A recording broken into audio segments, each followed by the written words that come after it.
Spoon gonna tell you what is happening in Liberia. Spoon gonna tell you what is happening in Morovia. Spoon gonna tell you what is happening in Africa. Just to spoon you will know.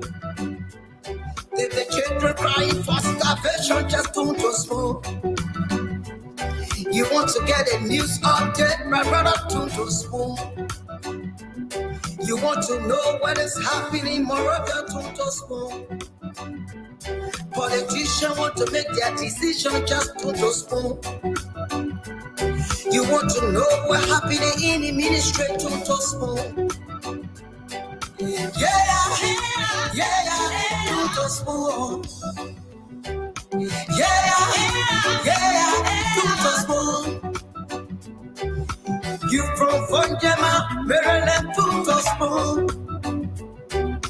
Yeah, to spoon. If you eat kepa, congratulate my brother, to spoon. You got a spoon TV, you got a spoon radio, to spoon. Yeah, to spoon. What? Yeah, Rastafari. Kilibamba, kilibamba, kilibamba, kilibamba, kilibamba, kilibamba. What I want? This one you got today. Spoon TV. This one you got today.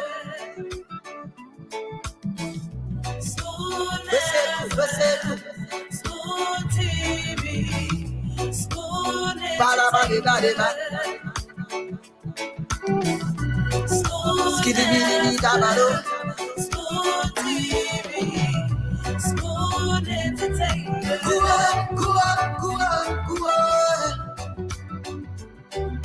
Bese kua, kudileo.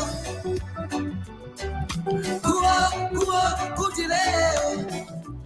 On the spoon, to get your information. On the spoon, to be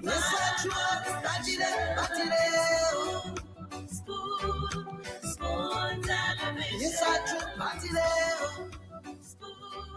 Spoon radio station. Spoon television.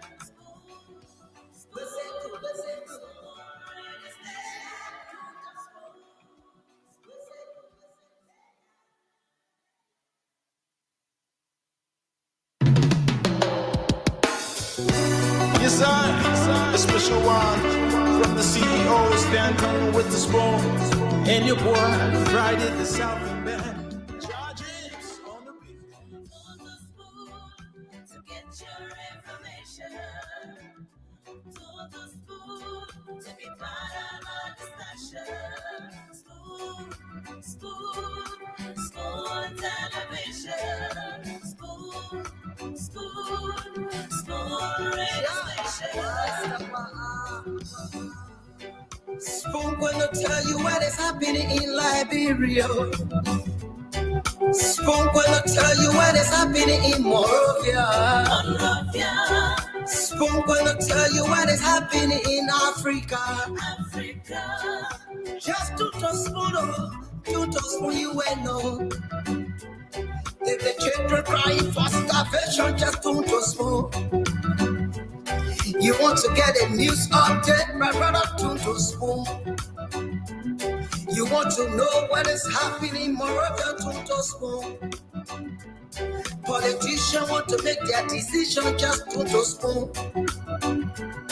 You want to know what's happening in the ministry, to spoon. Yeah, to spoon. Yeah, to spoon. You from Funjama, Maryland, to spoon. Yeah, to spoon. If you eat kepa, congratulate my brother, to spoon. You got a spoon TV, you got a spoon radio, to spoon. Yeah, Tuto smooth. Yeah, Rastafari. Kilibamba, kilibamba, kilibamba. Kilibamba, kilibamba, kilibamba. What I want? Yes, I do, but today. School TV. Yes, I do, but today. School TV. School Bala, Skiddy Dabaro. School TV. School entertainment. Kua. Você kua, kudileo. Kua, kudileo. On the spoon, to get your information. On the spoon, to be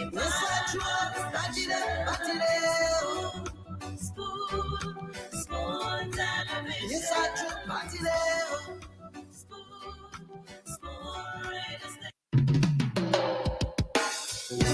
Yes, sir. A special one from the CEOs, banter with the spoon. And your boy, Friday the South Band. Charges on the beat.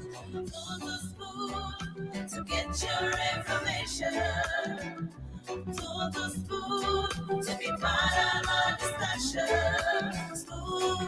Spoon television. Spoon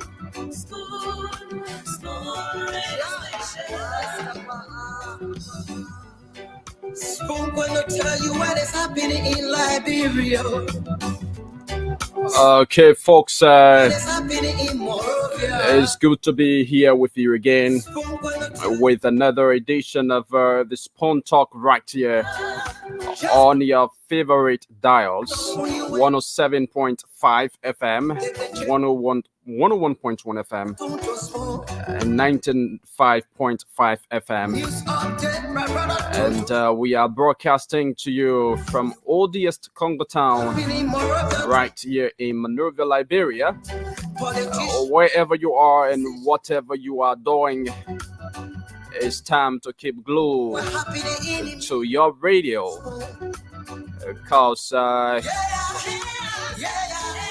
your favorite nighttime show is on, the Spawn Talk, and it's here to drive you through until later tonight. A lot of trending, interesting, fascinating issues will be discussed here tonight. So don't you go away. Please invite someone to listen or view alongside to you.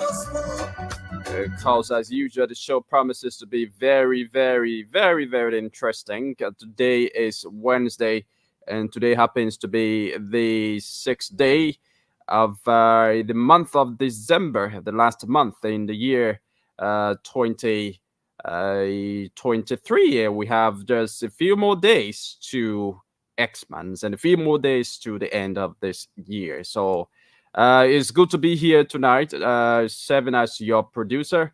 My name is Yekezi Zwobel, and together let's have a wonderful time until the CEO and his team of panelists can join us on the show. So welcome, and at this juncture, we'd like to declare the lines open, so that you call and tell us what's on your minds. Call and tell us what's on your minds about the governance of the country, about the state of Liberia, religious issues, economic issues, political issues, and even traditional issues of concern. You can make them known right here on this platform this evening. So we will be answering questions about the rice, the issue about the rice. So please don't call us and asking our questions about the rice. Like I always say, I don't know much about the rice.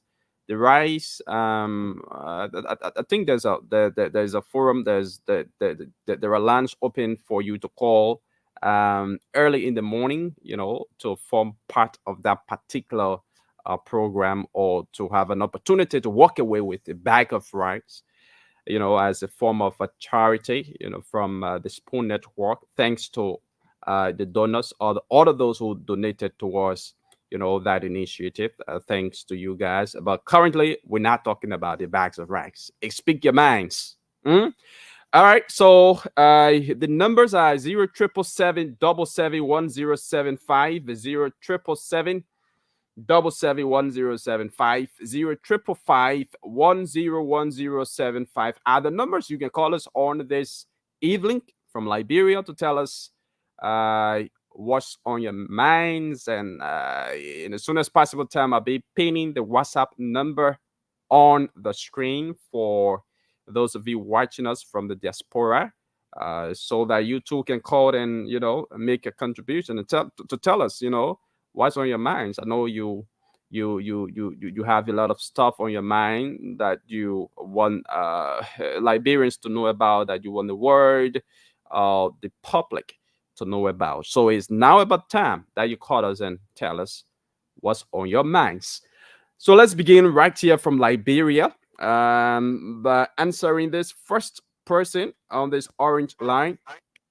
Good morning. Good evening. Sorry. Your name and where you join us from? Good evening, my brother. Good evening. Let's hear you. Your name and where you join us from? Okay, thank you. My name is Moba Basana Bit, and today happens to be my debut on Spoon FM. So I'm so glad with you guys. It's good to have you on. Let's hear you. What's on your mind? Yeah, I just have a suggestion, but you were saying talk about the rights, not so much of talking about getting the rights, but my suggestion towards the rights issue is that we call line, people call, and then we notice that we're watching the line during the morning hour during the distribution. We see people who are receiving the rights. Majority of them are, young people. And the same people again will come back and use maybe different number and call and go back and collect the right. So one morning I noticed that one elderly woman went there, and maybe she never knew about the program, but she saw people carrying rice. So when she went there, I think our nursing told her that no, you have to go home and call before you can come here for rice. And I saw the woman out there. I said, no, these are people that we need to give the opportunity to, I think. So right there, the station was to consider her and give her that one burger red. But I was the older woman in the now she went down home. The young people on the line going, taking rides and going home. The same people will go again. Okay. And go I think she went. Thank you for your recommendation. Thank you. Those responsible are listening. I hope they can take that into consideration, but for now that's a procedure. But thanks for calling. Thanks for making that concern known. Let's talk to another person here. Hello, your name and where you join us from? I'm Brother Ezekiel Tano, calling for a friend of this community. Ezekiel Tano. Let's hear you, sir. Brother, I beg you, I'm asking whoever to give me 2 minutes because it is certainly hurting we parents. I want to see what on my mind of our children. The child today in the world are calling our children today, and we the fathers, we are feeling the pain because the father now got right in the country. We the mothers and the child got right in the world. The father now got right because we don't say our father train us even today in the education in the various school. Child are not going on no discipline, and when the child want to say what the father. And we want to compare ourselves with the European people, and they say we are African. We are different from those people. This child has taught our children. We are got on the street, no control. So, what's on my mind? I'm currently asking the incoming government to train our children. Because we, the parents, we have no right to train our children. So when your children have gone wrong, you want to discipline the child, you say, child got right. You say, woman got right. We know the father got right. And our children are going wrong. No discipline in the room and no discipline in the school. Those days we need to go to school, teacher need to discipline us. But this time, we say teacher that can be child, that can be student. how our Okay. children will be trained. Thank you. Today, Thank you very much. Let's hear you. Your name and where you join us from. I'm Clarence K. Mambu calling from Ghana. Clarence, let's hear you. I thank school family so much for what you people doing for Liberian. You know, we need to show people moving for the rest. But the previous caller, we're just talking about the woman. You know, Liberian will have to get 16. Don't forget to know that when that woman killed that one baker, right, it may not be the sake of the woman. But the following day, you will see the whole old folks in that thing. Sometimes you think on that. So I thank so much, man. I just called to really congratulate you people and Mr. William Spoon. Thank you. Thank you. Thank you for calling. Let's talk to this other person. Hello, your name and where you join us from? This is Askari M. Kroma. Who? Sheikh Askari M. Kroma from Bravo. Okay, Sheikh, let's hear you. How are you? I'm okay. Yeah, I take this time to extend my thanks and appreciation to the Spoon family. The thing that on my mind, I would like to call upon all religious leaders, both Muslims and Christians, and even traditional leaders. We should be very careful in terms of politics. Okay. Because, God forbid, in case of any issue, problem, the religious leaders, the traditions, they should come in to bring the situation down.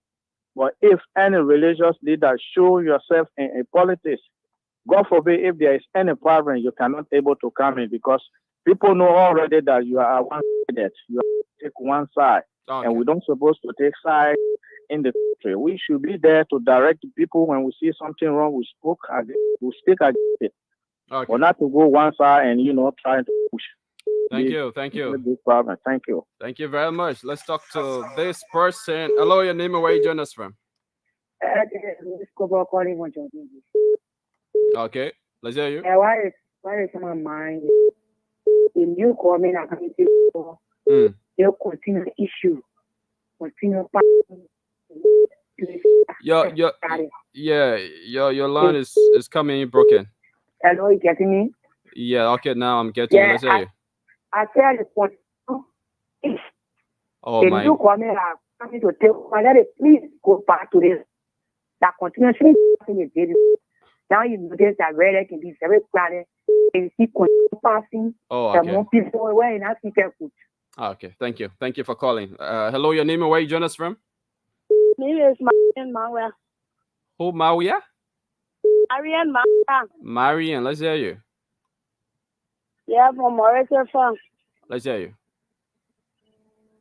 Yes, I need help for you. I've been calling all the time for the rest. They didn't know way. Yeah, so for the rest, you can listen early in the morning, by 4 or 5, okay? Yeah. Listen. They will call the numbers and. No help. Okay, so we're not talking about help right now. The only help that I know that Spoon is offering now is the rice. So you can call, listen, during the morning hours, between 4 and 5 in the morning. The hotlines will be called, and of course you can call. Once you call and your call is okayed, you will be given the bag of rice. Yeah, but the lunch will be busy too all our while. Yeah, so that's why you got to try multiple times now. Like I talked to somebody today who got a bag of rice, who had come, to receive his bag of rice, and the man said he called 300 times before he could get through once.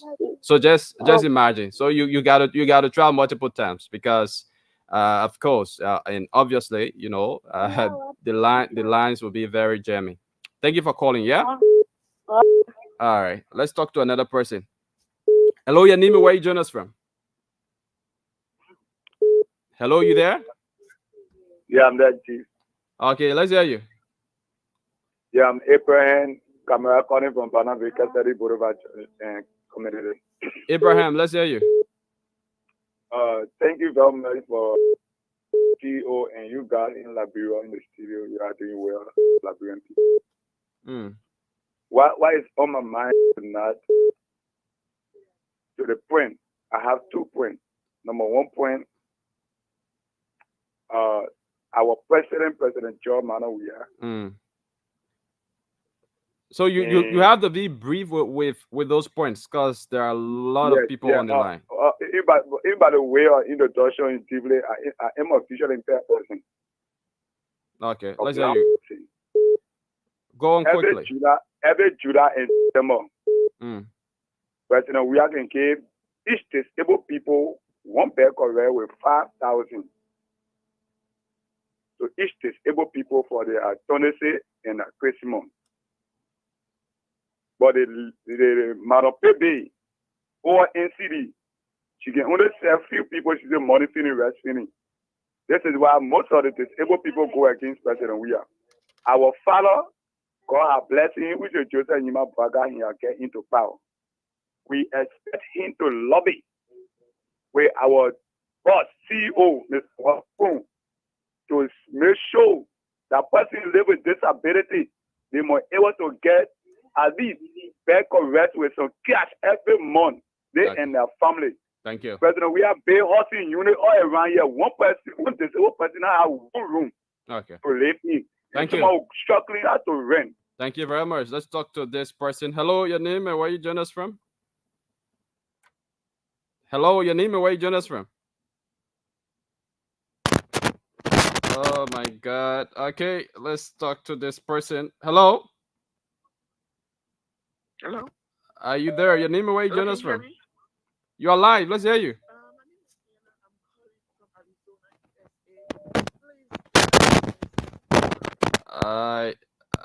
Okay. Yeah, go ahead. Go ahead. Are you there? Oh my God. Anna. My name is Anna. I'm calling from Arizona, USA. Can you hear me? I can hear you now. Go ahead.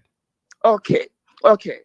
Please do not dismiss this concern. Most of us living abroad, we are the one making contribution for this rise. Okay. So from what we have noticed, majority of the calls coming in are the young boys, are the one picking up the rice and are going back to reselling in the street. You all need to get together and delegate this course to the mothers and the elderly. We don't want for our contribution to go in vain. The young boys, majority of the cost, 90% plus, are the young boys. What are they doing with the rice? Do they have children? Are they feeding children? You all need to monitor that line and delegate maybe a special day to mothers and the elderly. We are the one paying for contribution to go to this rice. And it's not fair for the mothers not to be getting the rice and the elderly not to be getting it. These young boys, pay attention. They are selling it in the streets. Come on, guys.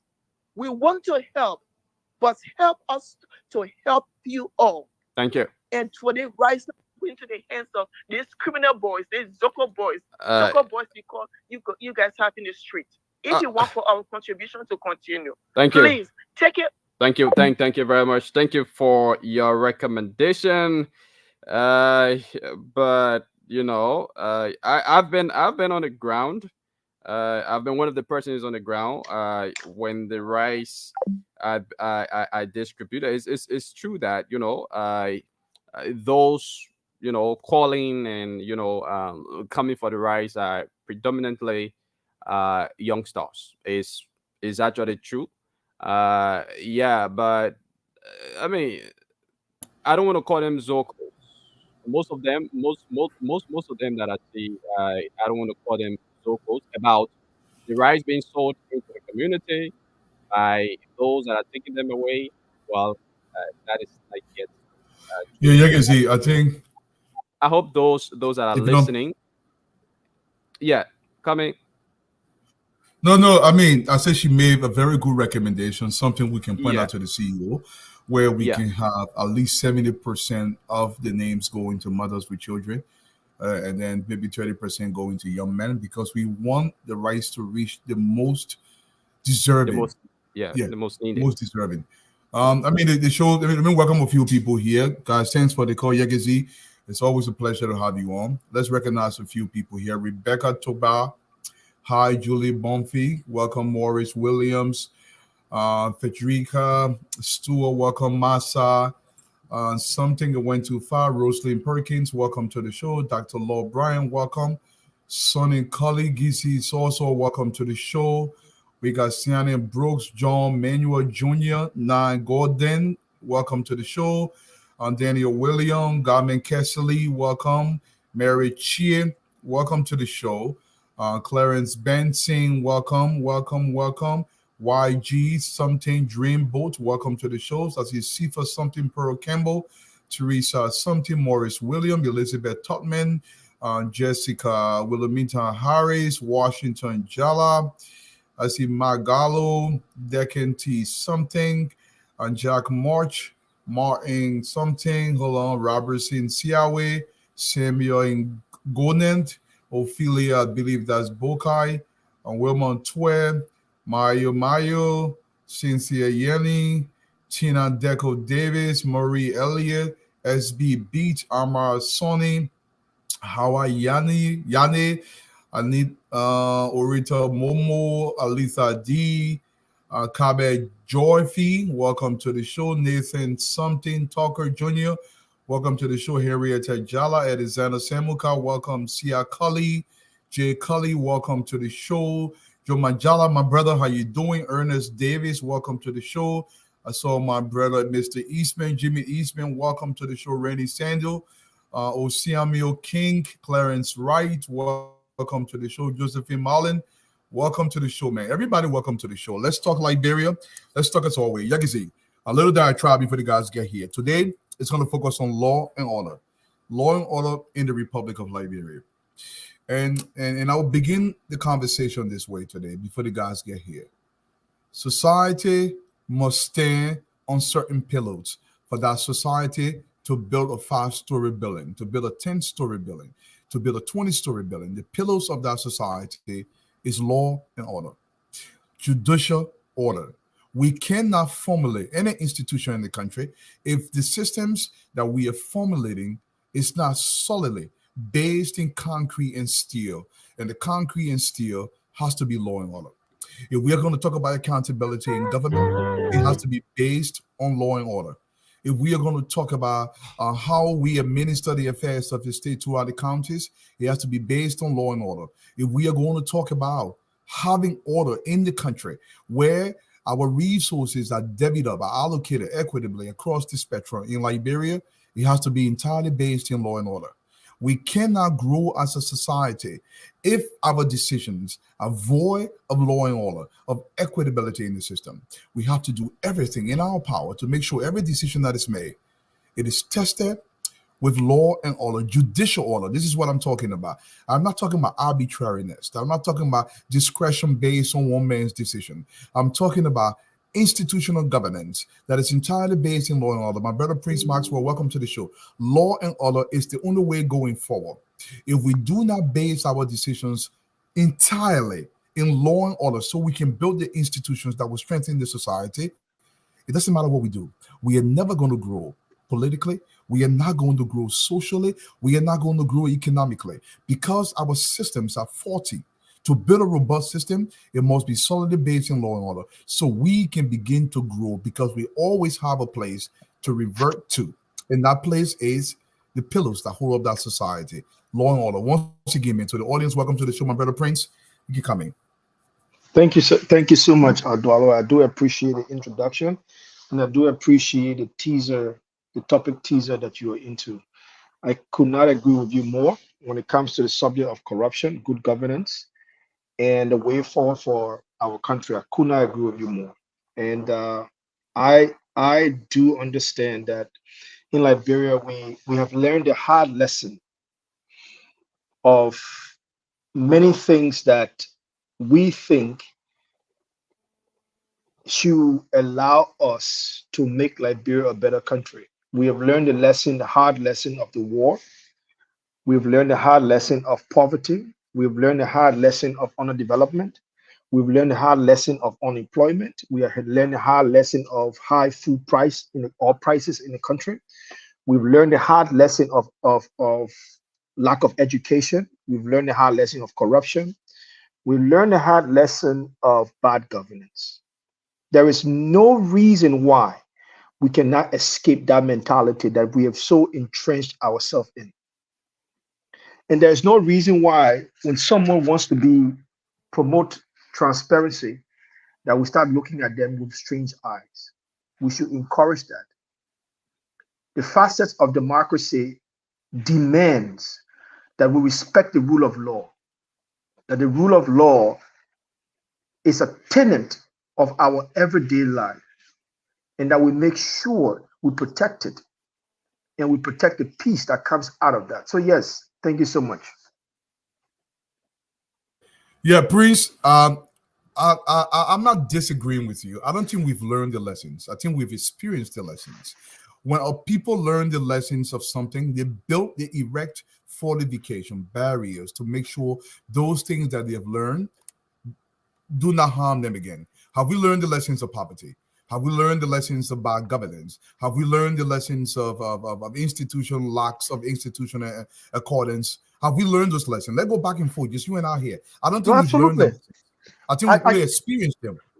I beg to differ when I say we learn a lesson in the sense that we know what war brings. We know the destruction, the loss of lives, bloodshed, malnutrition, sicknesses, lack of all of the social facets of society. We've experienced that. We've learned that during those periods, they do not exist. We have learned the lesson of not funding our schools properly because we know that it creates a massive amount of illiteracy in the country. We know that. We've learned that lesson. We know when people are not educated properly, when they come and they're having a conversation, we know that we're able to shut that person down and say, no, this person didn't get proper education. We've learned the lesson of bad governance because we know what bad governance leads to. We know that we have learned a lesson of hard food prices, 1989 rice riot in the country. We've seen that. We know that because of that, it has made rice price a political issue in the country. We've learned a lesson of that. The problem there is that despite the fact we've learned the lesson, we have never deployed solution to those lessons we've learned. Then, Prince, I disagree with you. We have not learned the lessons. Maybe my thinking is different from yours. So let me just explain it my way. We've learned the lessons of hard food process in the country. Have we instituted policies that mitigate against hard food prices? No, we've not. So the lesson is not learned. We have experienced those. We experienced poverty. We've experienced high illiteracy rate in our country. We've experienced the breakup of the family unit. But have we mitigated those by pointing out infrastructure to make sure those lessons learned can come and benefit us because we've learned the lessons? I think we've experienced them, but we have not learned the lesson. What I'm saying to you in the learning the lesson is that the concept, the idea of mitigating the impediments that these things bring about has for a long time stuck in the political realm. Liberian people know what it means to be poor. They know that. They know what it leads to when you are poor. They know that your life is not going to go anywhere. They know that. They know fully well that you're never going to get good hospitals. Like ordinary people, ordinary Liberians are fully aware of that. And you can see it in their political consciousness. But the solution to address, or as you use your words, to mitigate those impediments to those issues that these things bring have been stuck in the political agenda to move forward. They have never. It is the government. It's our government. It's the people that are above the top that have not learned the lesson that the ordinary people have learned. I disagree, Prince. Teresa, I forget your last name. I didn't welcome you properly, my mom. Sorry. Welcome to the show, Teresa. But let me say this. You're saying we've learned the lesson. Prince, if I swallow poison and I make the poison that it killed me, I've learned the painfulness of swallowing poison. I'm going to do everything not to swallow poison again. Liberians have not learned the lesson because they continue to elect people, especially in the legislature, that who will not put forth their aspirations and dreams. So the lessons I've not learned because we keep doing the same thing over and over is my argument. We may have experienced it, but we have not learned the lessons. I differ with you, Dwalo. They have learned a lesson. Let me give you an example of a real-time example. Because they have learned a lesson, they have now unelected George Weah. All of the issues that we are talking about today became the pitfalls of the George Weah administration. That's the reason why Liberian people now have reverted to something very new in our politics. 6 years. They give you 6 years. If you don't do what you have to do to mitigate those very issues we're talking about, lack of public safety, unemployment, everything in the country, they change you. A friend of mine sent me a text message yesterday. And this girl has done so much for herself, so much for herself. And one of the things I will talk about today is the issue of our female in the country, where in order for them to get jobs, you have to sleep. They have to sleep with you. Because she brought it to my attention yesterday. But she said something very striking yesterday. She said that, like, Maxwell, we're in the country right now. There are so many things that we are going through. I cannot imagine that at my level, at my educational level, I can't find job in my own country. I can't give back to my own country. And I started to think about it for a while, and I said, "Oh wow." But why are you looking serious? That's right. Who, me? Yeah, why are you so serious? Because you're here. No, I mean, I was sad. I was sad about it because it was like, how do I respond to that? Right? This is a young girl trying to live her life, but her solution, Dwalu, you and I know that we can talk about it here. The Liberian people on the ground, the ordinary people on the ground, other people in Boko village, they're talking about the same thing. But their solution has been stuck in the political spheres. In that spheres, they cannot leave it. So we have to push that glass ceiling so that those that are in the political realm can understand that the people on the ground won't change. For the very first time in our history, 6 years, a government came and never heard the plight of the people. But they changed our people. So the lesson is being learned, but it's that the political people are not learning the lesson. That's the difference. I appreciate that, Prince. Stanton, welcome to the show. But let me give you an example. In the 1940s, Singapore was a dirt poor country. Bangladesh was next door. The parts of India has some infrastructure left by the British, and they were doing well. South Korea was literally a third world country. If I wrote a whole paper called a simple economic common sense economics. Anybody can Google this. And what happened in those countries, the poor people in the country experienced tremendous poverty. And I believe the father of South Korea, I forgot his name, was some son, Kim Sung II. And he said, it is impossible for poor people to fully learn the lessons of poverty until the mindset are recalibrated educationally. He was trying to say this. So our population is actually learning a certain lesson, but the brains have not been calculated, well, reconditioned to understand in order to mitigate the lesson that they have learned. There are certain decisions they have to take. And if they don't take those decisions, guess what? The lesson will not be learned. It will be repeated. It will be like a Ferris in a Ferris wheel. You know that small rally can put in the wheel. You're running. It's making effort, but it's getting no result. This is the case of Liberia. And I believe the only way the lessons can be learned, the decisions have to be forced economically. It has to be forced politically. That's how it was done in Britain, the French Revolution. That's how it was done in Chile, in Argentina, in these United States. The people in power have to be pushed in order to get the results of lessons learned. No society has ever transformed on the face from the Romans to the Greeks, okay, from the Ghana Empire, wherever you want to go, until the people push the issue. We are not pushing the issue, so we will not learn the lessons. Stanton, Dr. Richardson, welcome to the show, guys. You made a very good pivot reference to Singapore. Singapore their most famous president, Lee Kuan Yew, said one thing and one thing only, and that's the reason why today he has remained one of the key factor of the success of Singapore today. He said, "I've come to leadership," and I'm not quoting him directly. I'm paraphrasing what he said. "I've come to leadership with the mindset of the ordinary people. And the mindset of the ordinary people is that corruption must be eliminated. I don't care, you're my mother, my father, my brother, my sister. If you are caught corrupt, you will be prosecuted to the full width of the law." In today's date, I say to you, you go to Singapore, you leave your thing on the street, you can go and find it there. That is how much this guy went to the bone when it comes to this. So I do agree with you. I believe that, Maxwell. Go to Singapore. You leave your wallet on the street or money. Go to Singapore. Go to Singapore. Go take somebody property. I'm letting you know. I'm asking you. Go to Singapore. You leave Yes. your wallet. You leave your wallet on the street. You'll go by and find it there. You will find it there. Go to Singapore. Yes, you will find it there. It's not only in Singapore alone. It's in the UAE as well. You do the same thing. But the point I'm making is this: strong leadership. There's a higher degree of probability that you're meeting there than places like even in the US or other countries, but it's a much higher degree that you will find it back there. It's leadership. It's political leadership. There's strong political leadership. That's the point I'm trying to make to you. The Liberian people. You refuse to welcome Dr. Richardson and myself. No, we did. Dr. Richardson, welcome. Stanton. You're not acknowledged. Stanton is always in target. Don't mind him, man. Don't mind him, man. Today somebody making invest. The Senate making invest today, so you can bombard them today with all the right information. No. They are not. Listen, guys. We got but January 22nd, 12 noon.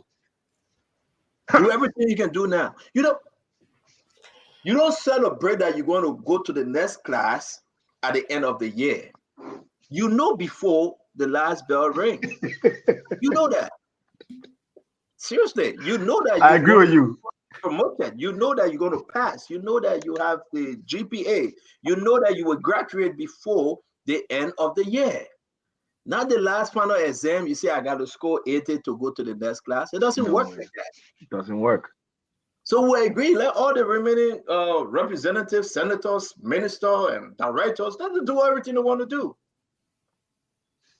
12 noon, January 2024, the 22nd of January, there will be the change of God, and now everything will come into place. So, folks, again, like we said, right now, George Manneh, we are still the president. Here is folks in Ghana, the children, they're enjoying themselves. They refuse to reach the Liberia, no problem. We used to it. You spend 48 days out of the country. Now that the 1 week you're going to spend extra in Ghana, we get back. You can stay there after the inauguration. We're fine. Make no mistake, folks. We're saying what we're saying because we know what we know. Well, there's a reason why George we are in Ghana, though. Why? Why? Yes. There's a lot of brouhaha back in Liberia right now. Most of the seditions are infighting. President we are saying, I'm putting up with that nonsense. I will just stay and relax more. Get a minute for among themselves. That's why he's staying over there for that. I don't hear nothing. They've been being in Ghana for almost a week before they go, I believe, to the ECOWAS summit. Yeah. What are you doing over there in Ghana? Yep. I mean, for me, I call it the strategy of avoidance. That's how it is. Nothing more than that. Let me say that. Exactly. Let me welcome you, Dr. Richardson. Some of these guys cannot welcome you. Oh, they're welcome. Come on now. Again, I want to say happy birthday to Sharon Kipop. Today is her birthday. Duadu forgot. Duadu, who you promoted on the show, Sharon, he forgot to say happy birthday to you. We're just trying to get I just want to tell you that happy birthday from your mom, your dad, and everybody in Rhode Island. We want to wish you happy birthday. I also want to wish a pre-happy birthday to Dr. Francine Special Chinwe Richardson. Tomorrow is her birthday. I know it will be crazy. Happy pre-birthday, Dr. Richardson. A pre-happy birthday to Dr. Richardson. And I also want to wish a happy pre-birthday to Mr. Alexander Benedict Cummings. Tomorrow is his birthday too. Yes. So don't forget, ANC CPP leader, tomorrow is his birthday, sending a text message wishing well. Again, we are all family politically, and we want to wish pre-birthday to Mr. Alexander Benedict Cummings. Happy pre-birthday. We want to say, if you have your birthday and whatsoever, we want to be happy to announce it. Somebody says, Stanton, can you please wish my husband a happy birthday? I think we did that yesterday. If not, send it to me. I will announce it. This is what we do best on the show. We are family. We want to welcome each and every one of you. Sarah, welcome. Duadu forgot to welcome you guys. Nama, welcome. Liz Harris, welcome. Again, Yes. Not mine. Sharon L. Gopu Kepa, welcome again. Happy I birthday. even know if I slept with Sarah Hall, I just say you don't even know. No, you don't know. I know you don't want to take one with ticket to Liberia. I know you don't want to take one with ticket to Liberia. This time I gotta go on my jokes because the one with ticket thing, yeah, they almost give it to Maxwell. So Maxwell started crying in the back. He said, stand on my man, I beg you, but don't do that to me. Stand on, yeah. Yeah, so let's make it happen. Folks, but want to say something surprising happened though, Eduardo. Today, out of the blue, let me announce this. Yep. I have not spoken to Musa Ability for a very long time. Yeah, a very long time. Really? You know, most time I say get this thing, right? Yeah, let me pull up this picture. Musa Ability, Musa Ability, I don't know. He sent me his picture, right? But he's an ugly dude. So I told him, I said, Musa Ability, you ugly. Yeah, okay, there you go. Folks, you gotta tell me. Musa So Ability, you start talking, you didn't come to tell me you're talking. But what am I call you? Musa be my friend. I was saying, why am I call you? Musa owe me. Musa owe me. You don't want to call me. No, I can't call you. Musa owe me. I'm gonna call you on the show, but folks, Musa want me to ask you. He owe you what? He owe you? You owe me. Yo, wait, I brought about Musa Ability business member. Okay, talk. You look at the picture. Musa said I'm gonna ask. He and myself who follow than a friend. I don't know why he said it to me. To me, he's ugly though. So let's ask our audience, Musa and I. Jesus.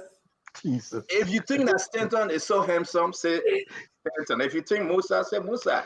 Listen, political Cooper passed away. I will not get vexed. Musa and myself, I mean, a man black number one, a brown skin, he dark skin. And you know, a man forcing an old red band on, you know, naturally. Look at Musa. Before we continue with this show, guys, tell me, Musa and myself, tell me. I mean, I'll be anybody say Musa on the show, I will deactivate you. That is subjective. I would just simply say that your neck chin is looking good on you. That's what I'm saying. Look No, man. Wait a minute. Let me send me a picture. Today, the man sent me a picture. I refuse to talk to Musa. What? It's where you're forcing. It's where you're forcing a picture. We've been forcing long time, and I said I'm not talking to Musa. Musa know why I'm not talking to him. Musa when you commando, when you commando, a fresh blood, Rambo photo. Laughing. No. I'm not gonna take no laughing today. You tell me, Musa and myself. How you gonna look at this man and you look at me from Noir Panton? Me. Noir Panton. Me. Then you look at Musa. Huh? I better tell him my picture done before you crash. I was said today. Listen, I'm not taking no call, but I will take this one. Just yes or no, real quick. Musa and myself, who found? Hello? Yeah, my man, Musa and myself, who found? Yes or no? Oh, no. There's no comparison. So who? There's no comparison. That guy was looking just as a devil for the I got it. I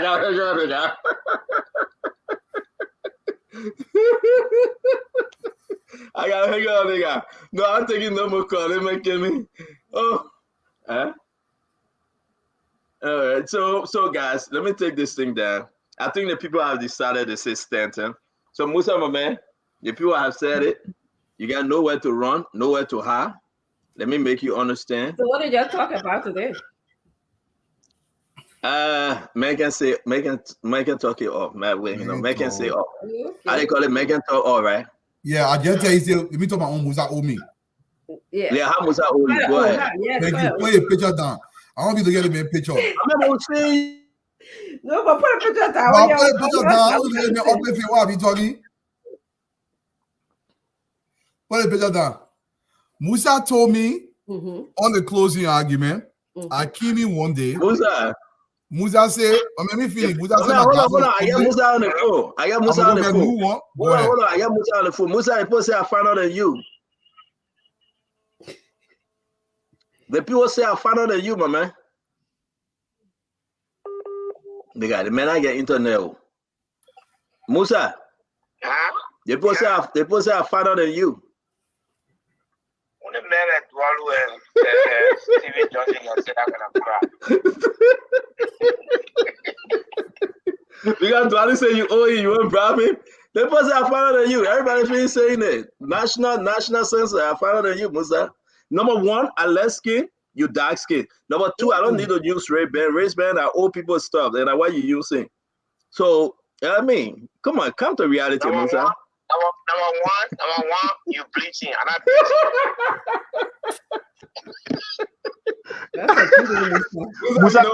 Musa on fire today.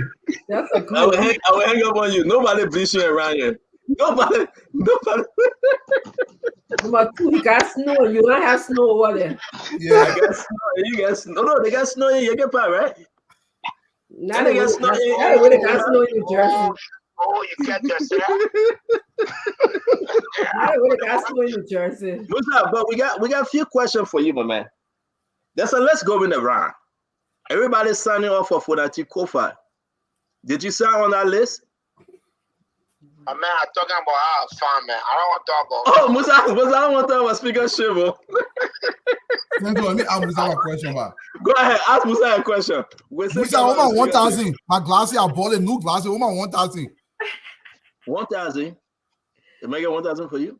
Yeah. Dwalu. Dwalu. Now you mortgage, you want to pay now. You think Musa is stupid? You want to pay? Oh man, Musa, it's good talking to you, my man.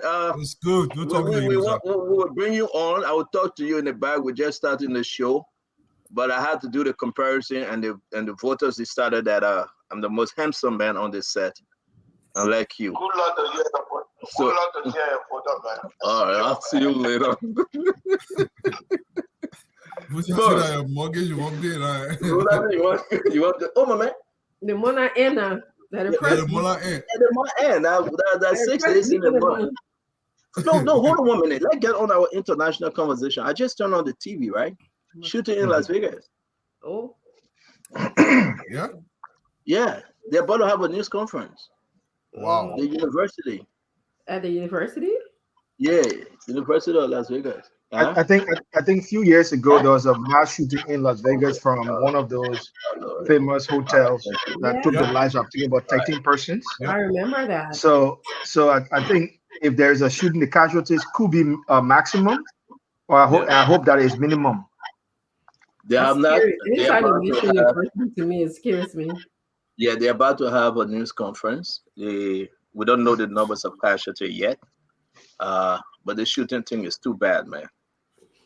Dwalu, that's what you said. Your university.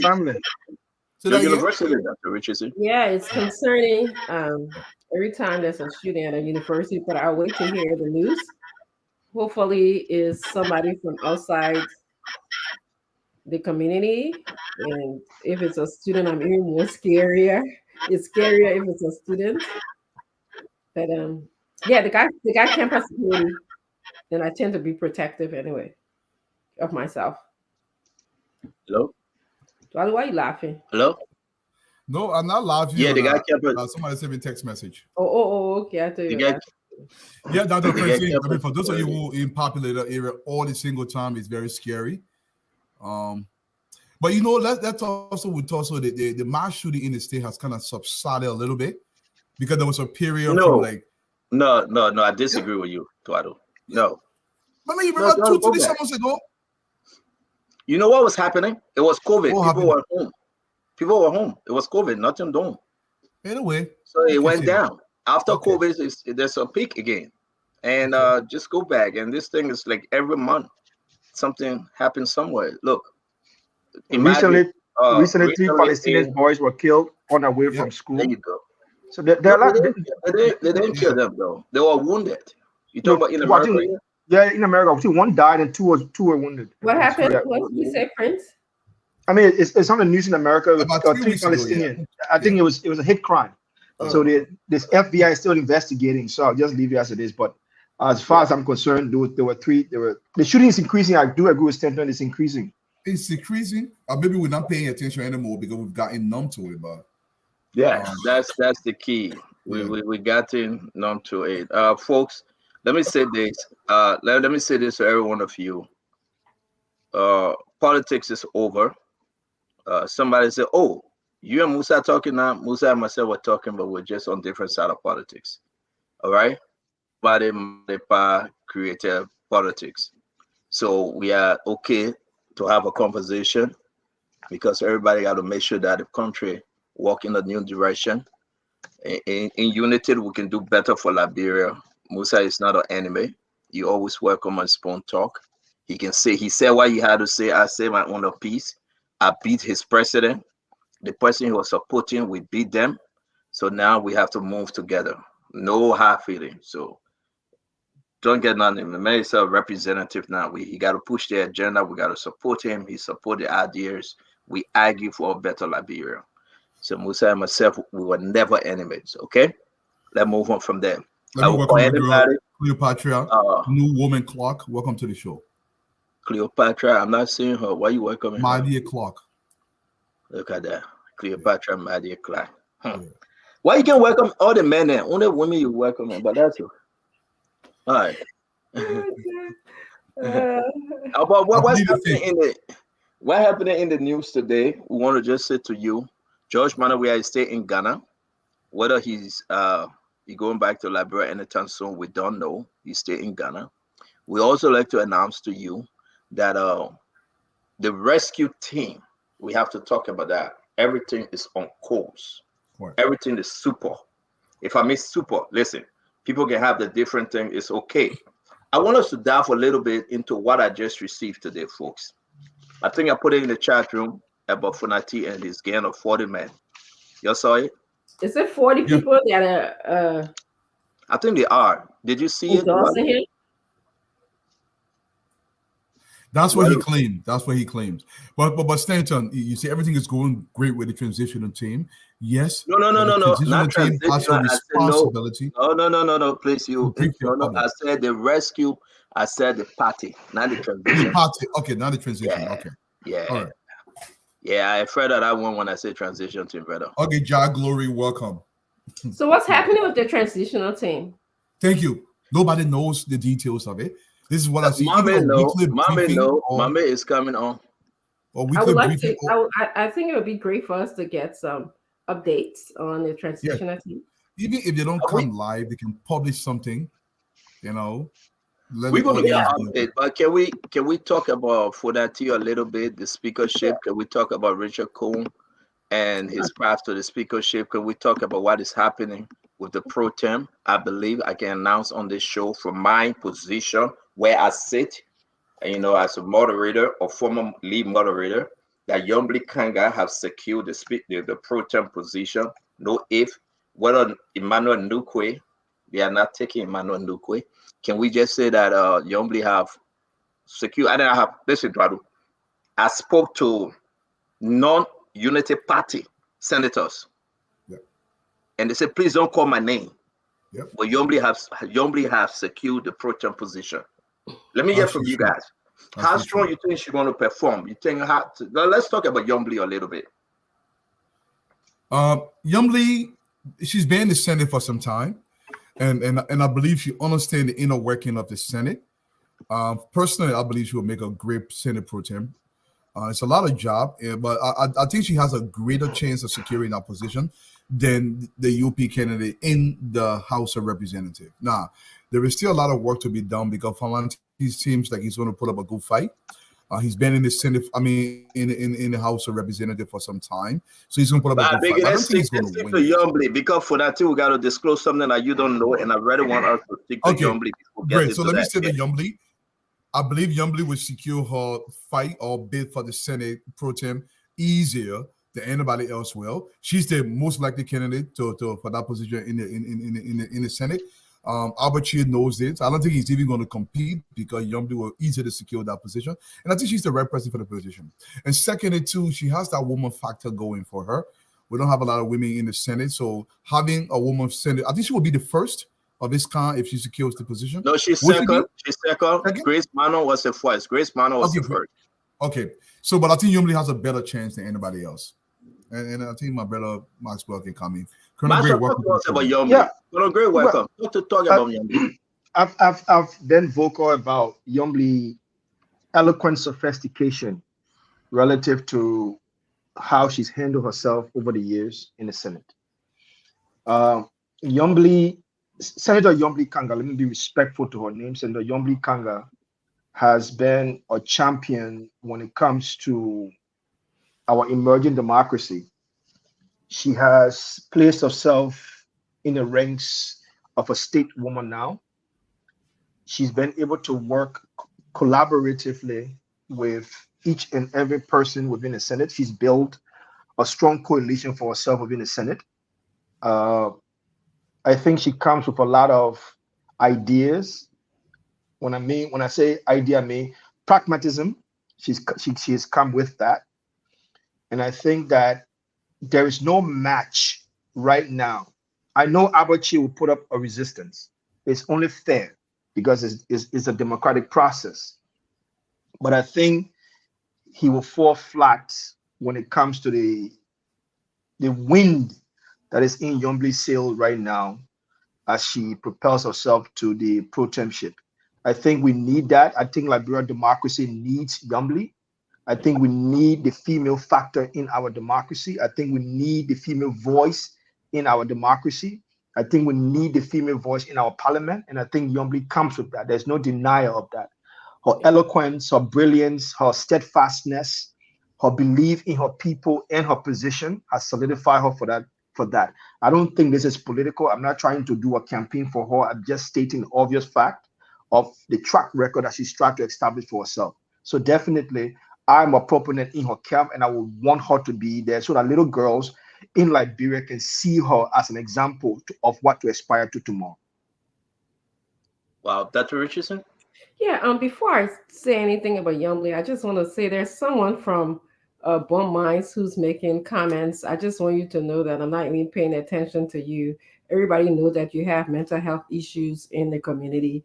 So, when I speak sometimes here, I don't come here with my doctorate degree over my face. I speak for regular people to hear me. I know there's a place where I'm supposed to be a doctor, and there's a place where I'm not supposed to be a doctor. That's the hallmark of education. Some of you just don't know that. You think you're supposed to just wear big words and language on your face all the time. But let's go to after I'm finished with that. So you know who I'm talking about. I'm not going to call your name to give you relevance. I don't even speak to you yet, by the way.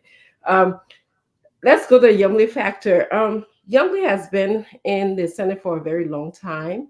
I think that her presence in the Senate for the length of time that she's been there gave her expose her to learning a lot and gave her the ability to learn a lot about the rules, about people, to connect with her fellow senators who remain in the Senate. So I think that's a plus for her. I actually saw strength in Yombli during the elections period. I saw something that I've never seen of her before, because I think, to me, she has been in the back for a long time. But this time when she came out, I saw her speak a series of times. Even when she was on the show, she was very clear, passionate about her views, which I think is what we need as a female person. We really need that in the Senate, and for Liberian women to see that. Personally, I believe Yombli comes from a very compassionate family. She herself is a very compassionate person, in as much as we're on different sides. She never once said anything negative towards me. Like there's some people, took this very personal. She was very professional in the way that we related to each other. I was even one of the times I was in Liberia, she even offered to buy gas for me, and that's how I think that's a great personality of someone who's been in politics. You're not thin skinned, you reaching out across the aisle, you connecting to people who you don't even share the same views with. So I believe that's a great strength on her part. Some things I would like for her to see her do more. I would like for her to engage more, be more outspoken. Again, something that I thought she was hiding a little bit behind the men, and I'm not saying it's her fault. Sometimes when you're in that position, I understand I'm in a position with all of you men. Sometimes you guys overpower women, but I know she's going to push through. She's going to really push through. Being, I think she was the second 2 women in the Senate. I want her to connect with Grace Manner. I connect with Grace Manner. She's a wonderful woman. I think she could learn a few things from her, or even learn what not to do, or what to do, or how to connect with people. And again, I look forward for her putting a lot of bills on the floor. I look forward to her speaking a lot, and also winning more awards. I believe she won Award of the Year from, I think it was Daily Observer. If you guys saw that, I saw that somewhere, and I want to tell her congratulations as well. Yeah, so that's my thoughts about Yumbly. Thank you very much, Dr. Richard Said. Colonel Gray. Hopefully, I'm clear enough. Our sister Yumbly, I think in this case, she brings a breath of fresh air after many years of male dominance in that corridor. In the sense that somebody spoke about Grace Minor. 2 different eras. Grace Minor ruled under the tutelage of Mr. Taylor. By then probably democracy was just evolving. I don't know whether we can even refer to that era as democratic. But right now, the House is extremely democratic in the sense that it entails a number of different political persuasions. And so to rule in our corridor, it requires an iron lady or, some strength. It comes with frustration, as we can see in the past. Some of those frustration got to her, and I think she learned from the process. My only concern, having given her the ability to help, because our country is back, it's all the way down. So we just need some collaboration to get things going. That's what we need. Not some activism where people are stalling, people are trying to undermine, undercut. All of those kinds of situations, continue to bring us backward. We need to move fast, and maybe faster than even a jet plane or, some, electric train. Move fast. And I think she comes at that right point in history. My only concern would be potential conflict of interest. She runs other private entities. For instance, she was talking about a STEM school, a STEM project she runs. Good point. Hmm? Good point. Yeah, and so that's my own concern. This job is not. She has demonstrated selflessness. I really give it to her. She did not make noise about when she was skipped over for JKK. She held her ground, and and she won the hearts of many people. Demonstrating loyalty, and that's what you need. Not necessarily loyalty to Ambassador Boykai, but loyalty to the process of democracy itself, where you don't take things personally, like it's your personal property or your endowment from God or some family member. I think she demonstrated that coolness. I know it was not it was a very difficult decision for her to stay the course, and I think it pays off at the end of the day. And I see nobody right now in the house there that I can readily point finger to that will serve at this time more appropriately than her. So Yumbly, the issue is that they have Emmanuel Nukwe, that vying for the same position. He wants to be a pro tem. Emmanuel Nukwe from Magibi. Emmanuel Nukwe that ran on the ticket with Jose Yemabwaka 2017. Emmanuel Nukwe that fought against McGill, senatorial bid. Emmanuel Nukwe that agreed and sided with CDC. But What you guys think? Does he have a chance, Mr. Duadu? Let me say this. I was in red light when it moved red light from red light towards Omega. The Maya Nukwe owned a few stores over there.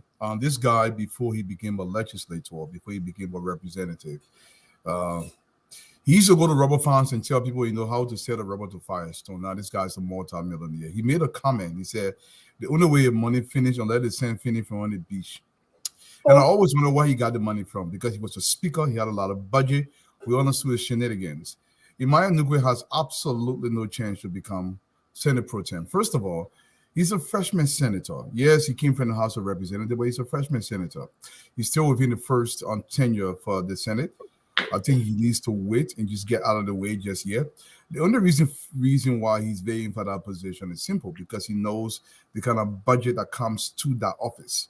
That's the only reason why he wants that. But Nukwe is just trying to make some noise. I don't think he has any reason to be there. I don't think he's going to be voted there for the Senate Pro Tem position. He shouldn't be in that position to begin with.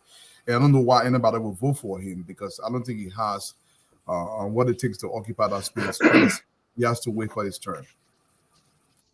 I also want to give you the time. You know how easy it is. Let me bring in Maxwell and we'll make this the third question. Maxwell, the chances of Emmanuel Nukwe beating Yombli. First and foremost, the chances of Emmanuel Nukwe beating Yombli Kangar, it's Senator Yombli Kangar, is very slim. I'll just use one word to kind of like portray what I'm trying to say about Nukwe. I have known Emmanuel Nukwe. I've at least worked along with him at the time I was serving in the office of the president. Senator Nukwe lacks steadfastness, and we are looking for people with such quality. And because of that, I think that Yombli has edged him far beyond that.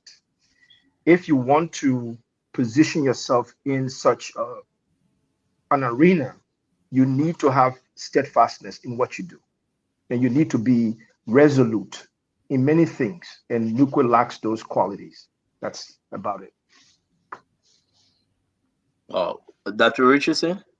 Yes, I believe Nukwe is bad for Liberia. I followed the last elections where he ran on a party where he called the party the Traditional People Party. I think when Prince speak about steadfastness and modernism, that's what he's speaking about. We don't need anybody to take our country to the place of traditionalism. We need inclusion. Inclusion and equity and diversity is the way to go in this world. Again, he reminds us of the corrupt way of doing things. When I hear somebody say, my money will finish, as in what Dwalu quoted, my money will finish when sand finishes on a beach, that's concerning to me. The question is, where did you get your money from that sand got to finish, that you're so rich, especially being a senator? So Nukwe is bad for Liberia. I hope that Yombli beats him badly like a market dog. Oh, okay. Couldn't agree. I think Nukwe comes across as an angry guy, very angry. Most times when I see him, it doesn't seem to be a consensus builder. It seems like the headmaster in a very disciplinary school. And sometimes this is a society of equals, where you have your peers are looking up to you for consensus building. I think Prince spoke about steadfastness, but we don't want any climate that will be replete with confusion anymore. I mean, this is supposed to be one of the most equipped branches of our government, in the sense that equipped in the sense that this is where politics is exercised. So when you have somebody who most of the time will be engaged in dispute, you have things stalling, and I continue to emphasize we don't have that levity or that strength or that patience to delay our country any further. This country somebody just need to grab it and run. So and furthermore, it comes across as someone who feels entitled. I don't know. Maybe that's just my own observation. I followed him And he'll be a very, very controversial person if elected. And we don't want that. I don't want that. Me in particular. So I think it will be no match to Yomley. Hopefully not, because in politics, money goes a long way. But I'm pretty sure if he wants to show up, I think Ambassador Buckeye, President-elect, should influence the process, and that's politics, pretty much. I think you got a feedback. Ed, you got something that echoing happening from your end. Okay. Yeah, there's an echo. I'll work on that. But we heard you. Just the feedback. The echo is bad. But Dwadu, everybody now saying, well, Nuku is a bad dude. But I mean, isn't this the democratic process we're trying to talk about? He's free to run. He can persuade, try to get more votes to help him win. No, you see, sometimes we confuse democracy with meaning everybody should get a chance. That's not what democracy is. Democracy is the best possible person should be given a chance so we can get an optimal output. The likes of Nuku ran in the House of Representatives. And what did Nuku do? He was what? Speaker at the time. Nuku went across the country, literally building mansions all over the place, massive buildings. Most of this money, we know how he got them. This guy is extremely arrogant all over Magibi County. People know of him. He takes money and just flaunts money. In fact, the reason why these guys win in these rural areas, because they understand the politics in this area, they just throw money around. That's how they win. Now, why do you think Nuku wants to run for the Senate pro tempore position? It's one reason, because of the budget allocated to that office. What will any vision that Nuku put forth? They all have this nonsense idea. I pay children's school fee. Let me tell you something, Liberian people. Every single representative and senator gets money in the budget, sometimes $30,000-$40,000 to pay school fee for people. It should not be that way. The school fee money should go to your local high schools, your local universities, to be paid through the system. They take that money for themselves. Then they come to your community. They say, I got 12 children on my scholarship. I got 200 children on my scholarship. Not a single representative in the Republic of Liberia has ever paid 5 cents out of the pocket for any student across Liberia. That money comes from the government budget. They take the government money. Almost every district under Ellen Johnson Sullivan got $130,000 per district across the country. Now, the same money they can take the country and say, oh, I'm paying wire fee or I'm putting children in school. Nuku flaunted that thing all across. They don't pay for you. Not a single dime. Look at what they were doing before they came to power. This is where you have the true measure. The last time we're trying to list 5 criteria what it takes for a person to become senator, Stanton stopped me because I said, when the person get BB all around, you're going to vote for them. Because then they say, oh, I get BB also, so it's not how it's supposed to be. No. You see, we're doing so well. The people are enjoying the program, and the men have fired the first shot, folks.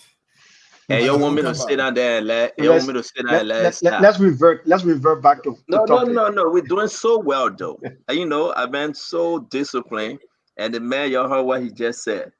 I will leave my own for another time. Yeah. Prince Maxwell, this Nuku issue, right? Yeah. Let us talk about this Nuku issue, but before we do that, let me show folks what's happening right now. You see this? This is where the strength is, where the strength lies. When you talk about Yombly Kangar Lawrence, she's very, very sure that these senators have agreed to support her, and if she can have this group, she's the next pro tem.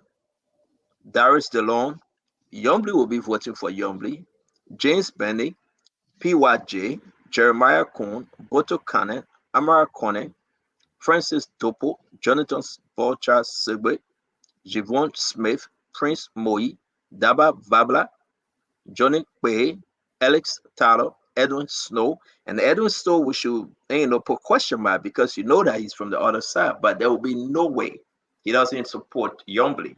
And that's a big upgrade when you talk about Edwin Snow. Zoe Penner, we received information today that Zoe Penner voted for, except he cleared his stuff out. He was a very strong Joseph Barker supporter from the back. That's a big allegation when you talk about CDC and Zopena relationship. We'll come to that. Last, Mambo Cyrus. More to come. What can stop Yombly now? Who can stop Yombly now? When would they stop her? She would be the next pro-tem for the 55th legislature. But talk to us. Yeah, I think it's a good optimism. It's a realistic optimism. I think Yombly has a lot to bring to Liberia democracy. I think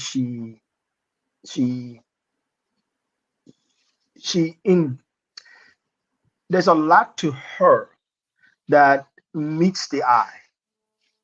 For her, she understands who she is, where she is, and the actors that she has to deal with. I do not see Emmanuel Nukwe even coming close to that, simply because, one, Nukwe is a polarizing figure. Yes, we do have democratic values. We do respect our democratic values, but we don't want individuals who would disrupt those democratic principles that we now hold dear to. And Nukwe has, over the years, shown no regard for the sacred nature of our democratic principles that we have in Liberia.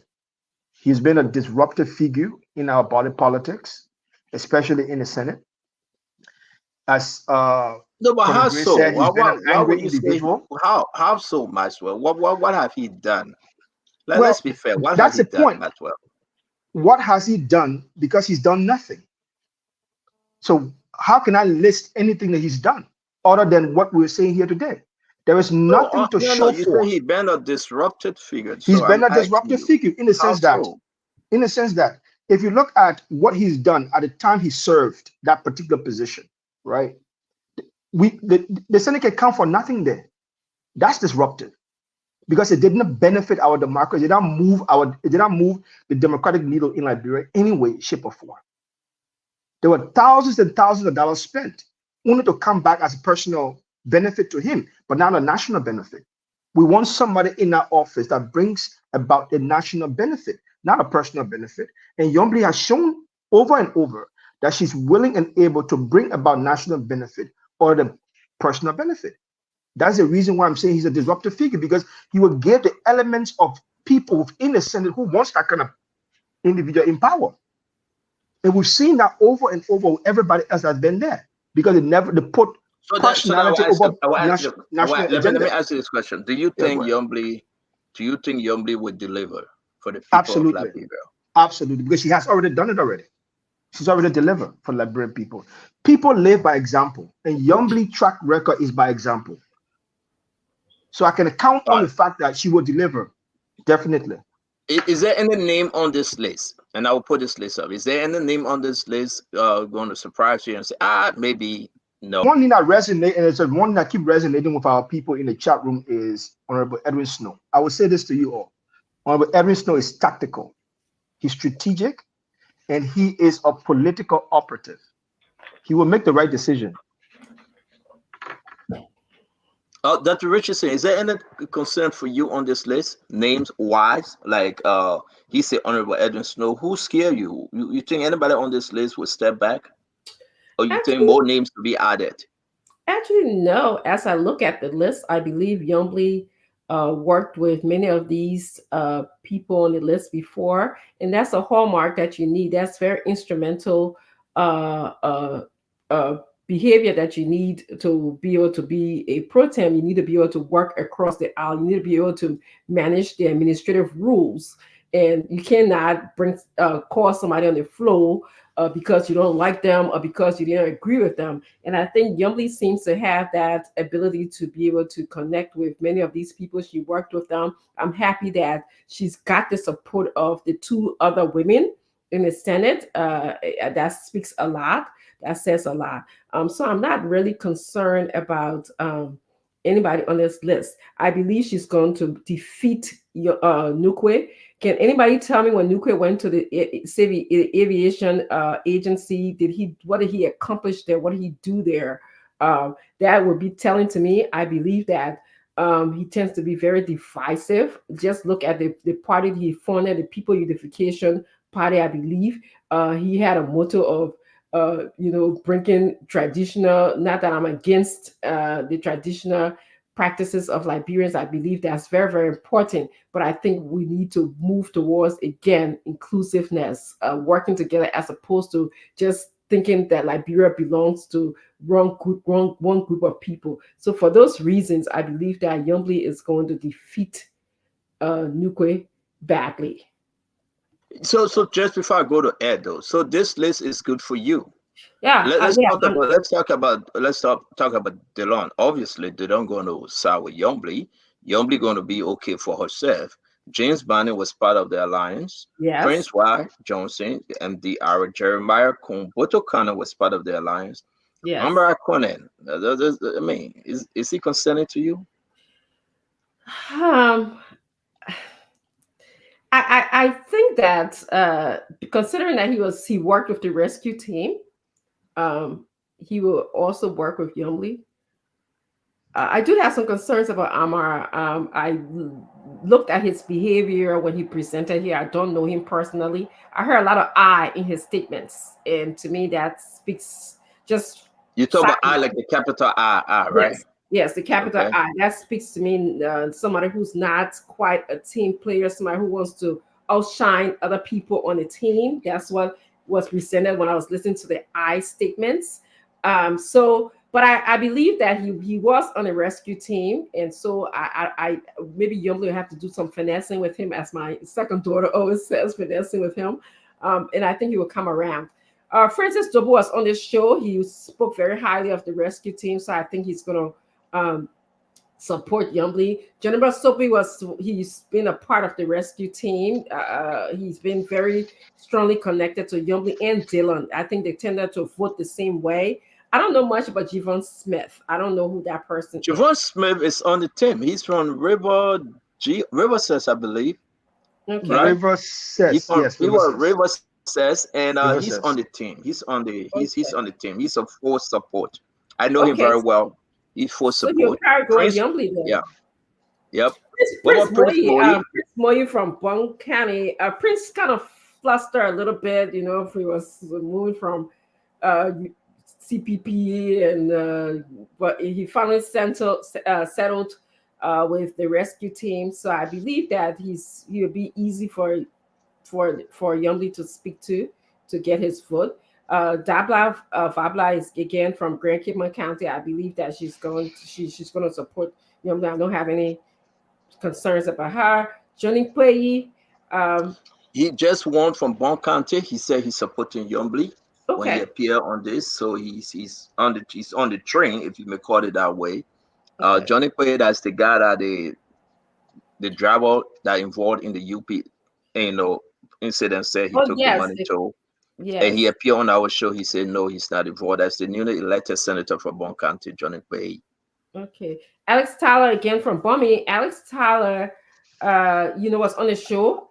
He seems to want to make a turn from his NPP days, and he wants to be more progressive and working for the Liberian people. And that falls in line with what Yombly wants to do. She wants to kind of be more in the interest of Liberian people. So I believe Alex Tyler, with a kind of checker pass for Liberian in terms of corruption. He was one brand as a corruption King Kong. But I think he's going to speak to Yombly and probably support her. Edwin Snow, I think everybody has some concern about him, but I believe, I actually believe what Maxwell said. He tends to be very tactical in his voting. He votes what is in the interest of Edwin. And so if it is in the interest of Edwin for Yombly to be pro-tem, I believe he's going to go that way. And there's a lot of things that seems to be, to me, in the interest of Edwin for Yombly to be the pro-tem. So Penna from Grand Jita, I think she's on the train, right? Again, I'll continue. No, Zopena, you see the incident that just happened recently. Yes. Zopena came up as to they blaming him for the death of how you call him, Madison Guayam, that took place yesterday or so. And what happened here is that you should understand that Zoe panel band with CDC. And we having messages in our chat room. I will be sharing it. Folks saying that Zoe panel supported Jose Yimabwaka. He voted for Jose Yimabwaka. He encouraged folks to vote for Jose Yimabwaka. So when it was said, Zoe panel, he was angry. But if Zoe panel voted for Jose Yimabwaka, if Zoe panel right now decide to support Yombli Kangar Lawrence, it's a game changer. So you're right. What about Momo Cyrus? That I don't know. I don't know. Well, I heard a name. So Momo Cyrus from Lo-Fi. He's from Lo-Fi. He got a dispute right now with the National Election Commission of 442 polling places that they are arguing. CDC is arguing that they should do a recount. So Momo Cyrus have not been certificated yet. They have not given him this invite to come for the December 8th certification. So Momo Cyrus is between Unity Party is looking as to whether CDC want to do this thing that they did to Brian Samuka with Momo Cyrus. So the issue about Momo Cyrus, indeed, we believe he's supporting Jose Yimabwaka, and given this seat, he will support Yombli Kangar Lawrence. So again, Dr. Richardson, I'm surprised, and I am very, very surprised at you. You're getting to know your Liberian politics. I mean, we gotta celebrate you. Ed, we gotta clap for that. Seriously. Look how she went through the no. We can ask our folks. Look how Dr. Richardson went through the name. Answer my question. No. Seriously. Look how Dr. Richardson went through the name. Imagine, it's important to know that Dr. Richardson have made a lot of gain. I'm surprised at you, Dr. Richardson. And I think you did extremely well on this one. Bravo to you, and bravo to whosoever teaching you Liberian politics. We will remove your American hat and keep you to be a Liberian. Thank you very much. Look at political Cooper Pastor will say she did well. AJ says she did well. Everybody's saying that yes, indeed. I observed it today. I did it intentionally because I want to see whether Dr. Richardson following the trend in Liberia, but he did extremely well, Dr. Richardson. Again, we say bravo to you. The stand like American issue. Let me hold on. Let me bring in Conan Gray. He have not spoken on the second round, and I will come to you. Do you still hear that echo? No, you're good. Okay. Of course, Dr. Richardson has been here for all those years, man. You don't expect her not to improve, man. I mean, come on, man. She's a doctor. What do you think? But here's the deal. This list, when I perused the list, almost 90% of the people there had a soft spot for Ambassador Booker coming into the election.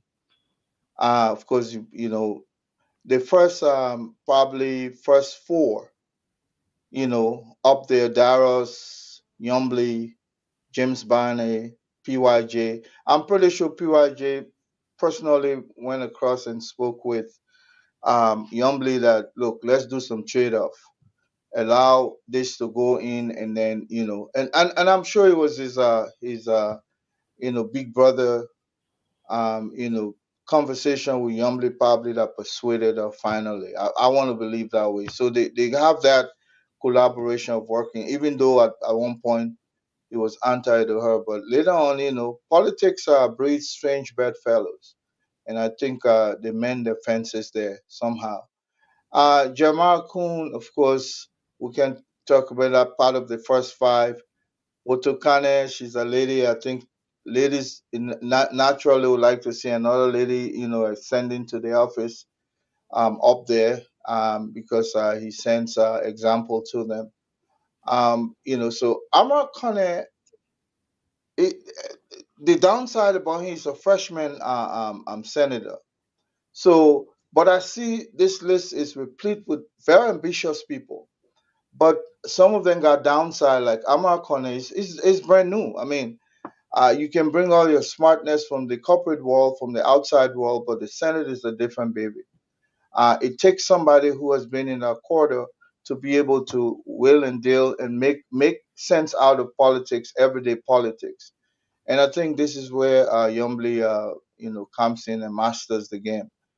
So yeah, Amar could come there, but maybe that's a future guy. But for now, I would not be afraid of Amar because I don't think he has the ability to lead the Senate at this point. I mean, you can't just go to a school as a professor, then to make you the dean right away. You have to run through the chain. Francis Dopo, of course, I think he too is a freshman guy, even though he has served before, but it's a freshman guy.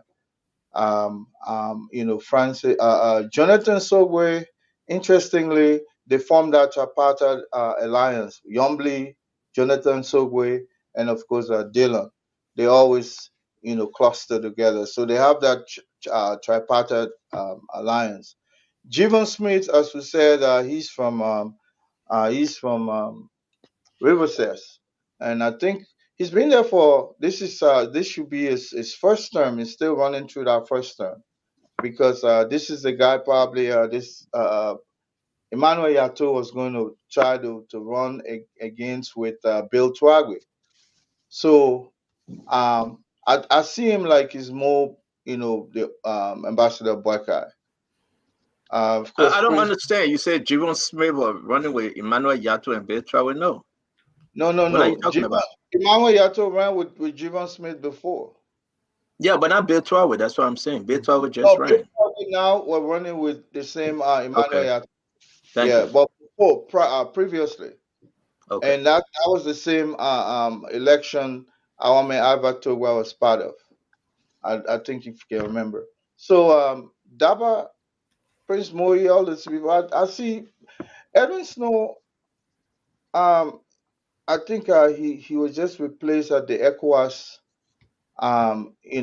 arena where he has been serving more for representing. He has not been replaced yet.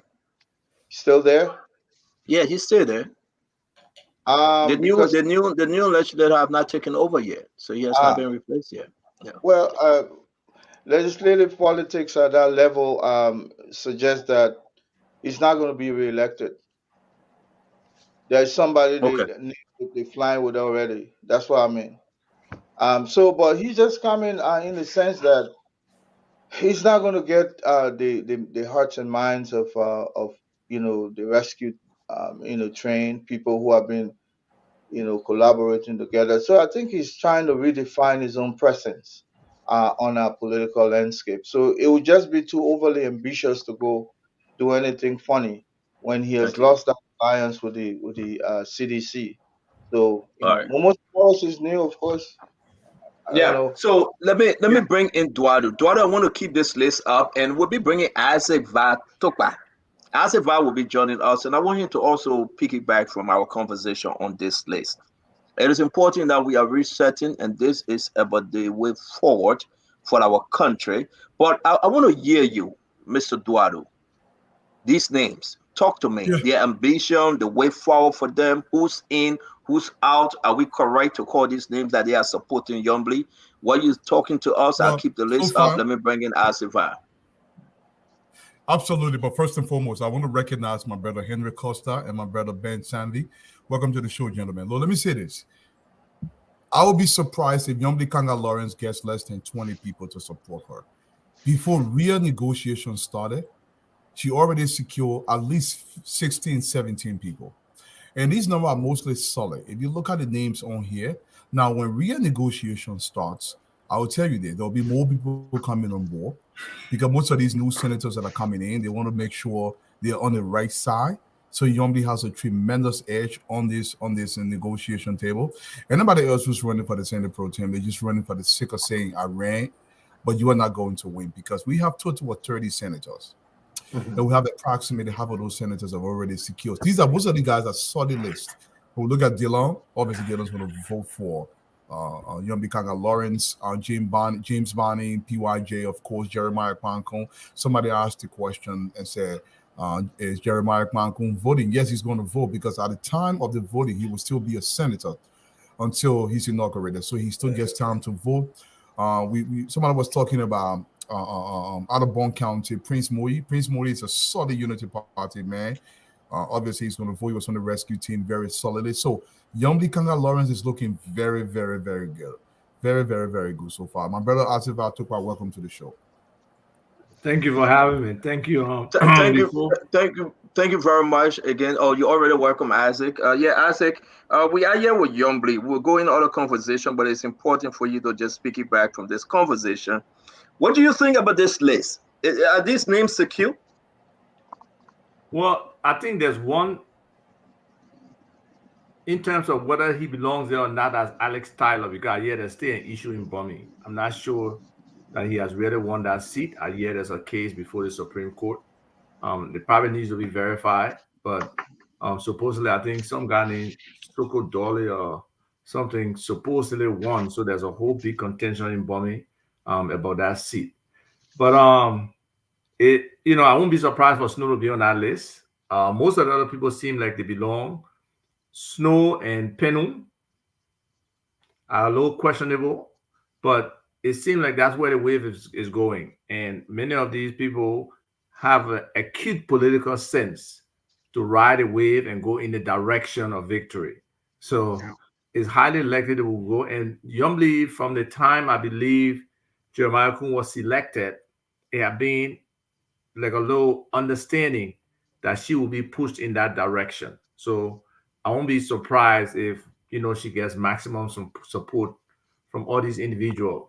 The one person I may have a little bit concern with is probably Amara Conan, because I think there was some talk that he wanted to rise to that position, but supposedly his peers are saying you're too new. You can't come in and just do it. So most likely it will be Youngblee. And in general, in terms of governance, in terms of President-elect Boyka pushing his agenda when he's president, it would be good for him to have one of those, either the pro tem or the speaker, align with him where he can really push his agenda. So it's very likely it could be Youngblee Kangar.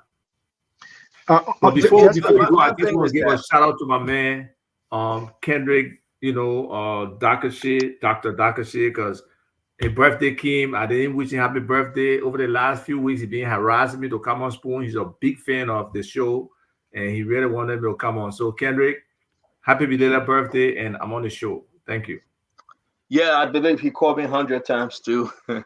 Yeah, but I want to say again, welcome to the Spoon Talk, where everybody come and make the case for or against. This is for the Liberian folks.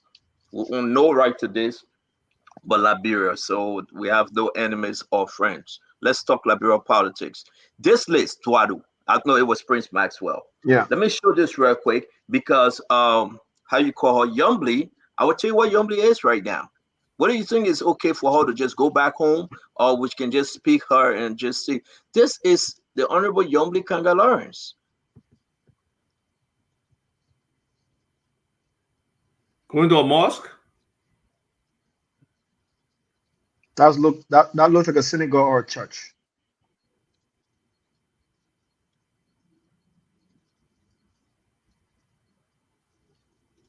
I had to just took the volume off because I just want, this is some kind of Orthodox church. Orthodox church. Church. And as you see, she's preparing her mind, she's preparing her body, her soul, her spirit for this position. And no. I don't want nobody laughing here. No, we gotta get deeper into this one. You know how to make things tick, my man. You know how to make things tick. No, but let me do my show now. No. You Prince. Yes. Imagine. I don't know why about you living in our office. Look, I don't know who fighting your. Hey, Prince, can I lay this thing before you come in? Go ahead. Before you come in? I'm begging you. Look at Youngblee among the white Orthodox folks, where Donald Trump belongs. The woman is sitting in the back. She just entered. Look at the whole place is empty. But you have to confess your sin. For I'm not saying it. Youngblee went. She going to confess. She using the candle. First, it's not me. Just stop blaming me. That Youngblee, not me. I didn't put her there. Youngblee is confessing her sin, asking the Lord, why am I here? Forgive me my trespasses as I forgive those that trespass against me. And they ask her, who all trespass against you? Forgive Jeremiah Kun for taking my position. Who all trespass against you? How about Dwado? Don't do this, man. Don't text me, Dwado. Let me do my show. I'm begging you, Dwado. But there you have it. Yombly Kangar Lawrence, she praying though. We gotta remain quiet because she's praying. She's praying. She's praying. As you can see, it's there. She's praying. And, you know, she finished. Amen. She should have light under one candle, but she decided to light two, right? Yeah. Now come to the third clip. There you go. She putting it down, as you can see. This is very, very spiritual, folks. I applaud Yombly for this. This is very, but she doesn't know where to put the next one. That's the problem. Because you should have only taken one, but Yombly took two. So as you see, she laid them down. She moving. Folks, just follow, please. The people at church don't have to have 100 members. It can be only you alone. Go hear your prayer. You don't have to be that many. There you go, Yombly. There you go. Now she in front of the holies of holies. She right in front of the holies of holies. There you go. She is confessing to the Pope or the Bishop or Jesus Christ or somebody. She confessing to somebody. I had to mute it because I don't want you to hear what Yombly say. I know exactly what she said. I don't want you to hear it. So there you go. But the other church, if you go there, people can take a picture. That's the question. If you go to the church, people can take a picture. The last video, folks. Yombly stay praying. Yombly stay praying. Just follow us, please. The other prayer part, that was a long prayer, folks. Also, long prayer. So if you ask what Yombly, there you have it. Yombly is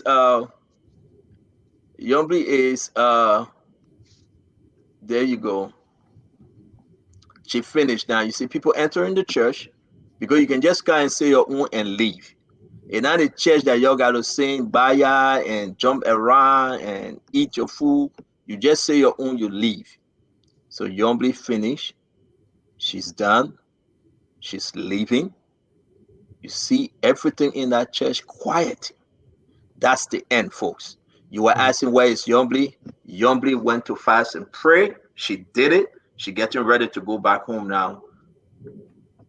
For them to turn over that thing to her. Prince Maxwell, what you make of that whole program with Yombly? Why?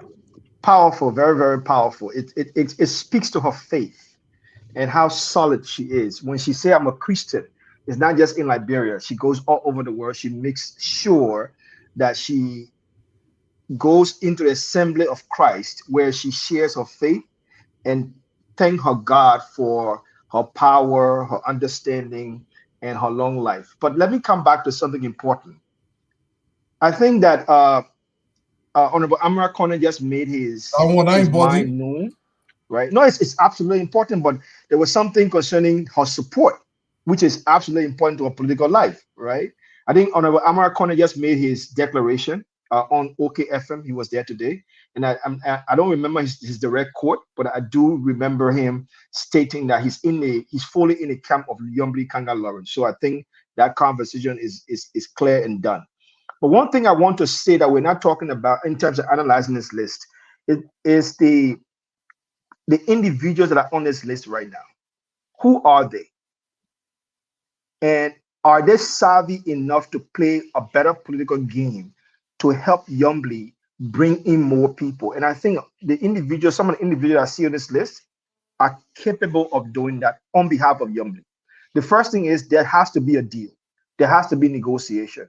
And if they are getting whatever they are bargaining for in a negotiation, they would definitely be as persuasive as possible on behalf of Yombly to convince the other people. Case in point, like Zoe Penner, PYJ, Edwin Snow, these guys would definitely persuade others that whatever agenda that Yombly is trying to bring to the table is going to benefit each and every one of them, and it'll be working on behalf of Yombly to bring those other people over as well. So I think that one factor we're not talking about, the influence and the persuasion of the list, the names of individuals on this list. Let me ask you a question, guys. Let us spin from this Yombly issue. Now, it's very important. We have said, is there anybody else have any 30 seconds comment to make concerning Yombly and the pro tem? Anything before we move on? We got 30 seconds on the church thing. Okay, go ahead, Dr. Richardson. You're right. Dr. Richardson, go ahead on the church thing. Yeah, I mean, seeing her in the church just shows her humility, her ability to be able to self-reflect, her concern about people. when I saw her light those 2 candles, even though she was allowed 1 candle, it reminded me of, perhaps she listen, don't believe me. There's nothing I say you're allowed only 1 candle. I just push that. I just I said don't know the people religious tradition. Yeah. Well, the fact that she took 2 as opposed to 3 as opposed to 1 sort of reminded me of perhaps, going to deep thoughts about, evoking the spirit of her ex-husband, who was also a part of the Senate, and also, evoking the spirit of her parents, who are still alive and are very powerful people in Bassa County. So I believe that you need that after such a tough elections. You really, really need to spend some quiet time and reflect to be able to get the strength to go back to work for the Liberian people. So I believe that it was a good thing that she did. Thank you very much, Conor Gray. You believe in the church, in the Orthodox Church? Well, after all, you need divine intervention for you to even succeed in a quarter that is so contentious. Contentious in the sense that you are among your equals, and when you surface as the pro temp, it seems as though you probably find yourself there at that particular moment through some God's intervention. So the fact that she chooses to front herself through the camera in a church demonstrate again, as Dr. Richardson said, her faith. We see people come out here. There's some people going to shopping mall, some folks go to some arenas that are not even classy in my own opinion. But she chose in a church, and an Orthodox church for that matter. And that tells you how she probably puts her faith in God in all she does. And I like it that way that she went to a church. She could have shown somewhere standing in front of the White House or meeting some other folks, but she chose to be as portrayed from the perspective of a church. I think you need God's blessing before you even step back into that Senate, because the 55th Senate would be extremely difficult to govern because there are so many savvy people there now, as compared to the first. Thank you very much, folks. This is the Spoon Talk. We want to say again, this is your biggest network premier platform in the country and around the world when you talk about Liberian issue. Come and join us every day, Monday through Sunday. You're going to have Mr. Duadu and the Peoples, Prince Maxwell, Dr. Francine Chinwe Richardson, Colonel A. Raymond Gray. You're going to have Eugene Lame Fagon, your mom May, Gibson Gerald, Wozy. We will be joined by myself. In addition to this, will be Azif Atoba. We will be switching in and out, not forgetting Minister Jemima Woodokari. Again, we will discuss everything about Liberia. We are now talking about the pro-term, after which we will be talking about the speaker and deputy speakership. Funati Kofa has put out his list. He got a list that people have signed, and we want to discuss that after. Mr. Duadu, your 30 seconds, sir. My 30 seconds. What I would have loved, and Stanton, please don't laugh, I'm serious about this. I would have loved if Yombi Kangar Lawrence had made her pilgrimage to the Jalati Folklore Christian Fellowship Church there in Morovia. See, I tell you, that lie, you're laughing, I didn't see her. But she went to Istanbul or Bulgaria, whatever she went. I love the ambience of the church. It looks like a tourist church where you go in. People don't have to maintain the structure. But Yombi Kangar Lawrence is being serious about leadership. At the end of the day, you got to pay homage to God himself. And I think that's what she's trying to do, something we welcome in the country. But I would have loved she's gone to Jalati Christian Fellowship. It's right there, the less costly. She doesn't have to fly. That's what I would say to that. Who are you going to confess to, Josh Manaware? Oh, he's the God of the church? It's not a question for you to answer. Let me bring you Asifa. He's the bishop.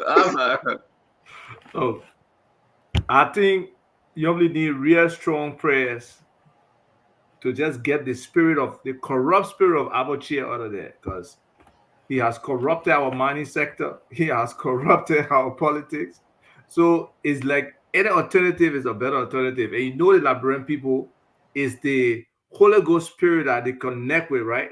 So if she's not praying strong enough, if she's not praying hard enough, if she's not screaming for the Lord to hear her prayer, maybe that prayer will not be answered, because you go to most elaborate churches today, the spirit of the singing, the energy, I didn't see it coming from her. So whether lighting the candle and just being internally spiritual is enough, we'll soon find out. But I think she needs to show more energy. So hopefully she can go to another church where the people can be screaming and jumping up and down, for the spirit to catch up, for us to know that she's really serious to take their position. Let me ask you guys a question real quick. Prince, I'm starting with you. Yes or no? Do you think there's a black now that will stand? Get list reporter. Do you think it's a black that will hold? I think it is a black that has they have the impetus to hold. They have the reason to hold. They should hold, because Yombly will benefit them far more than any other candidate in the campaign. Thank you, Remy Gray. Is this a black that will hold? I think it will. My brother, it has to hold. So otherwise, what else on the other side? And if he holds, I think that looks like a majority list. Okay, let me bring in.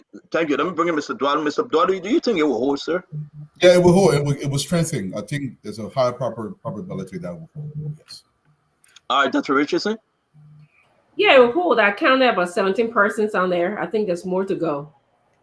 I will also push a little bit, Dr. Richardson. What's your doubt? Who are you doubtful of on that list that they can run back to their old camp?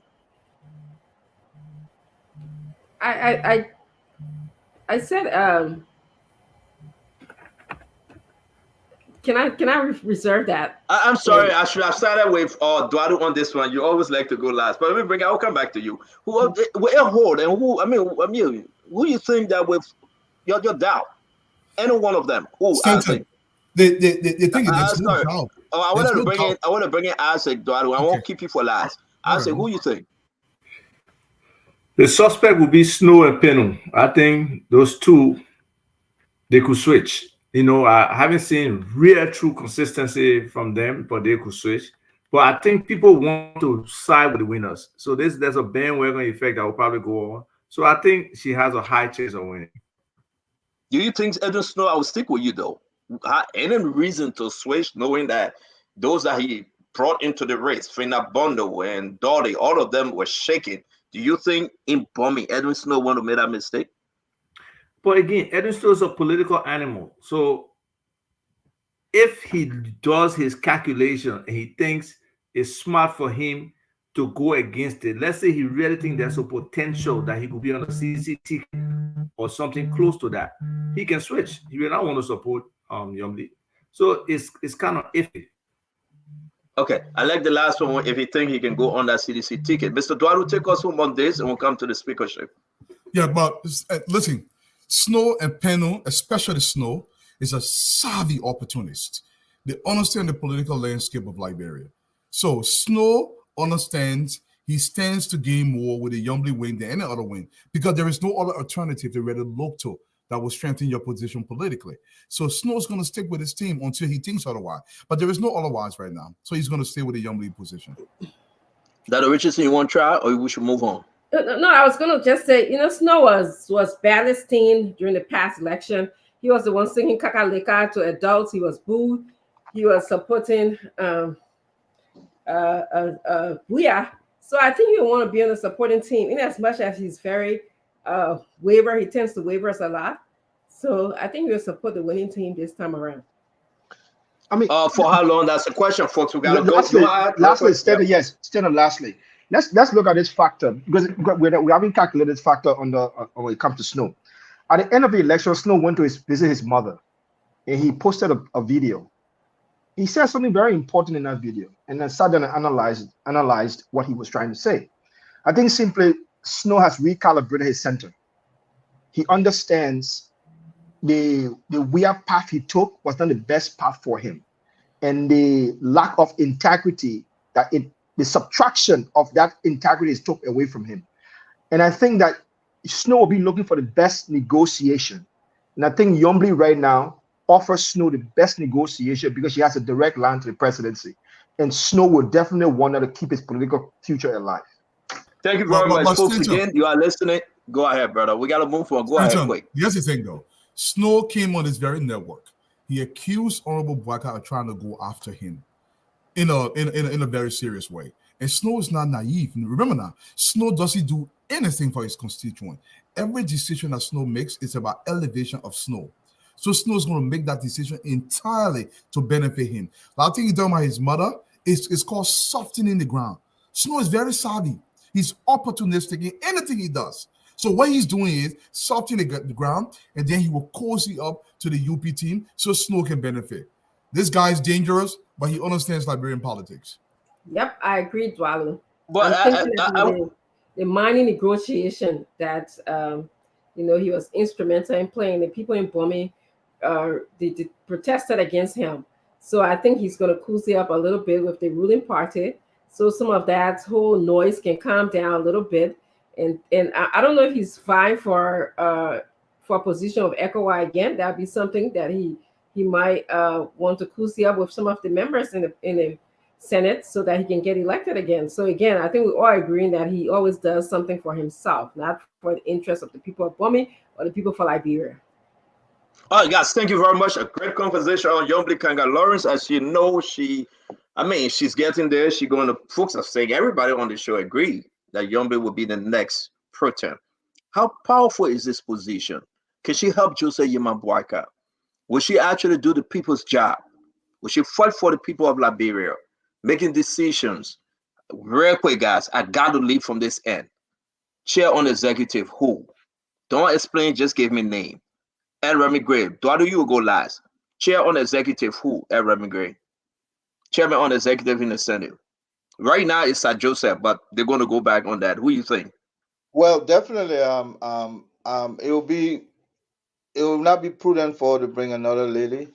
But chair on executive, I think probably Prince Boy. No, hold on now. Let everybody have that. Let everybody have the say now. I beg you. Ed, just give me your name real quick. We got to go. They're pressing us for time. Who do you think? Chair on executive. I think James Barney. James Barney? Prince Maxwell, who you think? Chair on executive. James Barney. Okay, Dr. Richardson, who? I'm going to hold my vote for now. I want to know more. Okay, Isaac, who you think? Chair on executive? When I hear you, Isaac, you may tell yourself. I would think probably Prince Moyi, and I think Ways and Means will probably be the person binding. Okay, Mr. Dwalu. Dallas Dillon, secondary Prince Moyi. Okay, so this is what I was saying. I will go back to, I think Darius Dillon will be chair on the executive. I do believe so. Don't count on me, but I just think so. Ways and Means, I think, if they negotiate well, it will be going to Amara Kone. I may be wrong. But I know he's new on the block. But again, that's my own assessment over here. A great conversation, folks. Let's leave the Senate for a little bit. Let's say welcome to all our folks that get back now to the speakership. We see movement, people moving. We put a list up about the speakership. Unity Party, Richard Nagwe Kong, CDC. They are saying the mayor in this race is Fonati Kofa.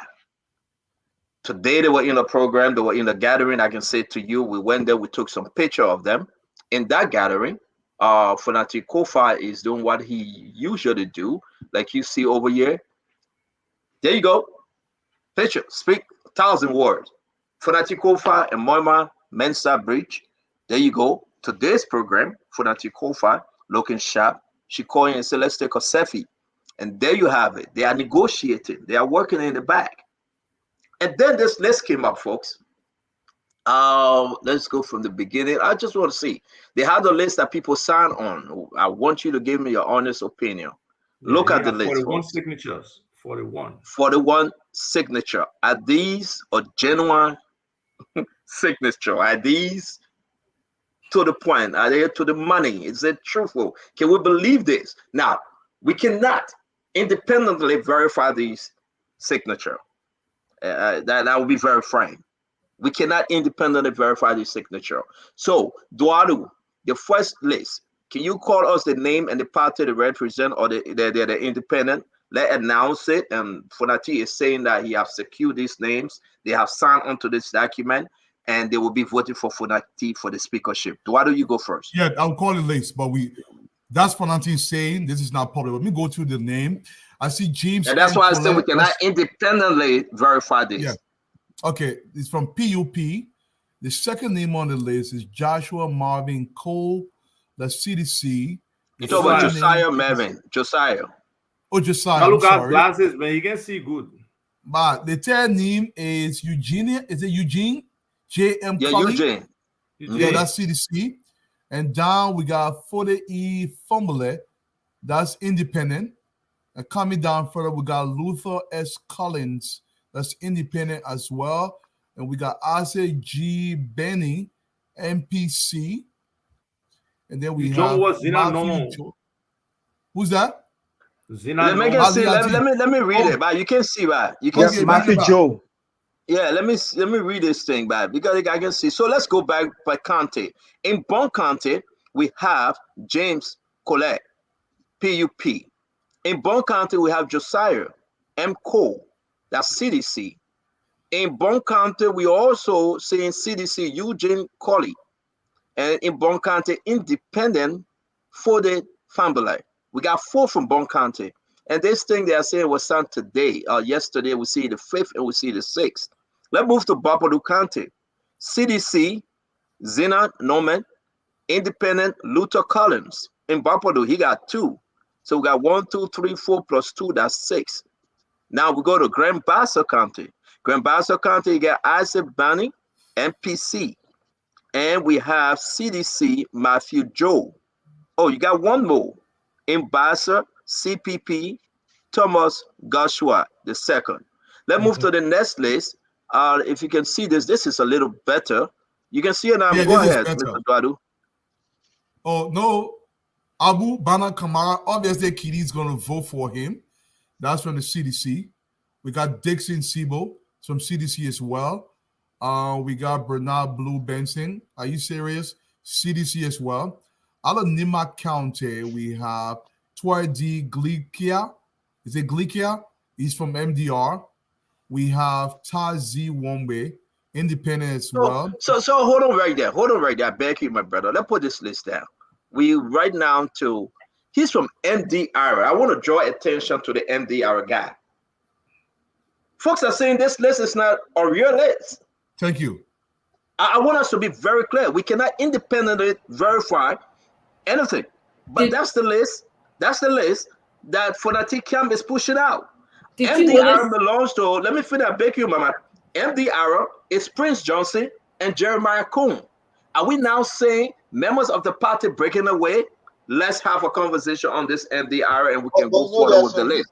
Dr. Richardson, you go first. Did you notice that Moima Briggs Mensa didn't even sign it? We're gonna call her. She's waiting to speak as to why she didn't sign. We will call her tonight. But let's talk about the MDR fighter real quick. Dr. Richardson, what do you think? Is that a breakaway from Prince Johnson and our man VP Jeremiah Coon? Yeah, I mean MDR is Coon's party, so I'm surprised that Coon party would deviate and support Fanatic Kofa, but I think it's a breakaway, but I think it's not a real list, honestly.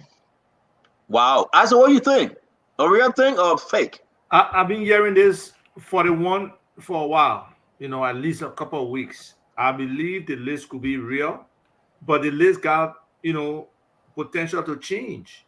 Because some people, if they get pressured, they will say, that their petition are more money from the list, but actual vote is not there. So most of these representatives, legislators, they don't vote on ideology, So it's going to be whether palm greasing, whether envelope changing hand, or whether there's some other issues that they want, the speaker to push for them. Those votes will be kind of shifty. So I think it's real. I doubt if at this stage that if it actually came from the camp, I doubt if they'll put out false information at this point and force people's signatures, because those are signatures and they can be confirmed. So if those are fake signatures, then it's very embarrassing for Fonati, but I don't think it's fake. Aaron McGray? Beside the MDR, I'm also seeing one guy from UP, and interestingly, it's from Lofa. And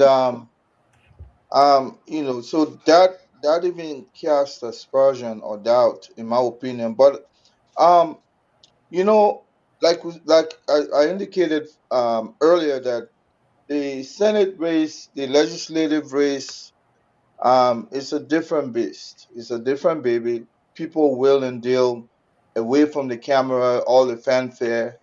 Um, so when I see a list like this, I will not doubt it 100%. I will give it 60% reliance, because people come, what they say out there is different. Take, for instance, Enders. I knew Enders was in this guy's corner. The way how he was carrying on, I knew he was just engaging in blatant denial. His name is on the list as one of those who signed. So these kinds of things, that's what happened. Away from the camera, people, demonstrate their true character. In front of the camera, they pretend. Thank you. Definitely. I won't doubt this list. But real quick though, Endo said he was supporting, and he is supporting Fonati Kofa. He said that No, on this remember show. when the question about Funadi's character came up, he said he has information that he could make informed decision. I Yeah, told but he him, had declared that he will be supporting Fonati Kofa prior to that question. You're right. I agree, but he was trying to buy time, definitely acting like he's the good guy.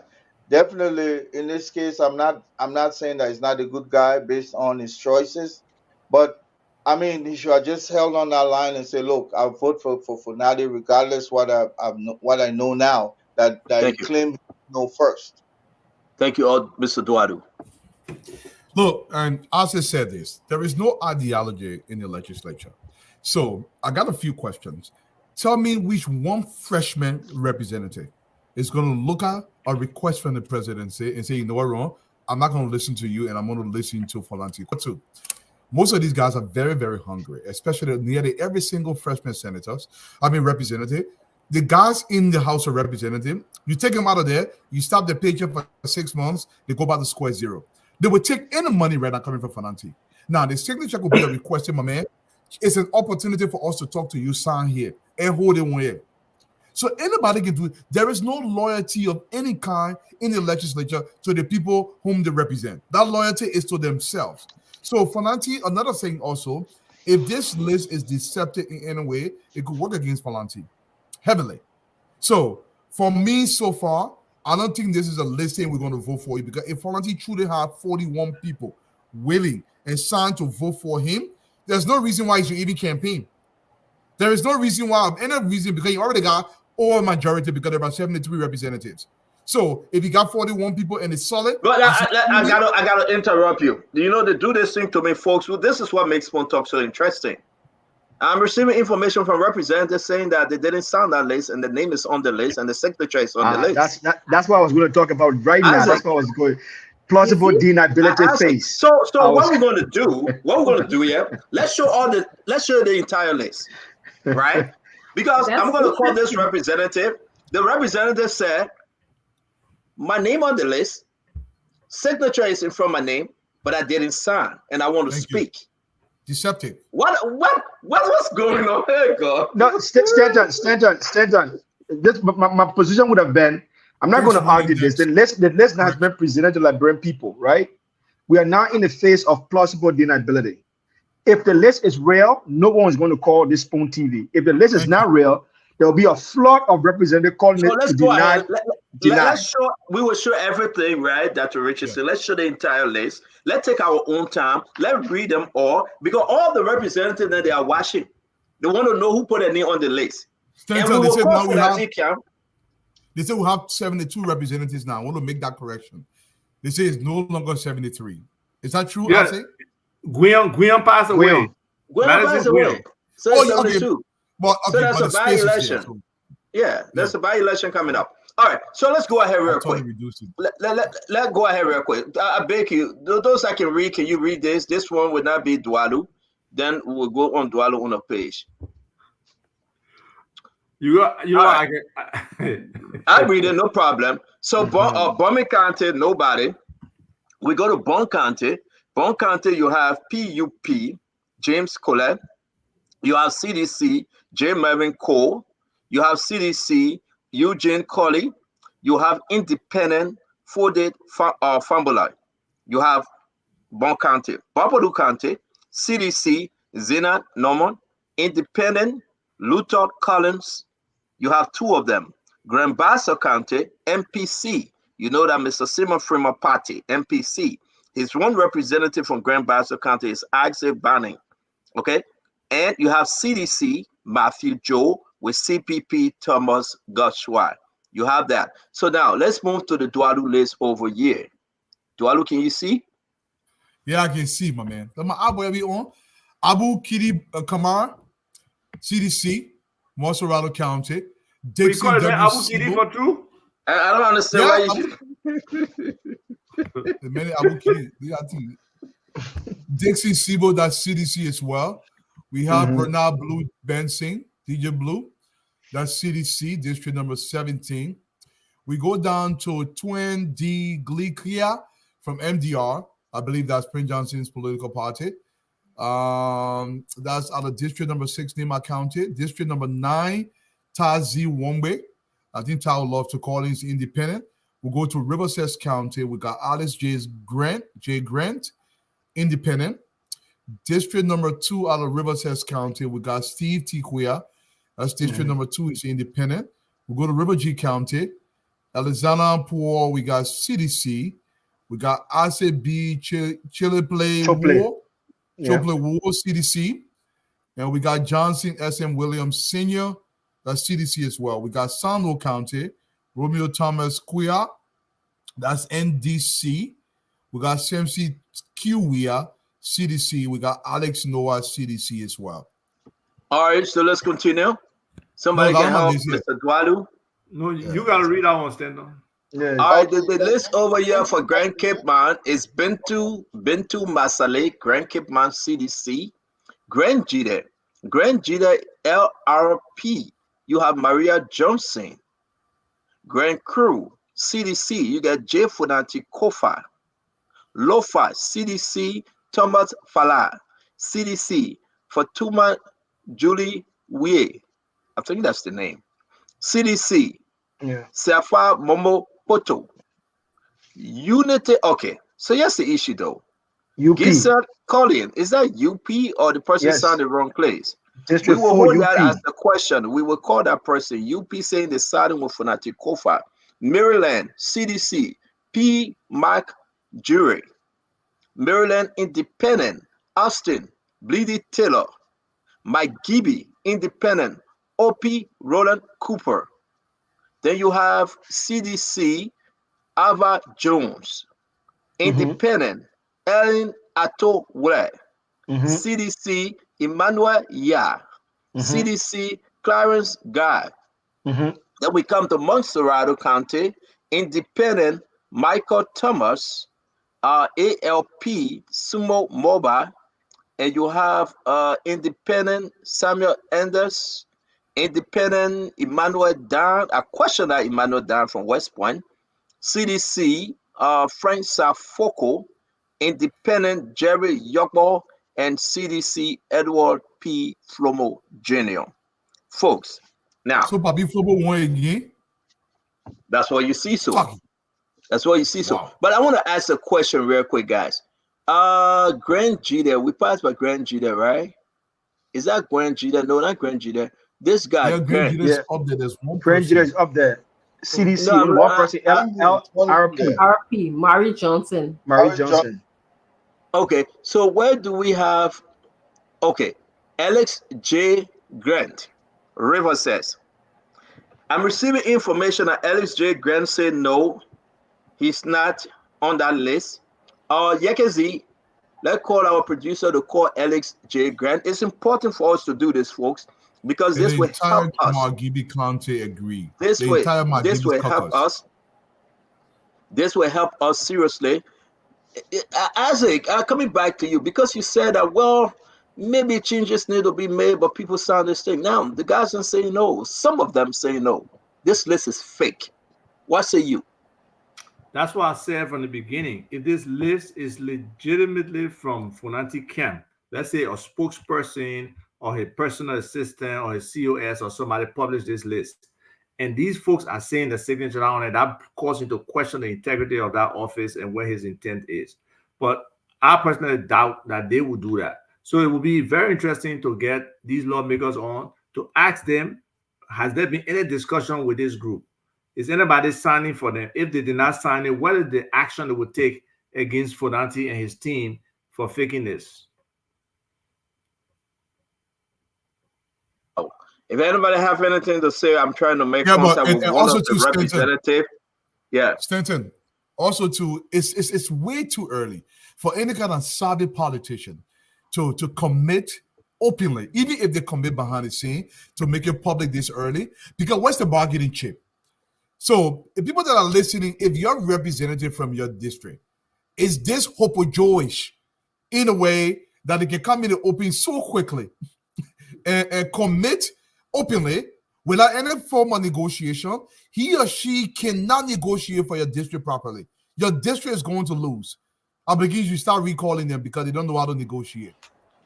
There's a person that Taiwan will surprise me on that list.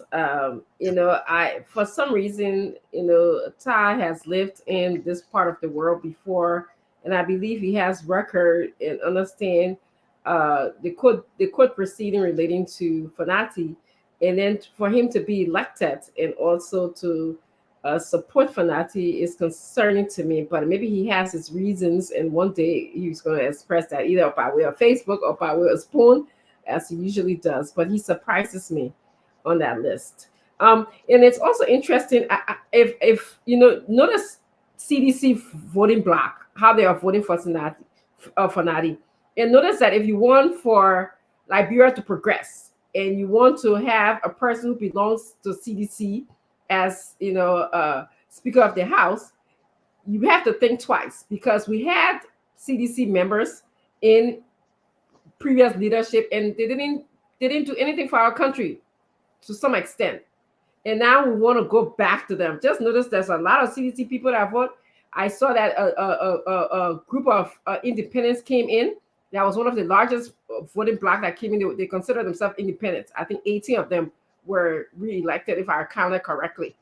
So we have like a toss between CDC and independents, who are majority now, signing that list, which I believe is fake. Well, Stanton, I think this is a psychological warfare can be done in any circumstance. They put this list up so others who are contending will say, they got finna winning. You understand? This is a deliberate attempt. And I will not trust people that will come out here to say their name, their signature on the list, but then they didn't sign it. Then it becomes a question as to whose signature is real. Because people will have the tendency to come up front there and deny that they didn't sign the list, but in actuality they did. One way I think is a spillover from the CPP issue where he was, scooped over first. So that bad seed is there. So probably I won't expect him to vote for anything Joseph Boakai or anything that would have come out of that CPP arrangement. So that could be a spillover effect, displaced aggression, if you will. But that list, whoever put it up was not strategic. Those are not things that you share in the opening, because this process is people want to retain, they want to support you, but then they don't want it to be public. That's the sanctity of voting in these kinds of election. You keep it private so that people don't know exactly who the real, the real James Bonds are, So therefore, I think whoever put that up kind of, threw a dent on Fonati's chances, in my opinion. It could be. I'm kind of great. And I'm going to say that it takes away from any kind of negotiating power on the part of Fonati. Whether this is even true, let's go with the conclusion that this is true. It still works against Fonati. The mere fact that this has been exposed. Because I wouldn't want anybody telling somebody how am I going to vote these early stages. Now, remember now, on Colonel Gray, if there are any negotiations that will happen, they're going to be selling themselves short now at this point. Listen, look, I don't know one freshman representative that's going to say no to the president, especially not understanding the inner working of the legislature just yet. Because if they're coming from their districts, they will want to take something back home to show their people, say, listen, this is what I'm capable of doing. But if they're going by this Sabo Falanti, what can Falanti bring to your district? Falanti is from what, Grand Crew County? The man was represented, what, is it 12th year now? What is he taking the Grand Crew County beside the one school that he built? School that was budgeted for through our budget. This man has had over $1 million budget every single year for the last 6 years since he became deputy speaker. What has he done? All Falanti has done is enrich himself. So what's he going to offer to you? Especially a housing project? Yeah, from Mr. The housing project was built on a President Weah with the Liberian people money, not with Falanti, but So let me Falanti say this. I beg you. as though he was building this. I beg you guys. And this is getting interesting. Falanti supporters saying that these people signed on this list is legit. They are 100% confirming that this list is legit. I have 2 representatives that denying that they signed on this list. I just spoke to, without hearing you, Isaac. You let them come on. Let them come on. Exactly. Let them come on. Exactly. So what we're about to do, folks, and again, please, this is crazy. Wait, Duadu. Wait, Duadu, I beg you, let me end on this note. Representative Moima Mensa Bridge saying they were all present when folks signed on this list. Oh, wow. So she dared other representatives to come and say they didn't sign on it.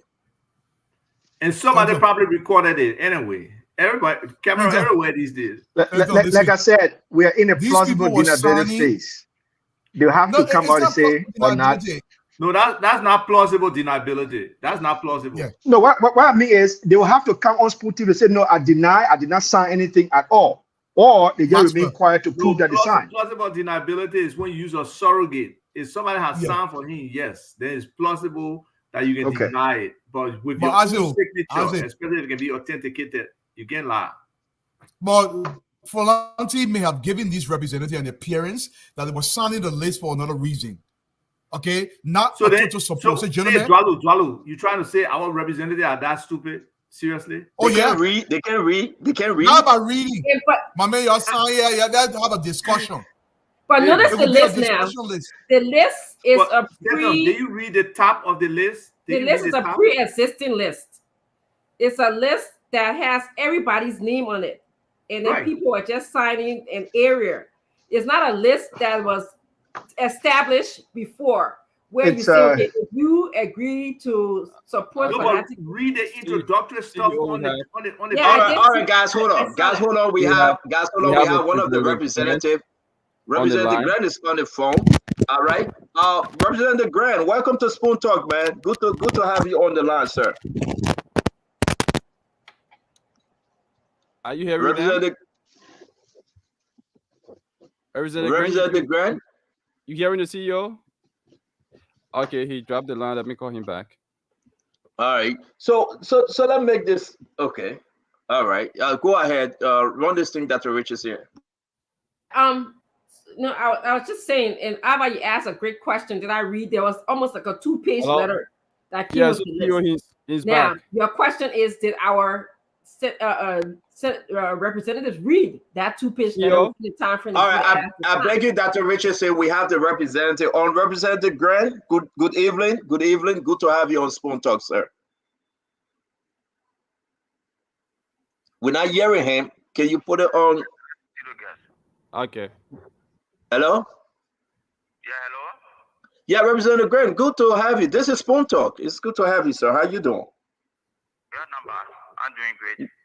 Good. Increase the volume a little bit, Yakezi. We have a list that was put out by Falanti team concerning the speakership. List that some of you guys signed on.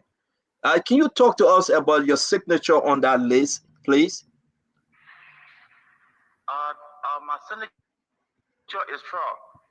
I try to recognize it, but my ID definitely is for. It's not me. So it's the attitude is discomposed, honestly speaking. Is this the representative? Is this Representative Alex J. Grant, Independent Riverside? Riverside County District number 1. And you are now confirming that your signature is compromised. Yes. Are you supporting Fonatif for the speakership position, sir? No, it's not possible. I'm not supporting Fonatif. Okay, so Representative Grant, we said thank you very much for clarifying this because we have to call other representative, but your name is on the list, and thank you for clarifying, Can sir. he send us his signature? Can he send us his signature? He say thank you very much, sir.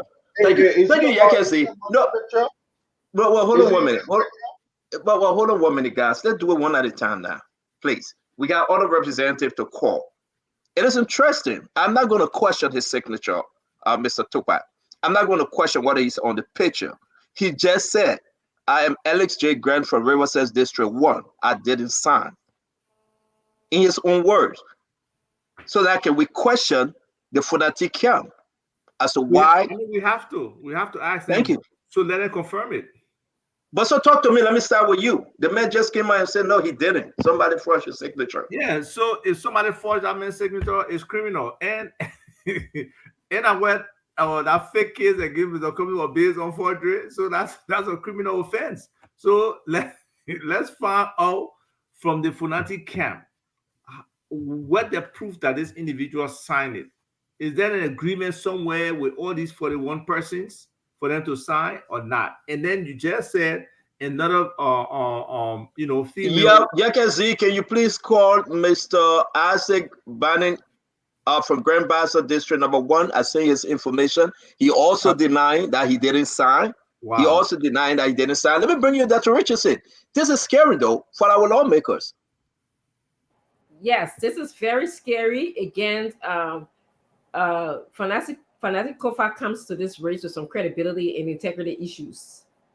And to have this, fake signature behind him in the moment of him trying to be elected is concerning. All right.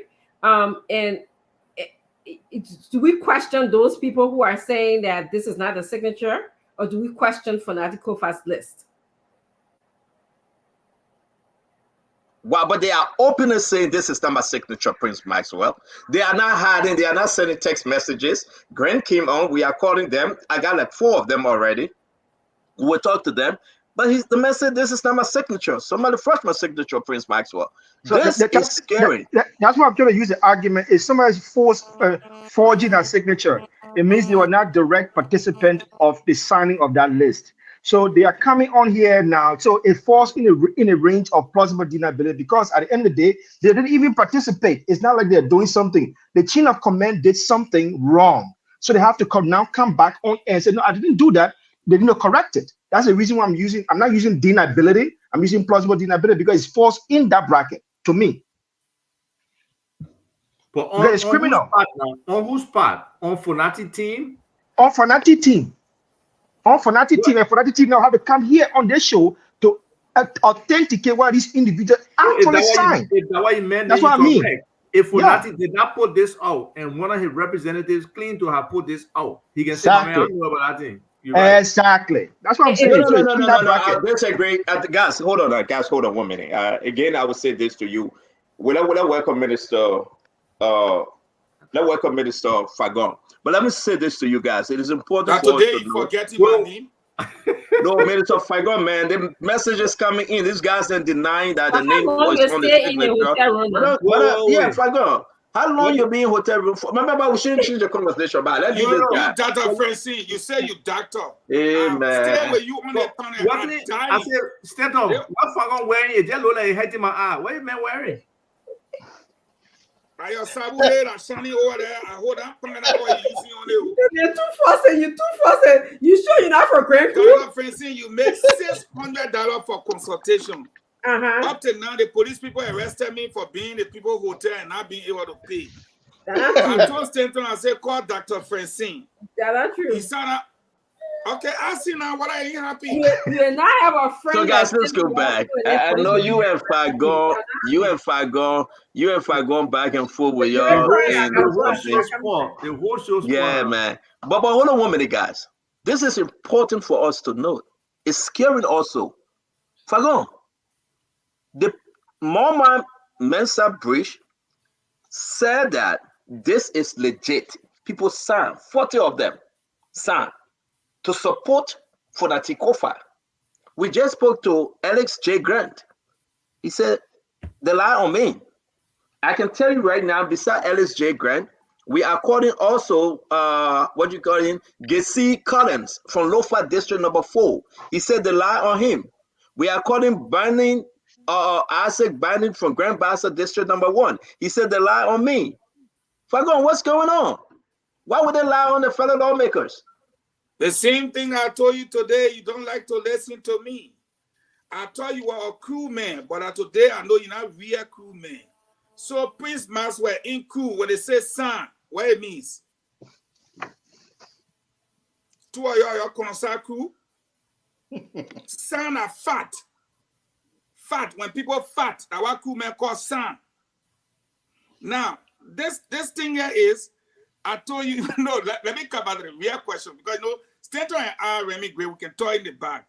He said, remember Briggs said she's supporting Fonati. Do you recall that night on the show what she said to me? I said, Stanton, now.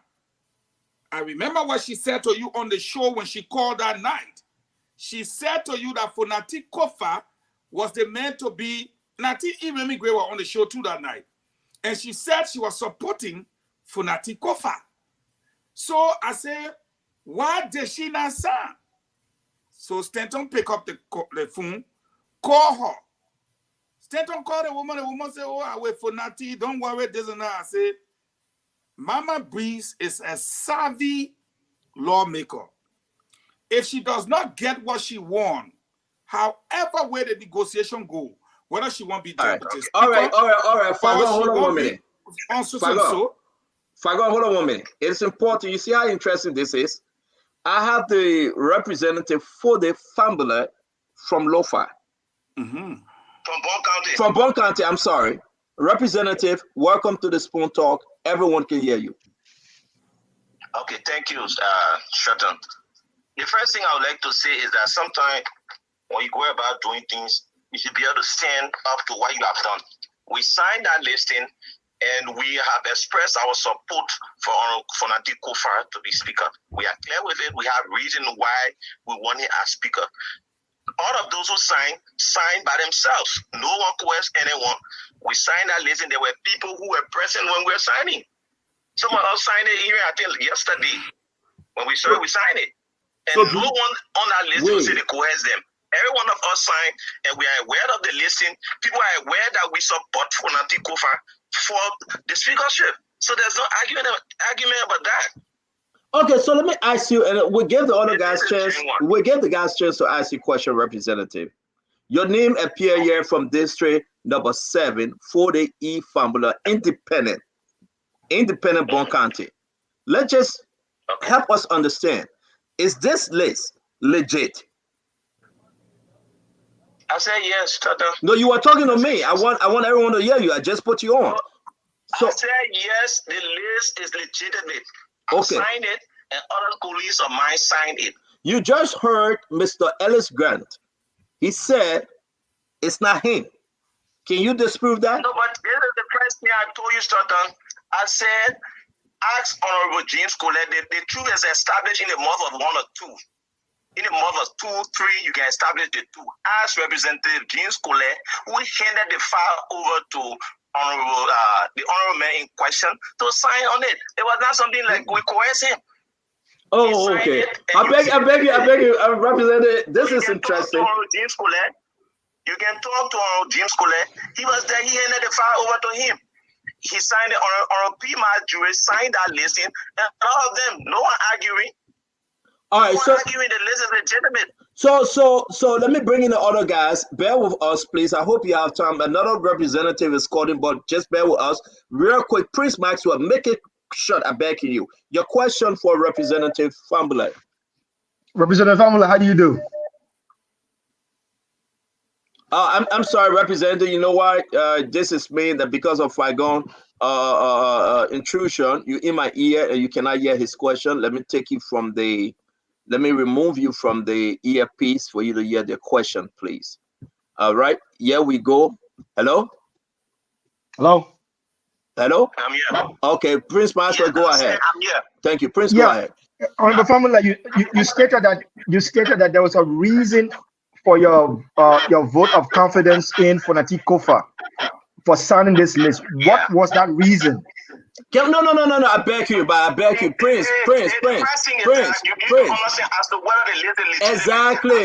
Yeah, I beg you. So it's not for what is my reason, and you want my reason is something different. You need to understand Representative. whether the list is legitimate. If the list is legitimate, we need to settle on that first. Representative, we take back the question. Okay, let's talk about the list, guys. We beg you. Prince, you have questions. The issue of whether the list is legitimate. Yeah. If it is legitimate, then we can move to the next question. Exactly. Go ahead, Prince. Do you have question? No. He said it is legitimate. It's legitimate. I have question. Asa, you are muted. Unmute yourself. I'm allowed to ask you a question now, right? Yes, sir. Honorable, welcome to the show. My question to you is: Thank you. You are right there when Honorable Colette physically handed it to Mr.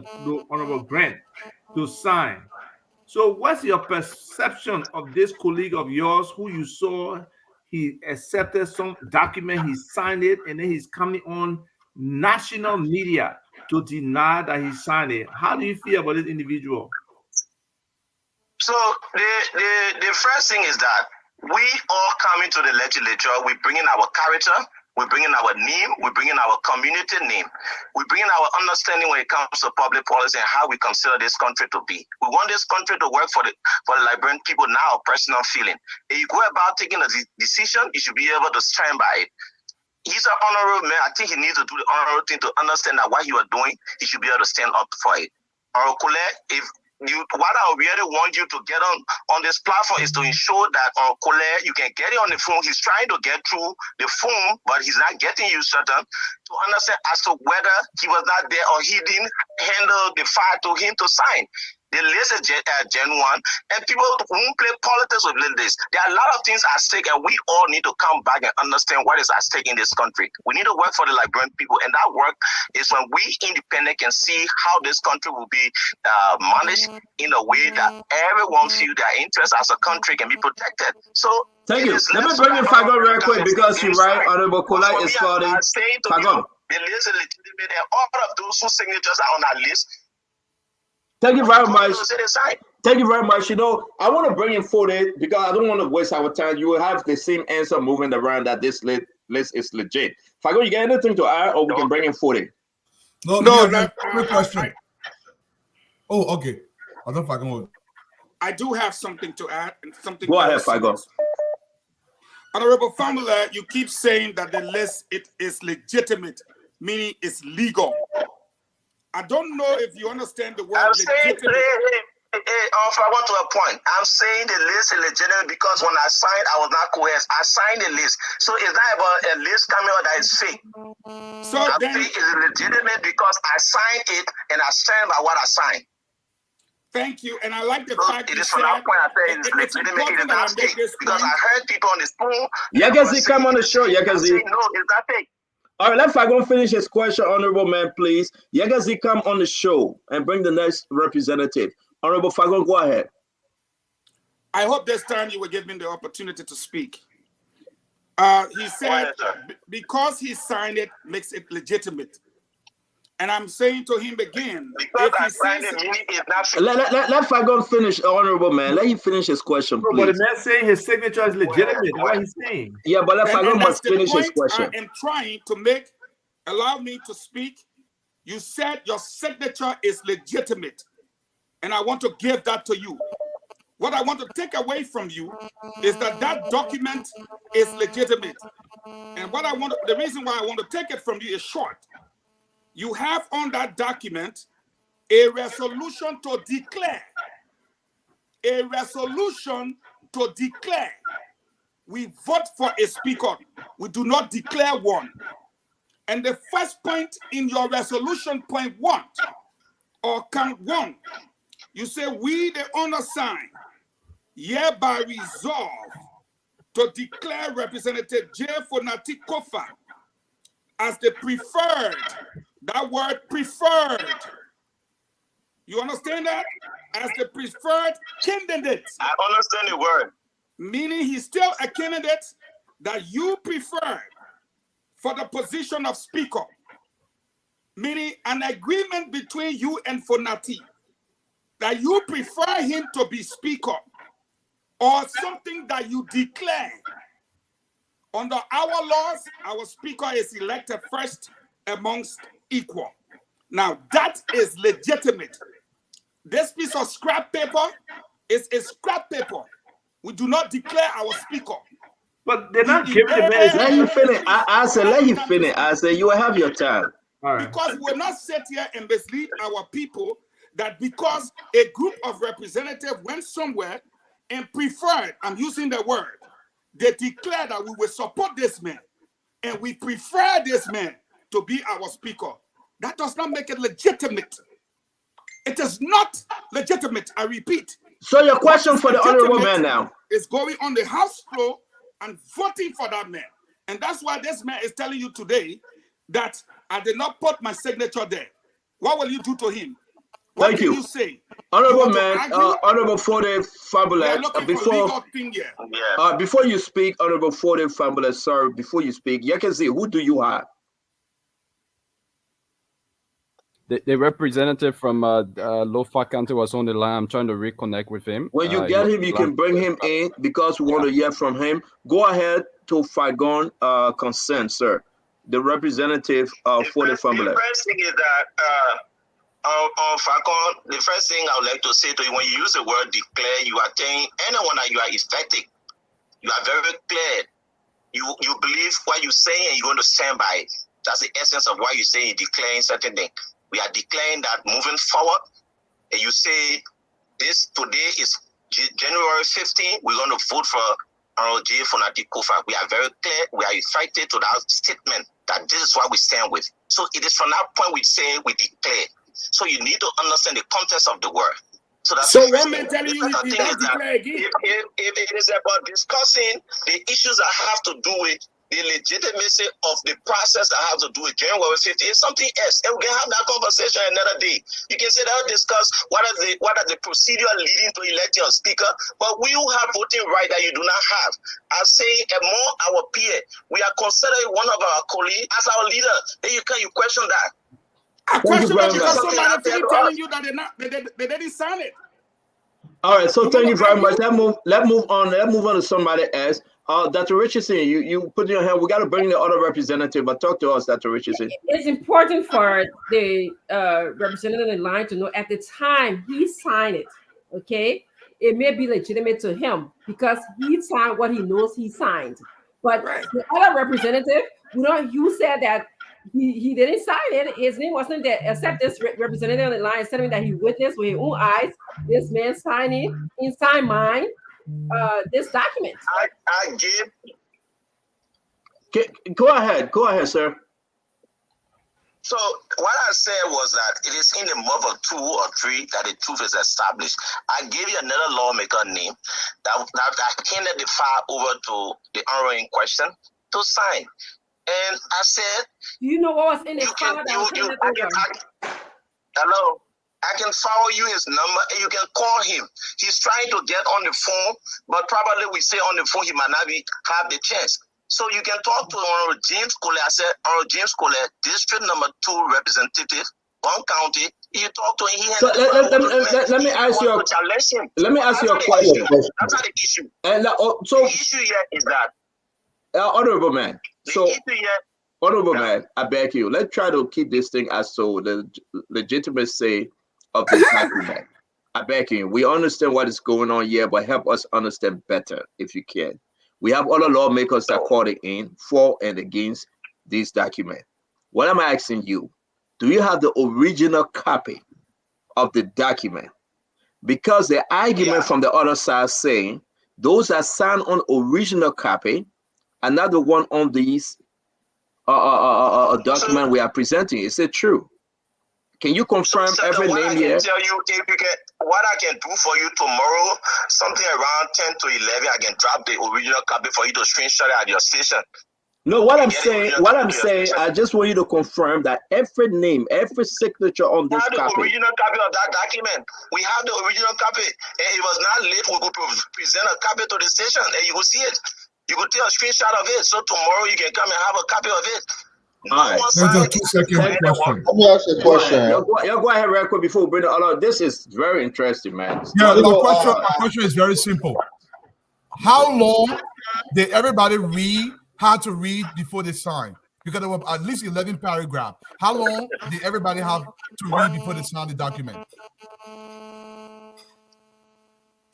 So, do I know your question is as to how long it took people to read the document before they sign? Yes. Yeah, did everybody have time to read? But the issue is that when documents are presented to people and it is intended for you to sign, you have your full right whenever you are not coerced to read it. And I believe everyone who signed that document read it and they understood word for word as to what was written in it. And the words were very clear as to what we believed and what we wanted to do. So everyone has sufficient time to sign that document. And I think Mensa told Stratton that she was even present when other people were signing. Wow. She was present. I'll come in real quick, Conor Gray, and ask if I have also for the representative to go. Conor Gray? My question has to do with the. Is he on your Go ahead, Conor. My question has to do with the photo that is displayed on top of the document. At what point that picture was taken? This picture. The photo was taken after we got through with our meeting and we walked out. Some of our colleagues were still around. We said, let us do a group photo to be able to serve as proof that yes, we had a meeting, just for the sake of remembrance. That was the essence of the photo, and those who were around stood in the photo and they signed. But are you saying that all those on that photo signed that document? So that was how we got the photo right in front of the building, right in front of the place there. So you see the photo, you observe that we are in a joyous mood, and we signed. We felt our meeting was very successful with the number we had. It was something that we felt that we have a commending lead in terms of any decision that we'll be able to take. Because you understand that the legislature is all about numbers, and the fact that you have the numbers to be able to prove a case and be able to put in place a lot of different perspectives, it helps you a lot. So we had a number, and they were even above 40. So something genuine that we all felt very good about. Thank you very much. You asked the last question. We got to bring the other lawmakers, please. My question is, and this really, who would be the one to validate the truth here? Who would bring Alex, Representative Alex, and whoever else who said they didn't sign to the table to bring clarity to this for the public? Because this is unfair to the people if these signatures are not correct, and then it will even be worse if the other representatives actually signed this document and are not denying their own signatures, and they were there with their peers, and their peers saw them. They read the preamble or the intro to the endorsement, or whatever they want to call it, declaration, and then to deny on national radio is just embarrassing. So somebody is lying here. So again, I said not to interrupt you. I would say please hold on to Representative for the family. We have Kangar. We got to bring him on, and we have the rest of them. Please hold on, sir. Hello? Yes, Representative Kangar, talk to us. You're following the show, though. I still have Fode on the other side of the phone. This document, your take. Am I live? Yes, you are. Okay, thank you. First of all, I listened to one of my younger brothers. I think he counseled Antonia Law for Fode saying that the document is legit. In the first place, at the legislature, when you talk about legitimacy, most especially when it comes to resolution, in order for resolution to be legitimized, it must be probated and notarized, so that anybody who's signatory to that document, if for any reason they are denying, they must be sent it through court. No. So it was just. But I'll have to interrupt you, Koga. Allow me to interrupt you. This is they got nothing to do that. This is another resolution that we're passing in the House. This only have to do with Funati Kofa establishing that you have the numbers to be the next speaker. Yeah, but the so message. Let me finish. No, don't interrupt. Let me finish. Don't interrupt. Fago, let me finish. That is the message. Let me fair here. Fulati Kofa is not passing a law. He's not profiting setting a law in on the floor. He is from his office. Got a few men to say, are you in support of my speakership? They put their names down. That's their argument. So, but then why do you call it legit? What are you guys trying to push here? Fagon, if only you can give everybody a chance, Fagon. Honorable Koga, can you make hear my point? Yes. Maybe the more authentic. Stanton. Under the Constitution, every election should be a secret ballot. You understand? No election is done openly. So for one to effect your signature to say we are supporting this person, in order to be genuine, it must be what? Notarized. No, I think I would disagree. No, that's not it. That's not it. That's not it. No, guys. No, let's do one at a time. Say a document is legitimate. Honorable Koga. So we didn't go to school. Honorable Koga. We didn't go to school to know what legitimate means. Guys, listen. We're backing you up. We are all equal, please. But let's understand where we're coming from with this. Honorable Koga, this is nothing on the floor. This is nothing about passing a bill. This was done in Funati Kofa office or somewhere outside your usual. But they still don't call it. Let me finish. I beg you, my man. Fagon, let me finish. Fagon, we are eight on the show. Allow everybody to speak. I beg you. No, Fagon. You will allow other people to speak. I beg you. You should tell what make it legitimate. No, I will not tell you if you continue to interrupt me. Please. Then you should tell us what make it legitimate. You expect me to tell you and you're interrupting everybody? Okay, we want legitimacy. Tell us. Will you give me let me learn and then you can make your comment, please. Yes, go ahead, Representative. I will not interrupt you like Fagon. Okay, now, the reason why I say it's not legit, now he has placed the gentleman integrity at stake. Who is saying the truth? Is Funati saying the truth or those who signed the document saying the truth? So there is a problem.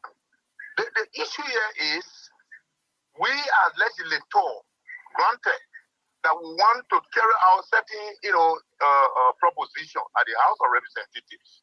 So in order to affirm or to live up to what we say, it must be through process that once if you deny, the only way you can exempt yourself, you go to court and rescind whatsoever decision you made. But at this time, it is not legit because people are saying that the document it's a bogus document.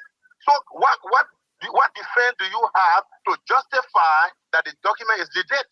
When somebody comes from out of the document and say the document I did not sign the document. So do you have proof to say he signed? All right, are you done, Honorable Koga? Honorable Koga. It's not every legal document that go by bill. And this is not a bill. You understand? And besides that, those guys been seated. But they want to make commitment, a genuine commitment that they will carry out the legislature to formulate into a policy by voting. So in order to know your sincerity, you must confirm it through notarization. Honorable Koga. One would tell me as a flying sheet. I can tell you for free. This is not a legal document. I will beg you to just thank you, Isaac. That's my point. I would beg you to just hold on. Allow one or two individuals ask you question. But before we do that, Yekezi, do you have the honorable man on? No, his phone is ringing endlessly. He's not answering. Okay, so then we will bring you back once you have him on. You have the other numbers to call, please. We asking the honorable men and women out there, if you want to make your case on this document, then we can move ahead. But again, Honorable Koga, We say thank you because another person on the list, you didn't sign the list, Honorable Koga, and someone that signed the list, that it says sign the list, want to speak. So we will be leaving you. I know you're watching. We'll call you when we need you, please. I agree. Why it is true that will be going off, it is something that borders on our concern and integrity. We are members of the legislature, and these are people that have been trusted by your people from the various constituency, by their constituents, to ably represent them. For somebody to say that they signed a document, and they are coming out to say they did not sign the document, then which one of the grouping will you consider as the original or the real group that's saying the truth? So Representative Collins is on. Bring Representative Collins while we get and besides that, excuse me, besides that, oh my God, we the undersigned representative, and they are represented elect. They are not been certificated. They say we the undersigned. All right, so you just no. They said we the undersigned. They said we the undersigned. They didn't say we the undersigned representatives. That's another argument, but we have a representative on, guys. We have a representative on, guys. We have a representative on. Go ahead, Yakezi, bring in the representative, please. It seems the representative is not willing to talk. No, I'm reading the thing. So guys, hold on now. Guys, hold on 1 minute. I said no, young wait. I beg you, Honorable Koga, wait. I said wait. Fagon, wait. Yakezi, who do we have on the phone, please? Fagon, wait 1 minute. Yakezi, no, Honorable Koga, wait 1 minute now. Wait, I beg you. Honorable Koga, wait 1 minute. Honorable Koga, Honorable Koga, you have to wait. Yakezi, who do we have on the phone? Okay, so we have Representative Collins from Lofa County District 4. Representative Collins, welcome to the Spoon Talk, sir. Thank you for joining us in the very best. Yakezi, you have to retract the statement you just made. Sorry about that, Representative. I'm coming. You hold on. You don't have to rush with this matter. Okay. Okay. Why did you tell the public that I don't want to talk to Spoon? Why did you do that? It's because you promised to talk to me earlier, but I was calling you and your phone rang endlessly, and I called you were on, and the phone went off again. All right, yeah, all right, honorable man. Thank you for joining us. Thank you for joining us, please. Thank you for coming. Let's talk about this document. All right, thank you. Let's talk about this document, sir. What's your take? Yeah, good evening. How you doing? I'm all right, sir. Thank you. The issue about the signature on this document concerning Fonati Kofa, can you address it, please? The first thing is, let me let you know that I have attended all the meetings with all of the people wanting to be speaker. And I told the Unity Party I will attend every meeting with those who want to be speaker, including deputy speaker. I attended a meeting with Honorable Fonati Kofa today. Yes, we did affix our signatures to documents. And the reason is just simple. In one of our meetings at Musu Sports, one of the hierarchies of the Unity Party visited us, whose name will be disclosed later if it comes to point. Now look, the old man has said this to me, meaning if for any reason things go wrong, that we cannot get the speakership, we got to solve half of Fonati. And then that will also reaffirmed by one of the lawmakers from Foya District. I will call the name if there's a need. And if they deny, I will call the names. So for me, we've won the election. This is about reconciliation. Yes, we don't have the number. We are 11. We are working to see how best we can bring people on board to work with us. So if my leaders can be speaking in the form and manner they spoke, gave me the soft how to circle, but then I tell them to attend these meetings, and at the end, we can work with what the president wants to work with. So what is wrong with attending a meeting with Fonati? What is wrong? That you put just flag anything all over the place like somebody has committed a crime. What is wrong with that? Did he affix a signature? No, wait on. Let him finish begging you. The honorable man. Again. Thank you, bro. What's your full name again? Because you came in, we didn't recognize you. Gizzy K. Collins. Which county, which district? Lofa County, district number 4. Lofa County, district number 4. Thank you very much, sir. Our question remain. Yes, Mr. Collins. Our question remain. You signed on this document. Why did you sign on the document? What comes to your mind if you told your workers, in my absence, you can work with what is the name of the CEO? What's her name? CEO is Madam Titi Kane. The lady, what's her name? Madam Titi Kane. Okay, you can work with Titi Kane, or you can work with Udi Fagon, or you can work with John Brown. Worst case scenario, what wrong with that? If you are giving your hope in that form, Emmanuel, what do you expect? No, again, my question remains the same, sir. I thought you really asked me who to discuss, man. I'm based on international call. Can we talk this another time? I beg you, please, man. No, we want to know what are you signing. I did tell you I signed that. Why you fussing? You don't have to fuss. We're trying to take the base. No, you're not talking to us. No, I said wait. I said beg you, Mr. Kelly, come on. Listen. What we are saying, sir, you signed it. We just want to know why you signed it. We are not in a hurry. We are not fussing with you. I just asked you the question. You were the CEO of Spoon. You are about to leave, or maybe you're traveling somewhere, and you want somebody to take charge of what you are leaving. He said, "But worst case scenario, if I cannot get Peter, you can work with Titi, you can work with John, you can work with our man in the studio there for the mutual information, Fagon." So what wrong if any of your staff decide to work with these people? Is that the reason why? Is that the reason why you signed it? That is the reason why I will attend every meeting with any lawmaker. Anybody want to become No. I'm not saying attending meeting. What's that meeting attendance? Is that the reason why you affix your signature on that document? I did affix my signature to that document. Yes, I did. Which so means that you supporting Fonati Kofa? Say again. Are you supporting Fonati Kofa for speakership? I just told you, and I hope I'm not going to repeat this anymore. Yes, it's wrong. Please. Yeah, please. I hope I'm not going to repeat this anymore. I just told you, the hierarchy of our party told us, worst case scenario, already we don't have the numbers. We are not 11 lawmakers that we let in the entire country.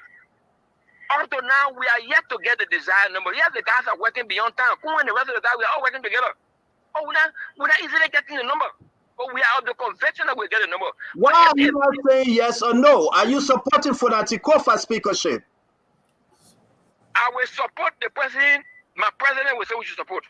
Okay, thank you. It was based upon that Thank you very much. Fonati. Thank you very much. So, I know you want to come on, but again, we got another representative to call. Go ahead, you can see. Call the next representative. As a fact, his answer today speak volume that they are going contrary to something. This is on a tennis list. Hold on 1 second. It's on a tennis list.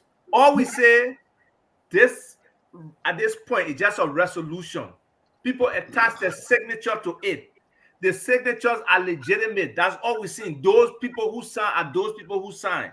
That does not mean they will actually vote when they go into the Exactly. In your head, I say, that man cannot say he's supporting Fonati Kofa, but he affects his signature. Fonati believe him that he's supporting him, but the man said the person my president say I must support, I will support. What I tell you? That tells me the man could be party discipline, right? Representative Collins is back on the line. I can okay. So is there anything that bind anybody who signs that to actually vote for Fonati? No. Representative Collins is back, CEO. All right. Yes, CEO, are you getting me? Yes, sir. We hear you. Can you increase the volume, please? Oh, man, you know, my man, I'm in the bush. Okay, you getting me now? Yeah. Yeah. Okay, thank you very much. I just say to you, member of our party, a ranking member who name I don't want to disclose right now, and my colleagues listening to me can attest to that. And if I seek a permission, I can call the person you want to read it. There are 2 of them. No. The old man told us to tell you, to let you know. They are saying that you are wrong, Representative. The 2 individuals in question say they have never said to you, I beg you, Fagon. Fagon, I beg you, man. You listen to me now, please. Let's have a conversation. You just want to make all the people need. Right? So can you put it let me let you out? Let me think you hear me out. Yeah, we can hear you out. If a ranking member of the Union Party can tell you in a hall where we had a meeting about almost on the summer person, and they told us that the old man is telling us that worst case scenario, if we cannot get a number, we have a soft heart for this man. So what is wrong with me working with somebody who my president got soft heart with? Until they can decide, look, this time around, we don't have soft heart for this man, but we're supporting the president. We will have meeting with everybody. I'm saying it openly. I sponsor myself. But I don't want to go that route. So let me get any and tell you that I can have meeting with everybody. We have a meeting with everybody. That's not a problem. Okay, Mr. Collins. No. I have to say this because when I say, Mr. Collins, I beg you, I say you will come in. Mr. Collins, were you part of the meeting that was held at the VP Elite House? Say again. Were you part of the meeting that was held at the VP Elite House? Yes, I was part of that meeting. Were you okay, let me continue with my question, please. Yes. Were you told that Joseph Yima Boyka, president-elect, and vice president-elect Jeremiah Pankun saying Unity Party must have the speakership position? That declaration came in when I even told them that why is it from the Were you told, sir? Listen to me. I'm coming to tell you now why I was told, because in that meeting there was still controversy. Nobody was even thinking as to whether who would become the speaker or who would become speaker. That was between Samuel Koga and that of our brother Jeremiah Richard Kuhn. Yeah, Richard Kuhn. So in that meeting, no decision was taken there. But were you told that the speakership should be Unity Party? Were you told that the message that came from President-elect? They would be supporting our candidate. We were told the Unity Party would be supporting our candidate. So my last question to you, and we can bring the other people, sir. You were told that Unity Party, President-elect, Joseph Yiman Boyka, Vice President-elect, Jeremiah Kuhn, Clarence Massaquoi chairing this team, inform every one of you that the speakership should go to Unity Party. So why are you changing? Okay, so again, I'm asking you, you were told that the speakership should be on the side of Unity Party. Yes or no? The Unity Party want to produce a speaker. I was told that. But then you say that who told you, who the hierarchy told you, who the hierarchy told you that it's okay to carry Funati Kofa? I didn't tell you that. Don't put me wrong. Don't misquote me. I told you. The old man told us worst case scenario. Please attach that worst case scenario. If we do not get or solicit the required number, we can have a soft half of Who told you that? Who told you that? I will not tell you down the radio until I see the information. I will not tell you that. Is that Jeremiah Kuhn? Is that Clarence information and see the permission of my colleagues for that meeting that day. And when I see if they agree, I will let you know tomorrow evening. Thank you, Mr. Collins. Go ahead, Asa, if you have a question. Yeah, my question to Honorable Collins. Do you know who Fanatikova's wife is? He's off. Oh, okay. Anybody know Fanatikova's wife? Oh, Stanton, this is an attendance list. This is not any commitment of any kind that Asa said. He's calling back. Maybe you can say answer your question. Okay. I mean, no, my point is, angry. Like he said, in the worst case, okay, the man admitted that they don't have the numbers, right? So the person that could possibly work with them, according to him, what he's saying, the vice president, will be Funati Kofa. The president-elect is Funati Kofa, right? Funati Kofa is married to a Yekesen, okay? That's Joseph Boyka's niece. So there's obviously a relationship there of probably, like he said, soft-heartedness and respect, okay? So his preference, if I can get one of my partisans there, and they don't have the numbers, if you look at the numbers, they don't have the numbers, okay? So that's the likelihood of them favoring Fonati to work with him. But again, let's forget about all of that. Let's just look at what a resolution is. A resolution is not a vote. A resolution is not binding. It's just at that point in time, people are saying we resolve to do this. Can I change my mind if somebody act funny? Yes. He has dropped the line again anyway. You know, for me, I was simply trying to establish that they did sign a list. They Yes. had a consent. Yes. Now, I do agree that this list is beginning to appear as an attendance list. Like all those who attended the meeting had to affix their signature to a list that they were part of this meeting and that they heard the words and the request of Fonati Kofa. Let me ask you a However, question. No, let me ask you a question. Are you saying they did not read those 1.5 pages that were at the top? Did they not read it? Are you saying that? I'm saying I'm not saying that because I'm not part of their mental faculty. Exactly. What I'm saying is they did read something because they affixed their names and signature to something. The agenda of the meeting is spelled out. But clearly. as you said correctly, it is a resolution and that is not binding. Henceforth, this is a signature to say I attended this meeting, I listened to Fonati Kofa's position, I like his position, and I could probably evaluate until the time for a vote. So that period from now to the period of vote, anybody could change their mind. So I'm saying that they didn't read this statement because if you read, there's 6 that I'm seeing in front of me, propositions here. The first one said to declare Fonati J. Kofa the preferred candidate as opposed to Kuhn be the preferred candidate. Exactly. Okay? The one question I want to ask y'all, when are they certificating these lawmakers? I don't know, but I don't know, but so that's the first question. Then it goes further to saying that they actually agree with the commitment to bar partisanship and his ability to foster collaboration among members of various political affiliation and ideological background. When did they know Fonati could do all of this party collaboration? That the richness in your question is unique.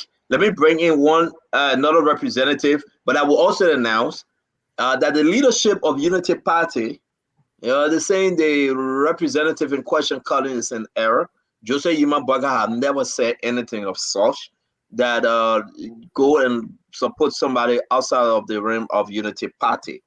They are categorically denying it, and they want to check Representative Collins of Lofa County, District Number 4. Let me bring in another representative from District Number 4, Montserrado County. Sir, your name. Thank you for joining, sponsor.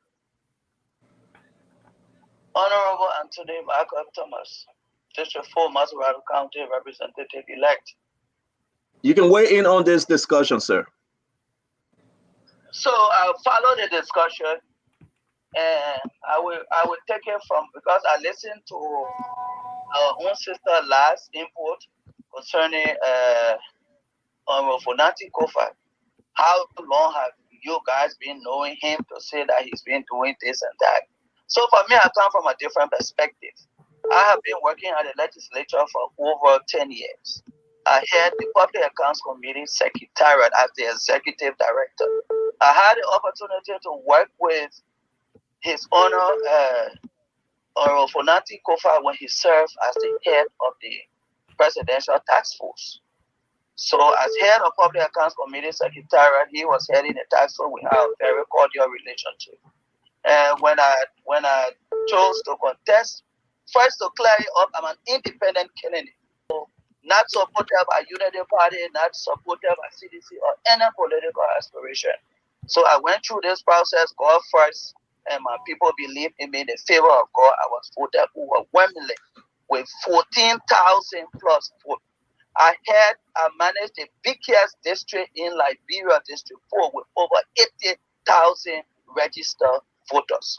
Now, we made that decision. Firstly, I will say to you, I'm a signatory to that endorsement. That is not an attendance. It's wrong. It's erroneous. We had that document. We all reviewed it for a very long time. I'm a lawyer. I can sign no document without looking at the fine print. We review the fine print. We look at the content of the document. We are all like-minded lawmakers, and we believe that Honorable Kofa should be the first amongst equals because he comes with a lot of pedigree, he comes with a lot of quality that can direct us because we are more concerned of how we can develop our district, how we can. So Representative Thomas, let just drop me with a question. It's important. Representative Thomas. Representative Thomas, allow us to ask you some questions, sir. It is important that you have agreed, and you just said you have announced that you signed this document, and this document, you guys had possession of this document a few days ago. Is that what you just said? In fact, even as a lawyer, and I am the chair of the Phonetics Copa Block, I did my consultation with my district. I met the entire intellectual class, talked to the elders. No, I understand all of that. How long you guys had the document for, Representative Thomas?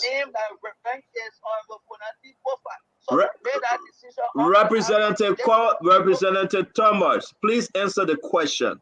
How long this document was distributed out to every lawmaker? How long? A week? Few days? I had it for days, about a week. You had it. Okay, you are the chair on the Men Black. So let's talk about Ellis Grant. He said he never signed it. Is that true? So between me and you, the list is there. The list is there. And interestingly, Ellis Grant sat right by me. If you look at the video, you will see Michael Thomas. You will see Eugene Colley. You will see Zina. Do you have the video? Do you have the video? Do you have the video? We can send you the pictures. We have people who have pictures of that engagement. So, Mama Briggs, a few other persons, maybe Ellen Ato who shared a picture with you. Wow. Yeah. You guys have questions for the honorable man? Yeah. Yes. Let Dr. Richardson go first, and you come next, please. Dr. Richardson. So, Representative, you mentioned my questioning of you saying that Kofa is committed to bar partisanship and his ability to foster collaboration. You know, Kofa comes from the CDC government, and everything the CDC put in the House passed. So how was he fostering collaboration and affiliating with other parties? Did you ever observe any time that he integrated other parties' position in making decisions? So Kofa is one person that cut across political barrier. His interaction goes across even people that are from the independent bloc and other political institutions other than the CDC.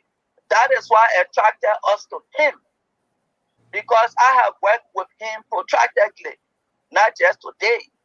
People normally call me the 74th lawmaker because I have been in our legislature for a very long time and I understand the dynamics of politics in our legislature. So you didn't answer my question though. Thank you for being there a long time and serving. But I asked you, did you ever observe Mr. Kofa go across the aisle to another political party to integrate their concerns? Because everything CDC wanted passed in our house. Exactly. One instance is Honorable Yeke.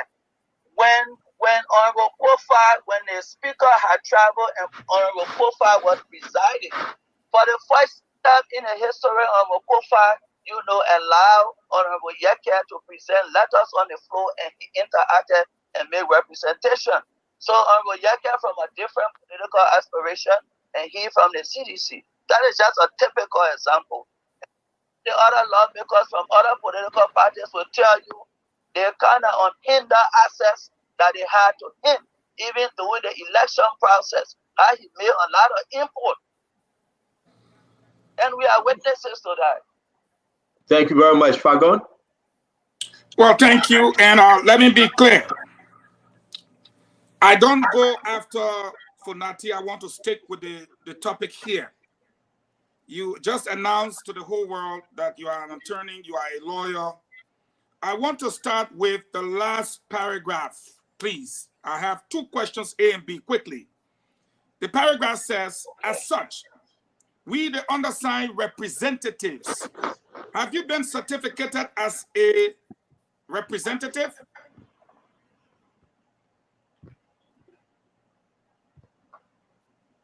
The honorable man, the question for you, sir.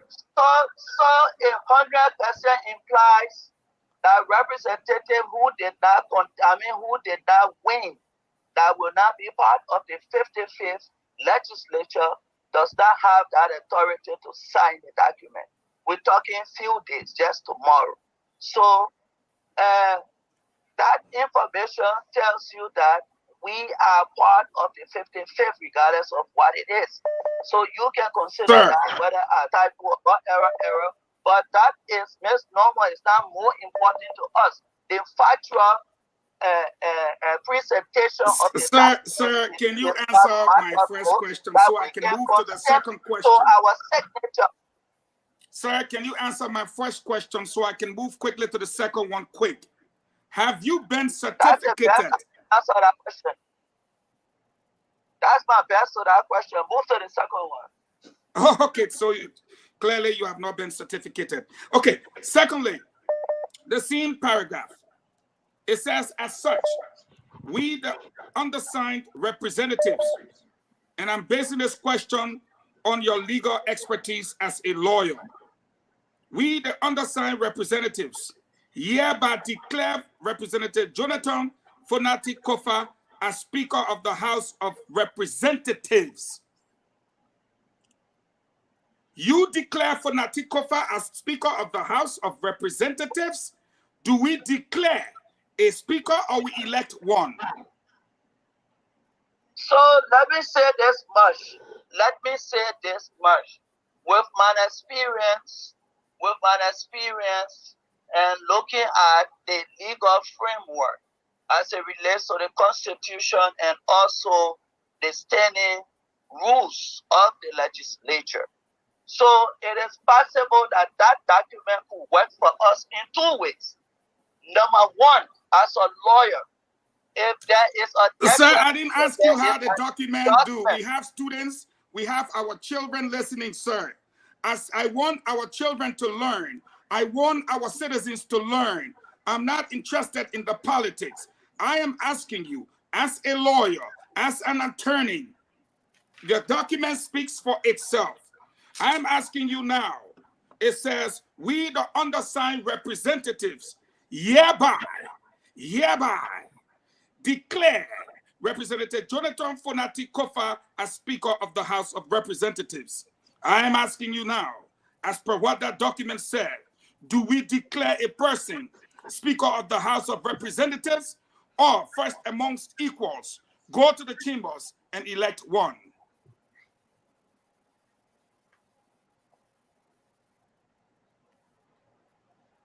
Hello?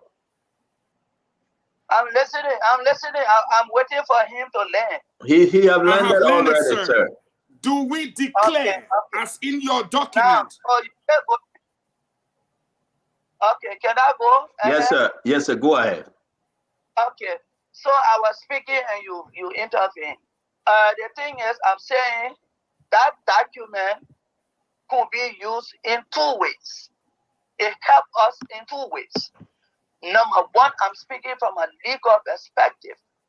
It's possible to use that document to suspend the provision, to suspend that specific position in our standing rules, to officially abuse it on the day of election to whoever, you follow me, on the day of election to the presiding, who will be the chief clerk that will conduct the speakership election. And in that point, we will be speaking, and that document will be used on that day. We cannot rewrite the document. On that day, we will be speaking and submitting the document as representative. That she is their representative. We can move to present the document as majority members and say we suspect the institution, and this number of lawmakers have declared that we want Honorable Kofa to be our speaker for the 55th.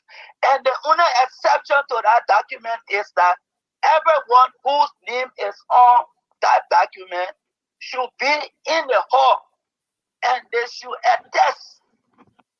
They should attest to their signature on that paper. That's the exception. Thank you very much. Let move on. We got to move on. We got to move on. Honorable Thomas, we say thank you for joining Spoon. One last question real quick. Now, folks that have signed onto that document, they are now, some of them are saying, no, I didn't sign, or I'm not supporting Funati Kofa. What say you to the claims we made today on Spoon Talk, sir? So one thing I can say to you, look at this document from a political perspective, because we are a politician and we have committed ourselves to this document. So some people on public, on this media, and saying what they're saying because of the engagement. But I can tell you, all of those that signed that document, read it, they knew what they signed, and they are willing to testify to that document. So my question remains the same, sir. Can you trust them? Can we say Funati have the numbers? Will you have them coming up and saying, no, I didn't sign, I am not supporting Funati openly? Can you still say he has the number? Can you trust them? So that number would have been far more than it is, because we did a thorough vetting process of, members of the 50th that will be of the 55th. And the names you see there are the claim of the legislature. Can you trust them that they have openly denied Funati, sir? That's my question. Can you stay? For me, those statements are political. Okay. Thank you very much, Honorable Thomas, man. Oh, listen, you have to come in studio one day, man. Thank you very much. We appreciate you. I have been waiting for this opportunity, and good for me. I thought my sister, Madam Chibama Wolokoli, was on to next year.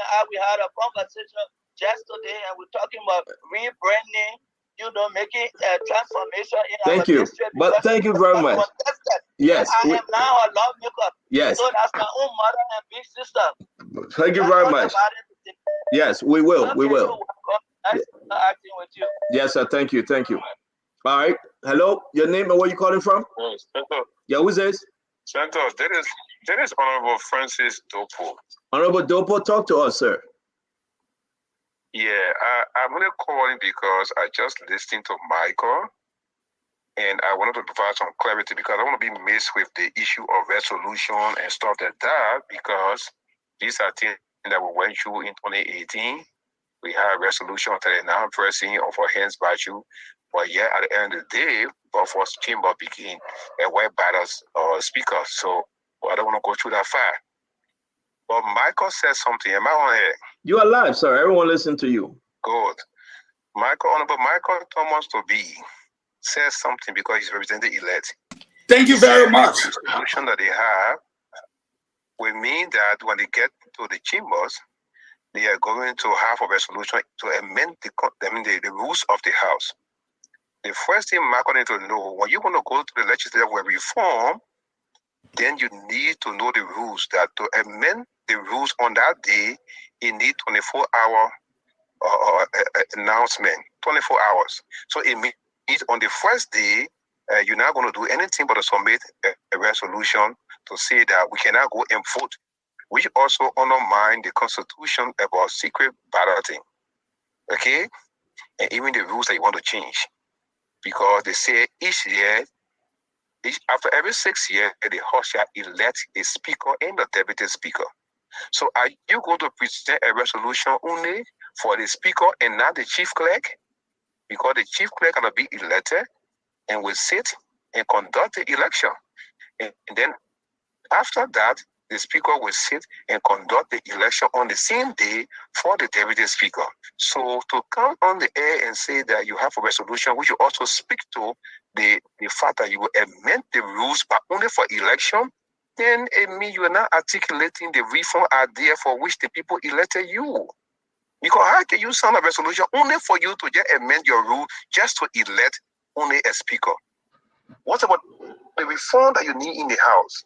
So I don't want to go that far, settle, but just to say that Michael need to go by and think, I don't want to go to the discussion about who signed, who didn't sign. We've been in that thing before. People sign, people don't sign. Some people send attendance, some people take attendance sheet and attach to documents and all that kind of things. So my brother Dopo, the honorable man, should Unity Party be concerned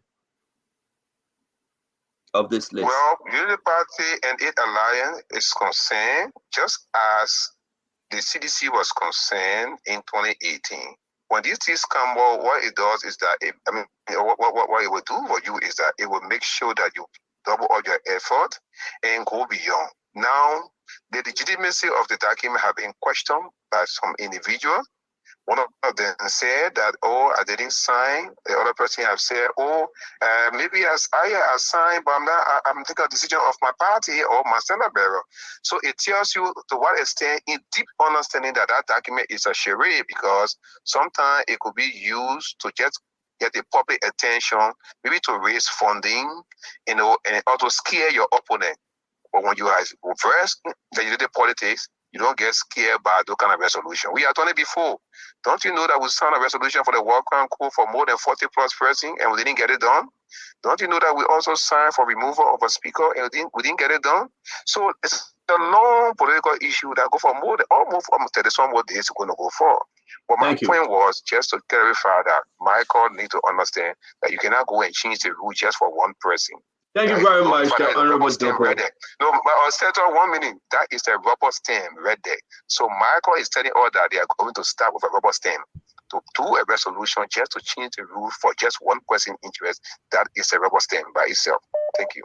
Thank you very much. Thank you very much. I'm going to bring one last person, Mama Breach Mensah, the last representative, then we can wrap this thing up. Honorable Mensah, welcome to the show. Senator, there are a few things that catch my ears and my eyes, and we need to talk about it. I listened to Representative Topo talking just now that they cannot have the reform or you cannot. Every time we have the 1/3 or the 2/3, we can adopt our own rules and then make sure we agree either to say the House going to vote this way or the House going to do this. So I don't know why he's saying we have done it several times. We always get adopt our own rules. And the next thing is, I want my brother Fakon to know the resolution did not say Sore and Sore is for Funati. We said they prefer Kennedy. So read the counts, not just the headline. Look at the counts in the resolution. Then you will know. And then what are we talking here? My point is, you got 41 lawmakers that signed to this. And you only call one person or two person in that said they didn't know about it. Which I know. I was sitting, and the only time tomorrow, I'm going to give you the photo because the guy that took the picture and went also, I've been calling him. That's why I took my time before I call you. I've been calling him, and he didn't pick up. I did not sign the resolution, not because that I'm not supporting Funati. I am supporting him. But I think I was doing one other work, and so, but I saw these people sitting there and they signed the resolution. And the point is, I heard my colleague Koka say, you cannot notarize. When people are not done signing, you will notarize. People cannot get done signing document, then you go and notarize it. So I want other people that say, let it get the owner signatures and come with it. But I was sitting there sometimes, people signed, people attended the meeting. Everybody was present. Give me Alex. I can tell you, Alex was sitting with Marco Thomas. And I'm going to bring you those pictures. I'm sorry I'm calling the guy that took the pictures and he's not picking up. Let's stop this thing. My point is, and that is why I always tell people, our world, we are honorable people. And if we start this early, it's going to be a problem. My only issue here is why the mistake that happened that we cry for Buffalo Chimas today, I don't want to see it being repeated. For us to say, let the House make decision and elect their own person. Because what? We want to speak on national issues that the people should be represented. That be Marco. Do you think folks are playing Funati Kofa? Do you think they are sincere when they sign and they say we didn't sign and we are not supporting Funati? the first thing, the guy told you, the Alex that said he didn't sign, they have a witness. The person, if I told me, because I gave your numbers to him, he said, I gave this document to Alex. So what I think the other party should do is, go and work, get your own numbers and come here. I was there. People are sincere. I'm telling you, people are sincere about Fonati because what? And then somebody asked if Fonati spoke on national issue or ever, I think that's a fancy or so. I sent you a link. The harmonization was being finished by Fonati. In our chat room, Fonati used to give our heads on or issue. People started screenshotting Fonati text to us and giving it to the president. Thank you.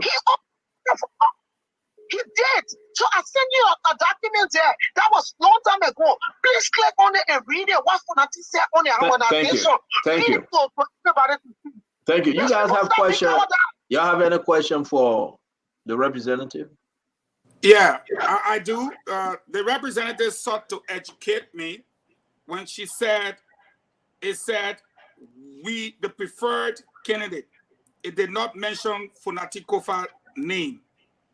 I agree with her. Apparently, she said when she was doing something, okay? And I think you were really doing something. Because if you read the last paragraph there, it says, we, the undersigned representatives, hereby declare Representative Jonathan Fonati Kofa, or the Benesi popping from my mouth, or a different thing I'm reading. So, we declare, but we did during the Vera count. No, it's not about the country. You say it did not. Hold on, ma'am. Ma'am, hold on. When you tell the whole country that this thing did not mention, you did not mention Fonati Kofa's name, and that I should have read the count.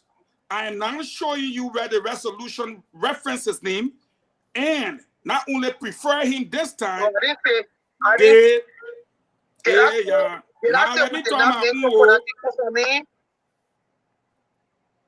Let me talk my own. Can one was what you based on. Please let me talk my own. Can one say to declare Representative J. Fonati Kofa as the preferred candidate? When you came, you mentioned my name. Even some CDC people, they start making fun straight. They say, oh, I just want proof to you that it mentioned her name in Can one as the preferred candidate. In the last paragraph, when ente, let me talk my own now. Ente, you don't see how many cash Fagon before. You're fighting the man. You're fighting Fagon now. Yeah. Well, let me finish. And she said she let me. What can't begin Fagon myself? Okay. Tell it again. But it can one. It listed him as preferred candidate. You said it didn't mention Fonati. It can want a mention her name as the preferred candidate. Then they left from there in their closing. No. I didn't say that. You kept emphasizing on the declare. And that's why I told you the resolution came in. I didn't say I didn't mention Fonati. Don't say that. I told you there's a count in the resolution. So look at it. Every count mention Fonati. All right, guys, we gotta go. We over our time. I don't care what you do. I don't care what you do. As the candidate. No. That's what I'm trying to do. All right, thank you for making the correction. Thank you for making the correction. I will talk my own. You try your own. Let me talk my own. Today you will not pass. Okay. You will let me talk my own. You will let me talk my own. You will let me talk my own. Today you will not pass. I want to tell you that can one that prefer him in the last paragraph. There is no preference now. Thank God we get big book man here to call Asif Atuba. In the last one, there is a complete declaration. And let me read it to you so you can understand it tonight.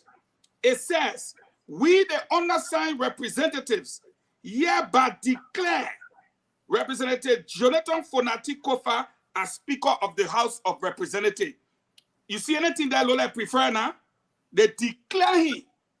And maybe that the reason why you didn't sign it, you can't hear tonight. Now you tell me and stay on. Maybe you are busy.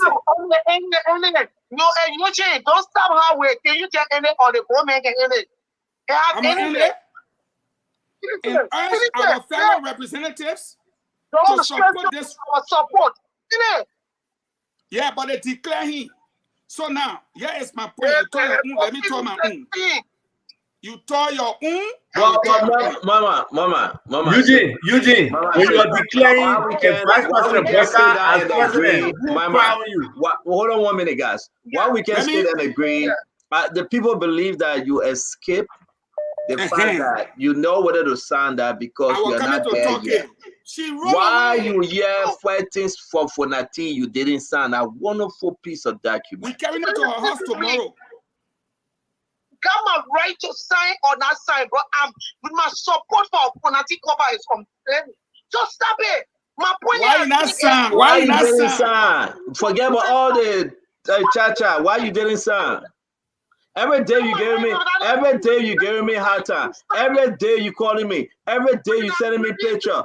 Even night 2 o'clock in the morning you wake me up. Why you didn't sign? You had an opportunity 1 week. Why you didn't sign? Why you didn't sign? I have my right to sign. Oh, nobody not tell you say that you're right. Look at the friends. Look here. You ever remember Breeze? The woman is smart. Is there anything that making you that you didn't sign any specific reason? She won't be speaker, so she can't commit right now. Sign, but I support so will you sign on that document tomorrow? What? Will you sign on that document tomorrow? At my time when I'm ready to sign. So I'm making so is that document we have a democracy. We have a democracy. You can choose verbal support and she doesn't have to sign. Mama, I said don't do that. You don't know how the woman can beat on me. I say the woman beat on me every day, sending me picture. Today she sent it. No, I said let's establish this now. She sent me this picture today. She sent me the picture today. Why? Honorable Moima Bridge Mensa, the one that can give me hard time every day. Why you couldn't sign on the document? You want us to believe? I will sign when I'm ready to sign. When I decide to sign. Blah. That is it.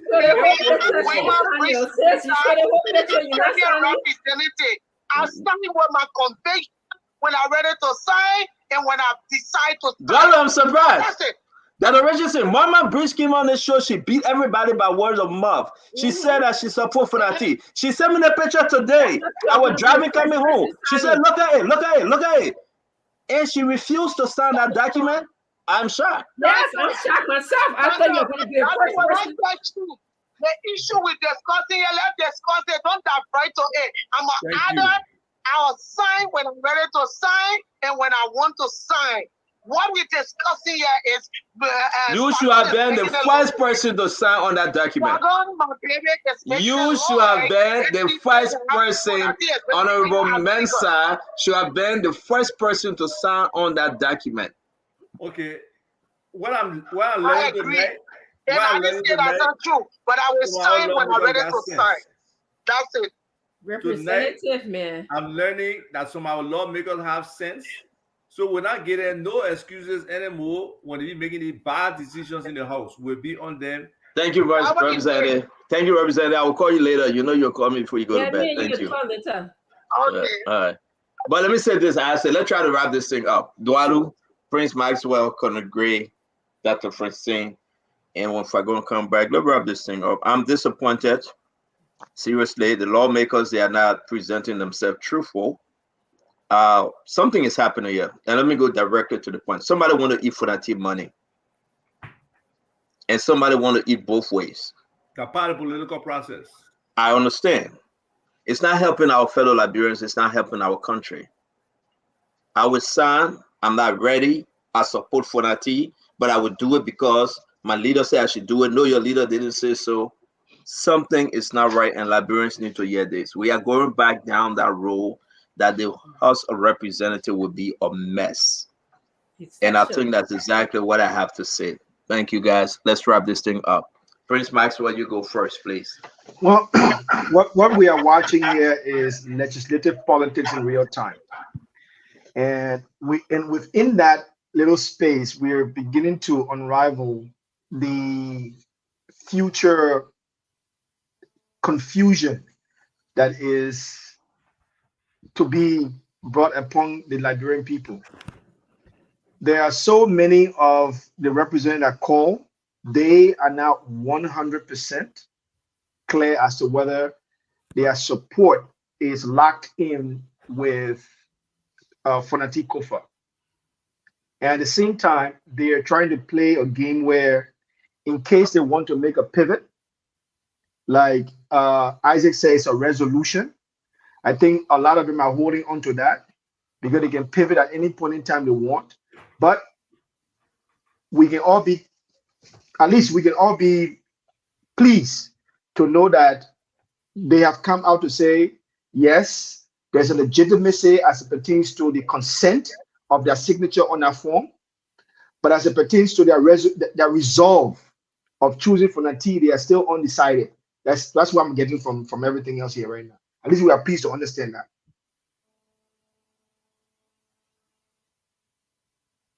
Isaiah, want to come in? I don't mind.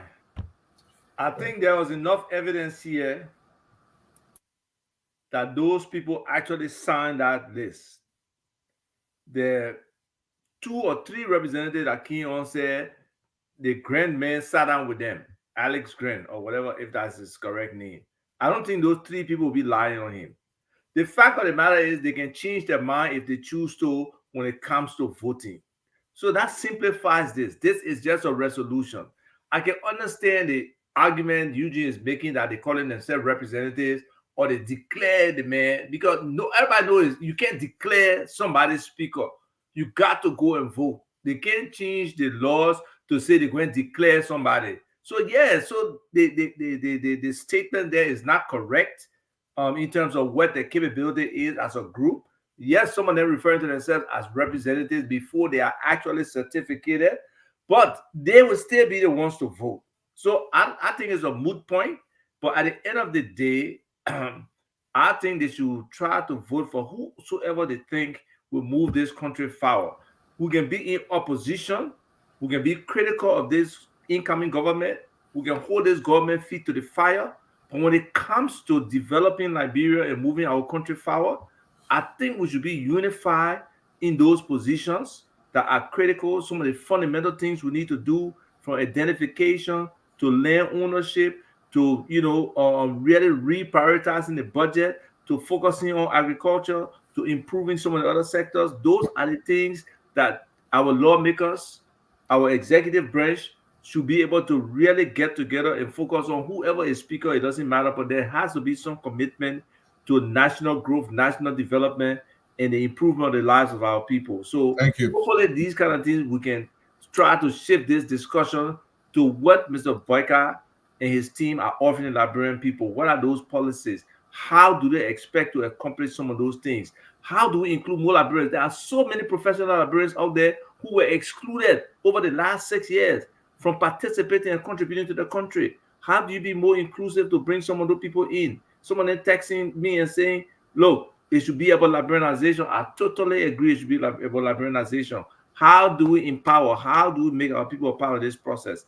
So hopefully we have other times to delve into those topics and those subjects. But I think today there's just a declaration. Those lawmakers can change their mind if they choose to, and they can also choose to vote for Fonati. And I think what the guy said about that comfort level of Vice President Boyka or President-elect Boyka with Fonati Kofa, I think that is a real statement. I believe somebody came and said that to that group of people that led multiple Unity Party people and independent people to say they are supporting Fonati today.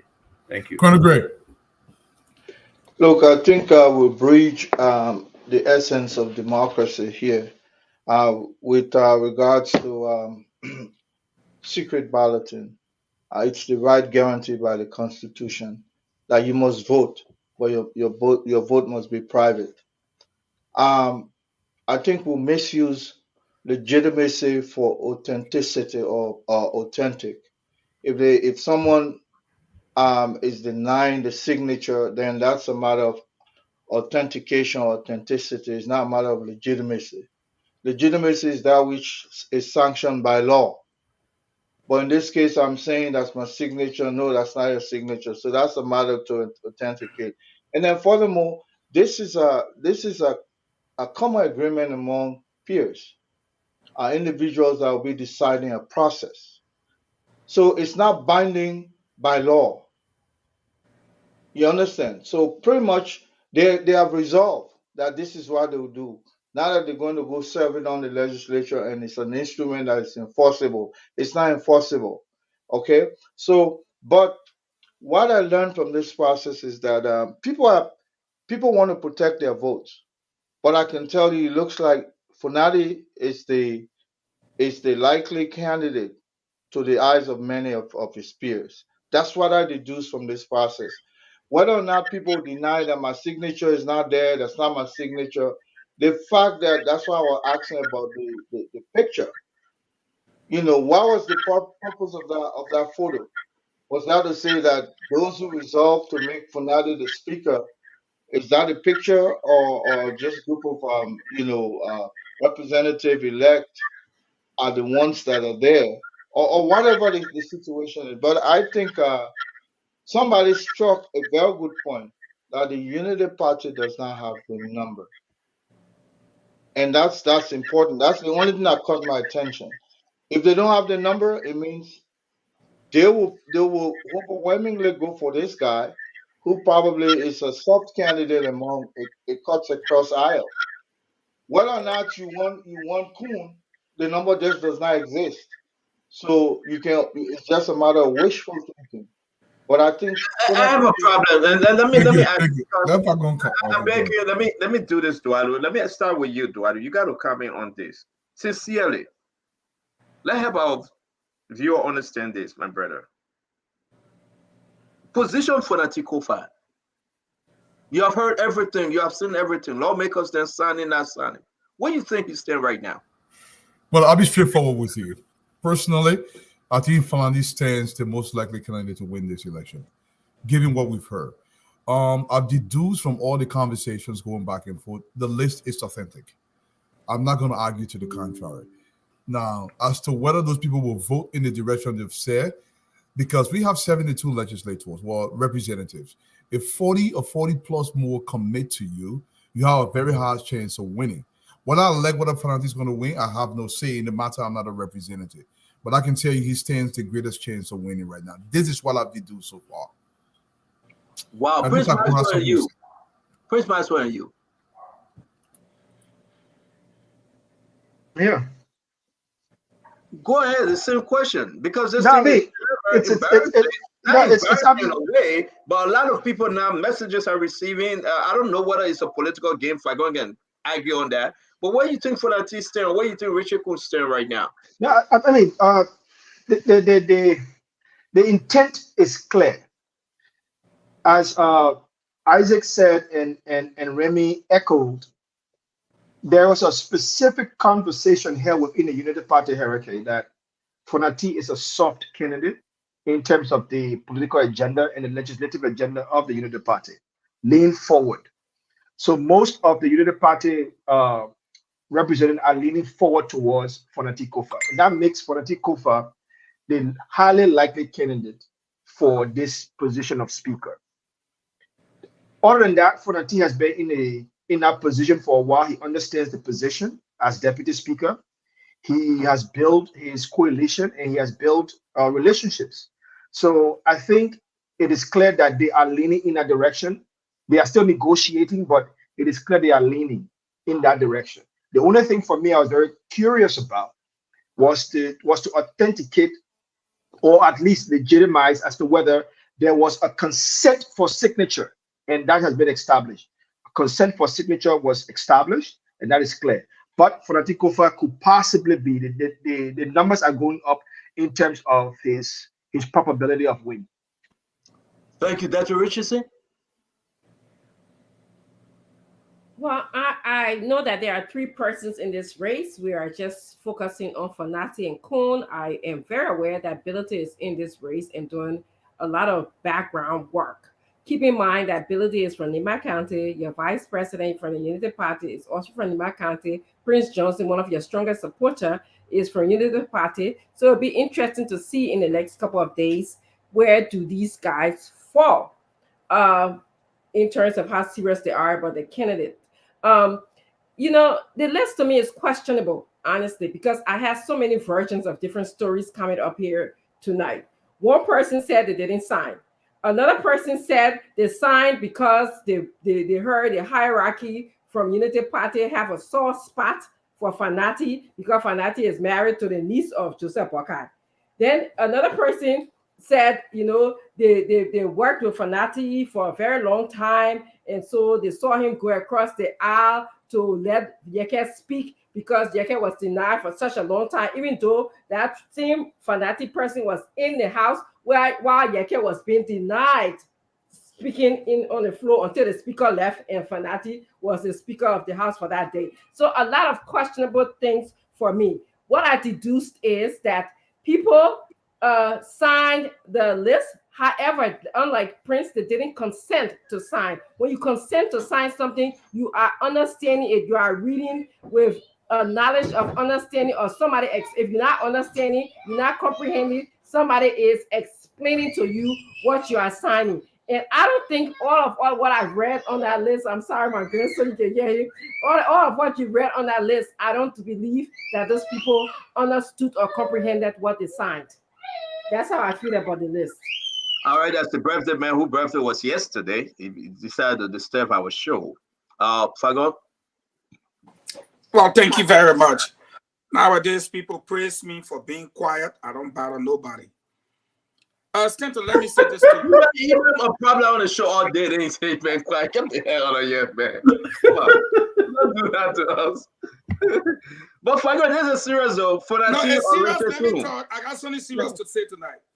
You know, Stanton, a little over a year ago, and my records are clear. You can ask Funati Kofa. You can ask most of the lawmakers. I predicted, I am on record, that Honorable Joseph Boakai will be the next president and Funati J. Kofa will be the next speaker. Please ask the lawmakers, ask him himself. About a month to the presidential election, when I asked 2 months to the presidential election, I still remember it was in the month of March, I was asked who will be the vice presidential likely pick. And when I said Jeremiah Kuhn, I have witnesses who argue, I told you I a bet, and they asked me why. The same way for Funati Kofa that I will come to. I said, if you look at Nimba County, and you look at Lofa, and you add the two together, it's half of the votes in Monserrado alone, which is almost half of the votes in the entire country. So why wouldn't you take somebody who will just add to you to get you half of the votes to cut down any damage in Monserrado, but you will be looking at NIM or who are politics and this and that.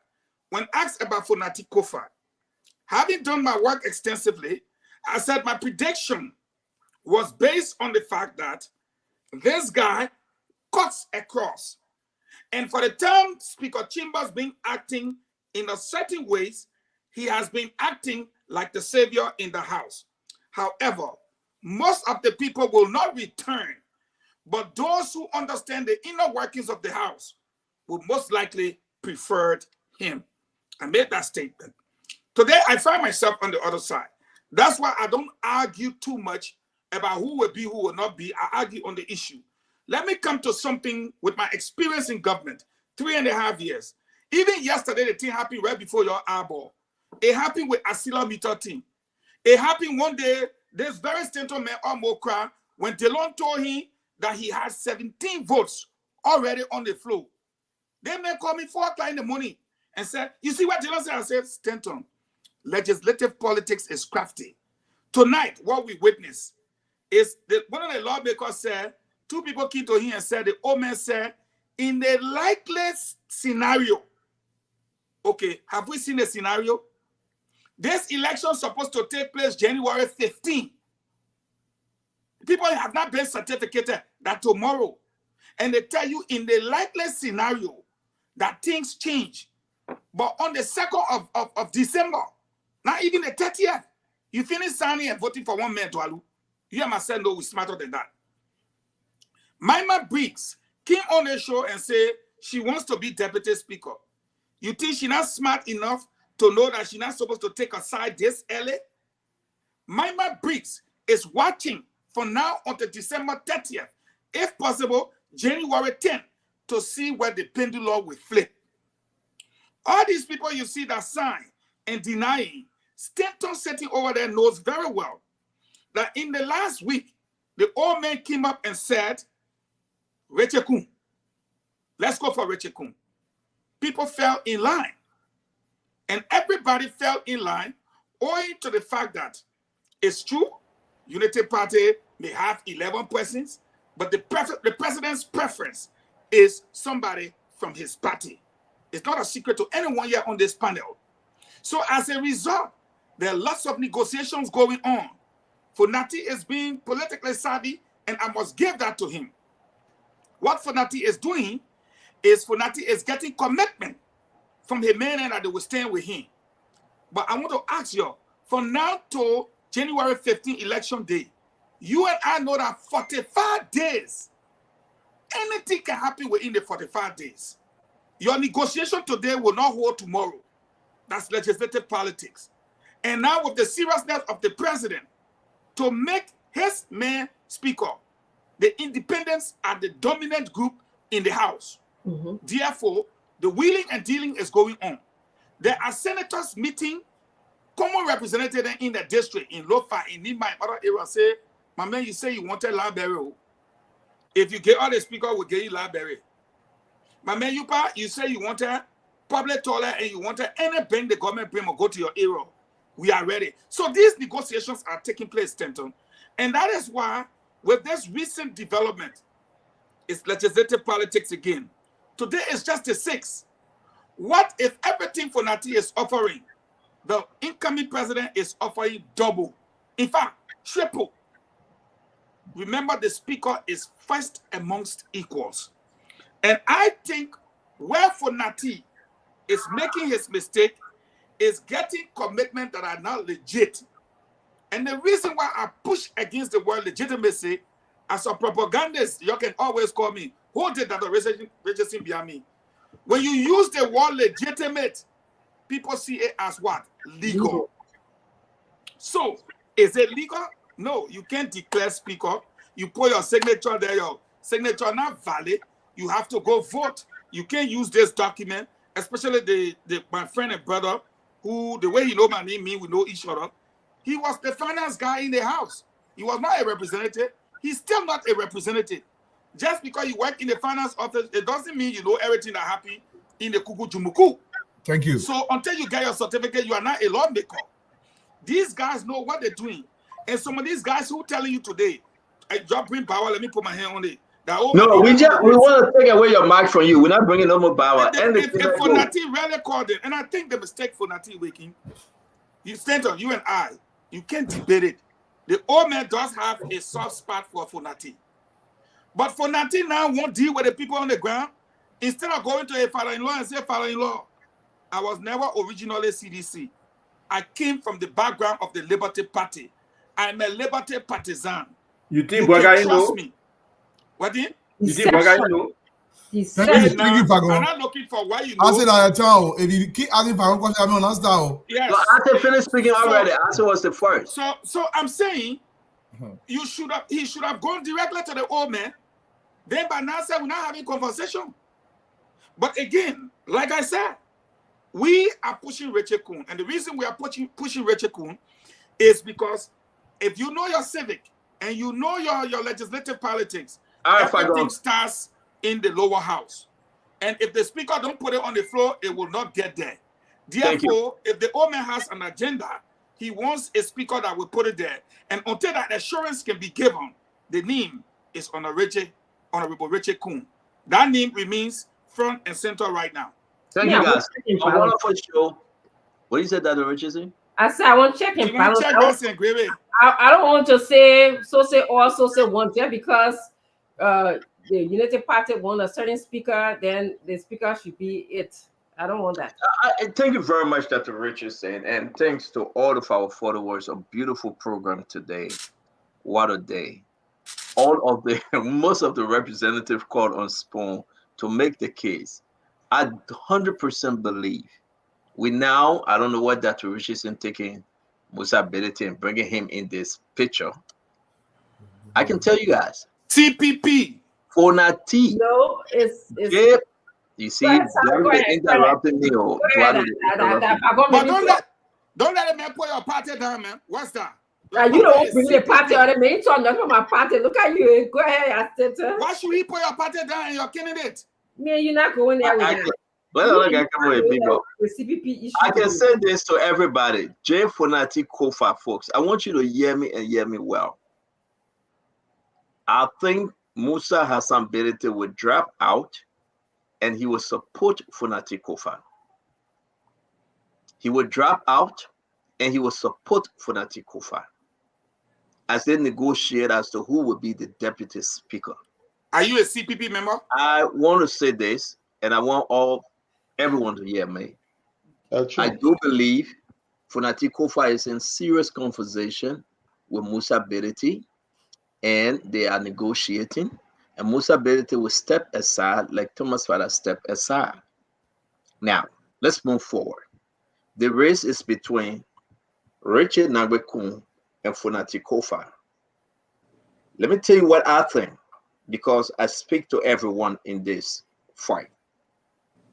I do believe Joseph Yima Bwaka, president-elect, will get what he's asking for. They will give it to him. I don't care how Prince might as well look at me. I was in a conversation and I asked some folks and I said to them, can Fonati Kofa remain deputy?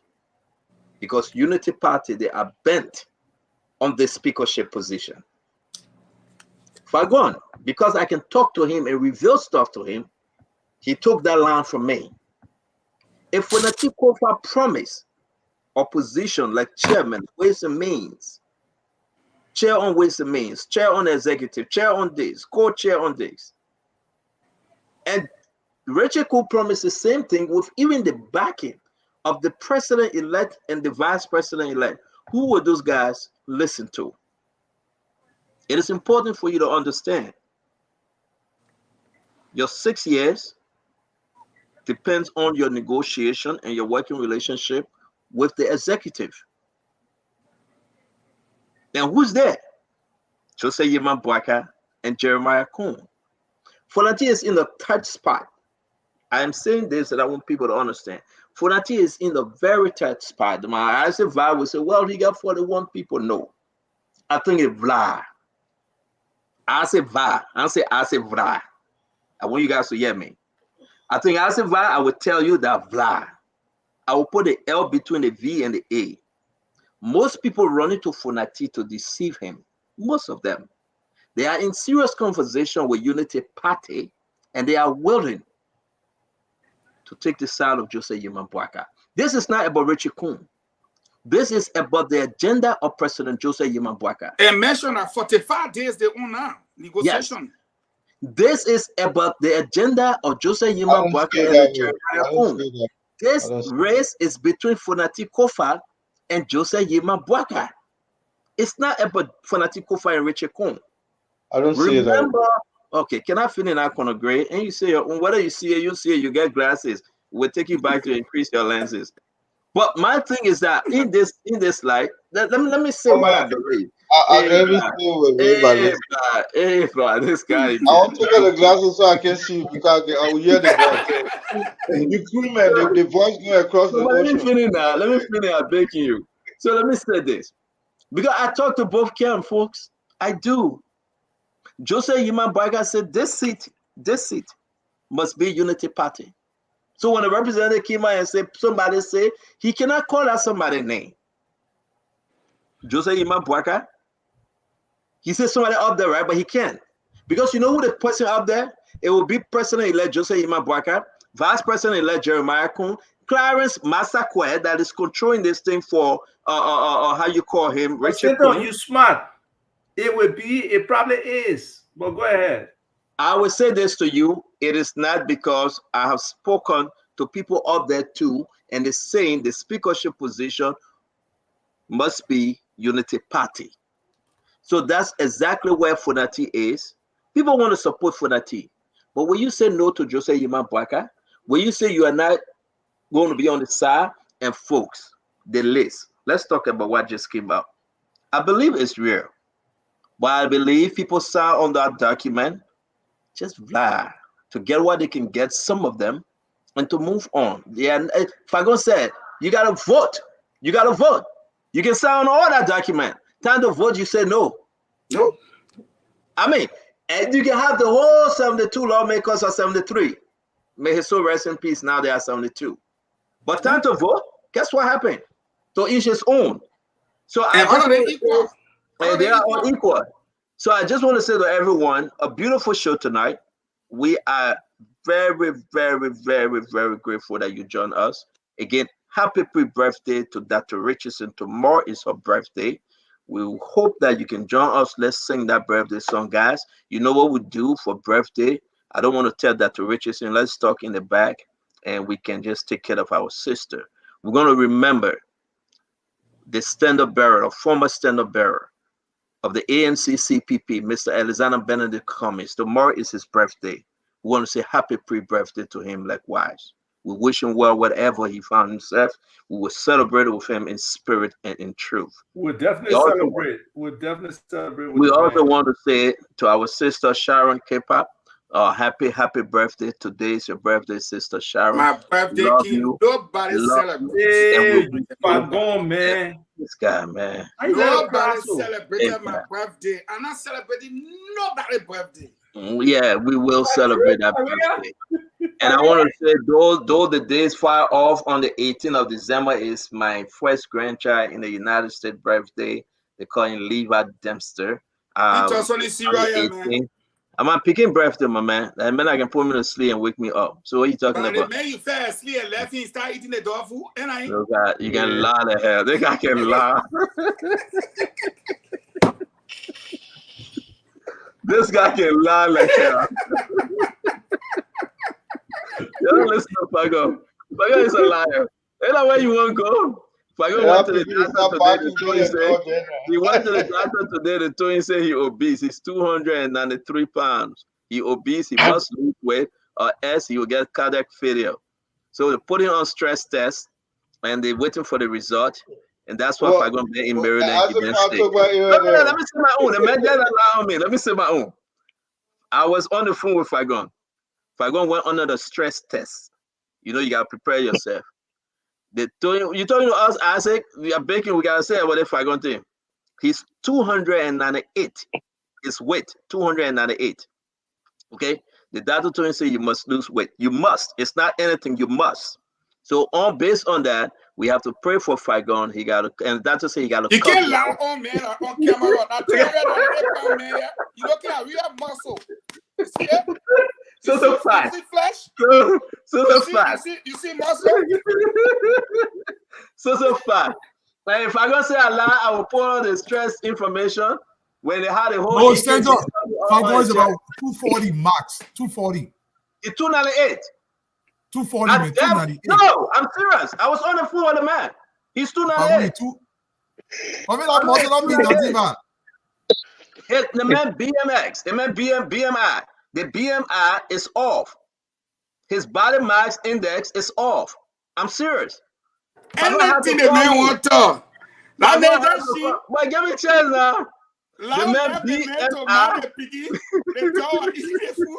They may go watch football game for sleep. They pick it up, play to clear the dog food.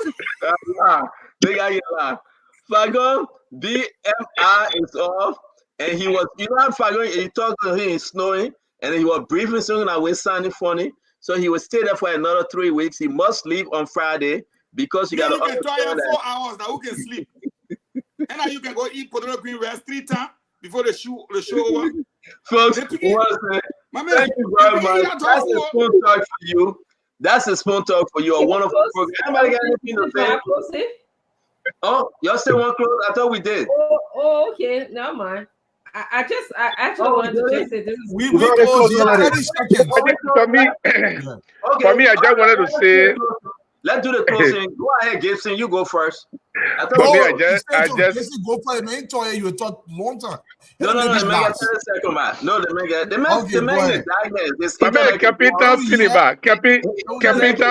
I drove all the way just to be part of the show. I drove all the way just to be part of the show. Internet, but look, go anytime. Go ahead, Gibson. Listen, the legislature, the guys at the legislature do not like rookies to lead them. it will be difficult for the JMB preferred candidate to win because he's a rookie. The people want someone who have been with them, who has in fact been But in the you don't position. know Rachel Kuhn. Rachel Kuhn a rookie? Why were you calling a rookie? You know how long he been there? You know how long the man been there? The man has not been in the leadership of the house. So That's what I'm talking about. Hey, listen, that's what I'm talking about. If you've been in the leadership of the house, then you are not rookie. Then you've been in the leadership of the house. That's what I'm talking about. I'm not saying the man who just been elected. So the being rookie is not just being elected, but also being in the leadership of the house. But I can tell you, the list you saw, that list, don't overlook that list, because that's when the negotiations start. I can remember when Snow was contesting to be speaker, and I've covered it very well. I know a lot of people used to go to Snow House. They got a list that people signed, pre-signed. That list made Snow speaker. What happened later was they believed that Snow promised them certain thing and they didn't pay them, and they all went with Ellen, and Ellen was able to manipulate and remove Snow. So if they will start thinking about having a contrast to the government, they will not want Joseph Boyka president and speaker, Unity Party, then Unity Party. The whole house will be like one. The whole government will be like one party system. So they will have a diverse leadership. I mean, we can talk about it another time. I don't have a lot of time. I just wanted to say that Fanati Kofa will win. Musa Bedete will fall out, and I believe you, Stanton. Musa Bedete will join Fanati Kofa. What they're going to do is Musa Bedete will go ahead and gather his supporters and know how many people behind him, and they'll have a meeting and say, German, let's carry Fanati Kofa. And then they'll carry Fanati Kofa. So he will have 10 people going to Fanati to Kofa or something like that. But I just want to stop here. Thank you. You're wrong. Musa will support the Unity Party if he drops out. Watch my words on that. Dr. Richardson, you can come. I never see prediction before. I never see prediction before from Dr. Richardson. Let me put this on my finger. Yeah, exactly, and that's because I'm very careful with what I predict. I don't just like to speak, without knowing the information. But I believe that if Musa should drop out, okay, he will not support CDC. Musa wants a better Liberia. Everybody knows that CDC was not in the best interest of Liberia. My second thing I want to say, I think we'll be remiss if we don't recognize how this show started. It started off of us speaking about a woman who's on the verge of becoming a pro tem. I think this will be very historical for our country, even though she's going to be the second woman in such position. So I believe that she showed strength, although we come from very different political parties, very different political views in the past election, but she showed strength. She has shown humility. She didn't seem proud. She dropped her pride when it came to supporting the country, even though everybody wanted her to go one way, and she stood up against, we can say, the order of the country, and won eventually. So I think it's very important that we salute her, and that she's going to also have other young women and other females in the country emulate her as a woman in power.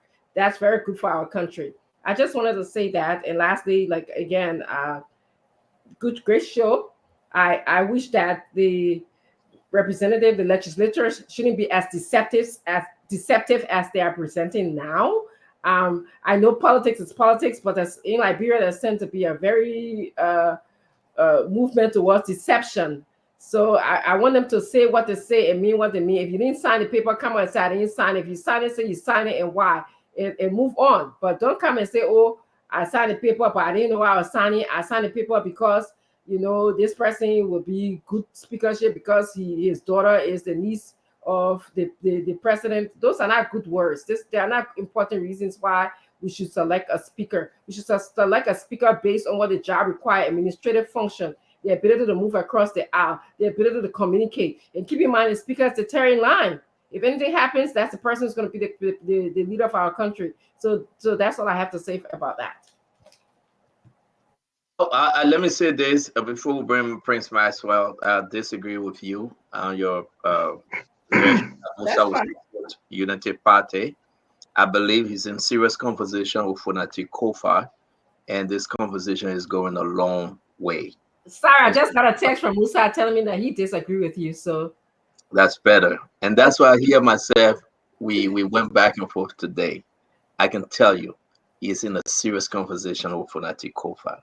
But let's move the man on. say disagree with you, still fighting the man. Yeah. So actually, I wanted to say one more thing. Thank you guys so much for singing a happy birthday song to my grandson. No, you get off. I will harass him to get off. I will go.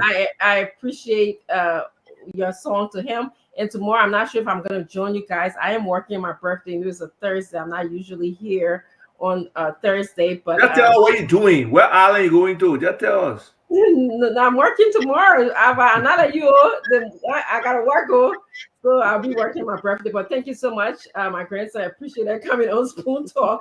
He became famous. I'll be in Washington D.C. tomorrow, and I think I can find some of you who are closer. No. Nobody want you to find them, my man. Let people close here. All right. I'm in DC. Call me. I may have lunch with you. We had a wonderful conversation today.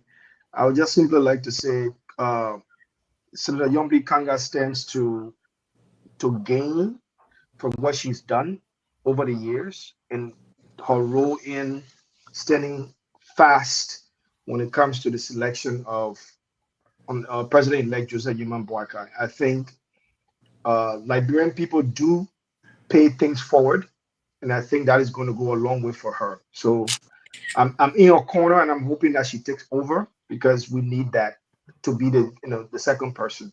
Because you Bassa man, that trouble listening been on here because you Bassa man. No, our crew member, I grew up in Grand Bassa, and to my Bassa people, they've done extremely well by trusting Senator Yombi Kangar. I know they are all very happy. Anyway, with that being said, this story today was bizarre. I'm gonna be honest with you. We were all here trying to help the honorable men with different words to understand the psychology, the temperament, the intention, the nomenclature, the names, and everything we're trying to do here to patch up whatever they were trying to do. That goes to show a signal that there's a disunity in their own understanding of where they want to go. Now, despite the fact Fenati being the favorite, it is going to show, this period is going to show his leadership. It has already started showing his leadership. People are coming forward to say they didn't sign. People are stepping forward to say they signed. People are stepping forward to say they were informed to sign based on likability and softness. We want these individuals to look for the opportunity to sign because they have a conviction that Funati Kofa can actually do the job that they will all be voting for him for. I hope that they can do that, and I hope they can find that conviction. We hope that they can come up eventually to say truthfully that they agree on the agenda that Funati will be putting forward and stop running around and confusing Liberian people. Thank you. Okay. I think who else? I will just go and guys see everybody ordered. Let me just go my 2 minutes. I'm in my 30 seconds. Look, audience, man, we love you guys as always. We love your interaction. But I would say this. Every view we put forth on the show, it doesn't necessarily mean you have to agree with that view. But what you have to do is, you don't have to accept the view, but you have to understand that there are alternative views that may not necessarily align with your view. And that doesn't mean you should go to insult. There's a tendency, you guys don't understand what we do here may look simple, but it's difficult at times. When you're giving out something, it's a view you're putting forth. We are trying to grow our democracy. And in our democracy, there'll be a diverging views. Mr. Jerome's view may be slightly different from mine. It doesn't mean he loves Liberia more or I hate Liberia more. It's just that we're trying to get to the same place but using different alternative, different routes. Your goal is to grow the democracy. Is to talk about this thing. 20, 30 years ago, we never spoke about this. We didn't understand what was budget in Liberia. We didn't understand who was the speaker. Whatever was given to us is what we accepted. But we have to grow this democracy.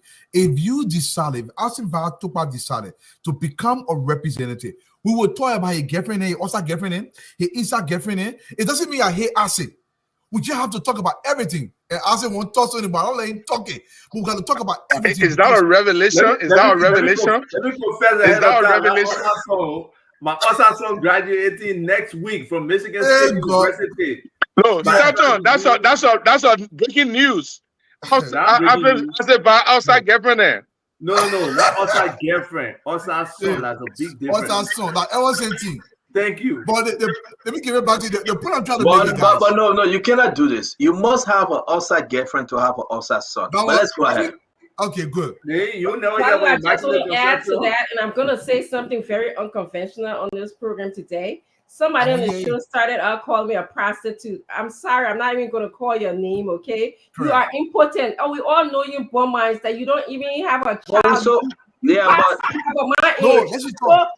why you can't be a prostitute. I agree. Professor Kina made prostitute the word of the day. So women are prostitutes. So what? Thank you. Bye-bye. It's crazy. Somebody says something because I said, listen, maybe the representatives did not read the document. Oh, Dwalo, you're dumb. I agree.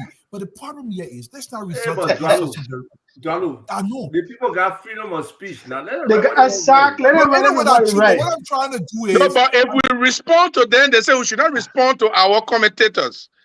But they are also responding to all in a negative manner. We got enough words to describe them. Gibson. I think issues of substance we should respond, but we can't just respond to every comment. Every comment.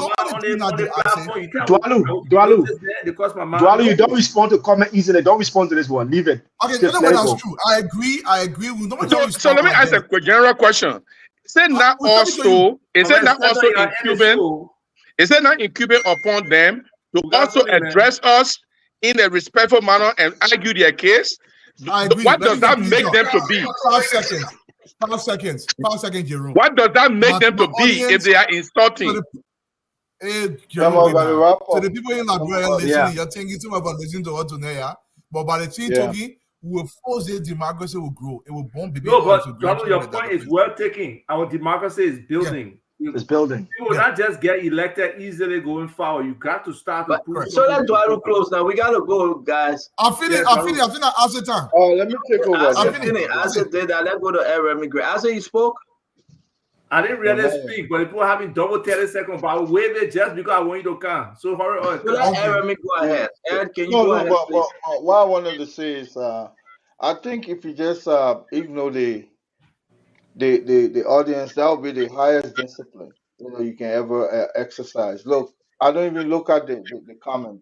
I go into the chat room just so I discipline myself.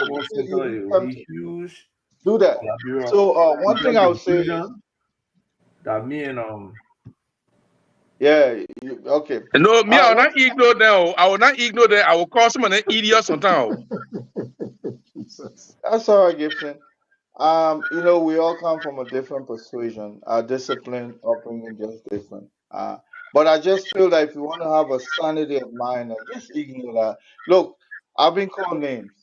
Even statement I've made there, people gang up. I just look at it. That's the highest discipline you can have. It's called emotional intelligence. In fact, you want to put quotient there, you can put the quotient.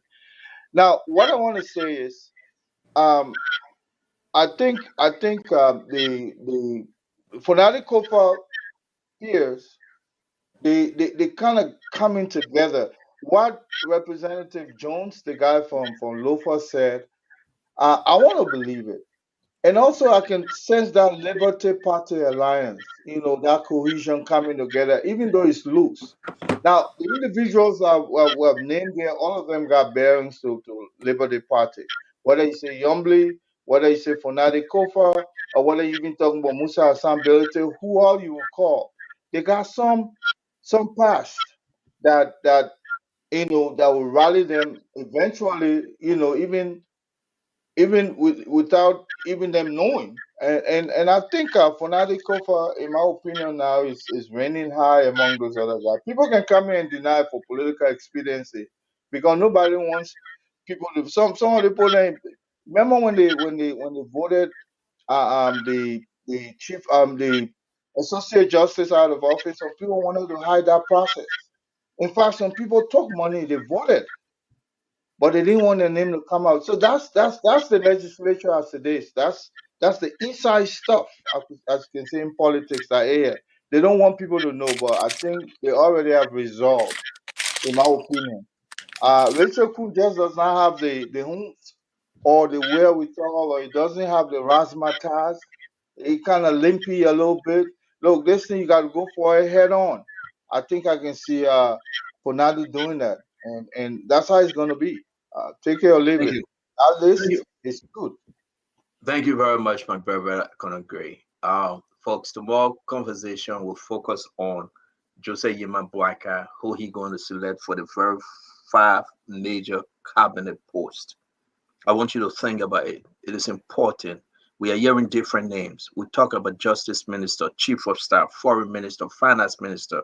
The 5th one will be which you guys can just figure this thing: Foreign, Justice, Finance, Chief of Staff, and National Security Director. The Minister of State. The Minister of State. Yeah, Chief of Staff, Minister of State. I just combined them. Thank you. Oh, okay. Yeah, we just need to understand this because a lot of names coming up right now. And Jose Yimabwaga, I have assure everyone that before January 22nd, you will hear names that he will put out there. Now, that's personally like Jose Yimabwaga. Let's dive into those names. Let's understand and see who's who. What are they coming with? Justice Minister, people talking about, I'm not going to start it because I know when I say it, it speaks volume. If I'm going to say it, it speaks volume. But I just want you to just put your minds to it as to who you think out there. Finance Minister, who are you talking about? Tell me all of your killer. Justice Minister, who are you talking about? But man, let me finish back. Let me finish back. People can tell me the secret, I keep it. People tell me the secret. We talk about Liberia secret as Liberia secret, but man, I will not keep it. Me, you not there. Somebody will tell you the secret. I have a problem now because the people cannot speak on this thing because the lawmakers voting. Is that the people were deciding? No nonsense. People will be say I won't be speaker, but that the lawmaker then accept voting so that why they bluffing. So we got to push this one seriously. And then Liberia people are deciding no nonsense person will say oh, they won't be speaker. But let's talk about who will be the next justice minister. What are they coming with? We gave you some names that is within the ballpark. Who will be the next finance minister? I know names that are floating out there. Who will be? New justice minister will be Jenkins Kezebi Scott. Chief of staff or the minister of state with a portfolio. Who will represent Liberia as the dean of the cabinet foreign minister? Come on, guys. We know.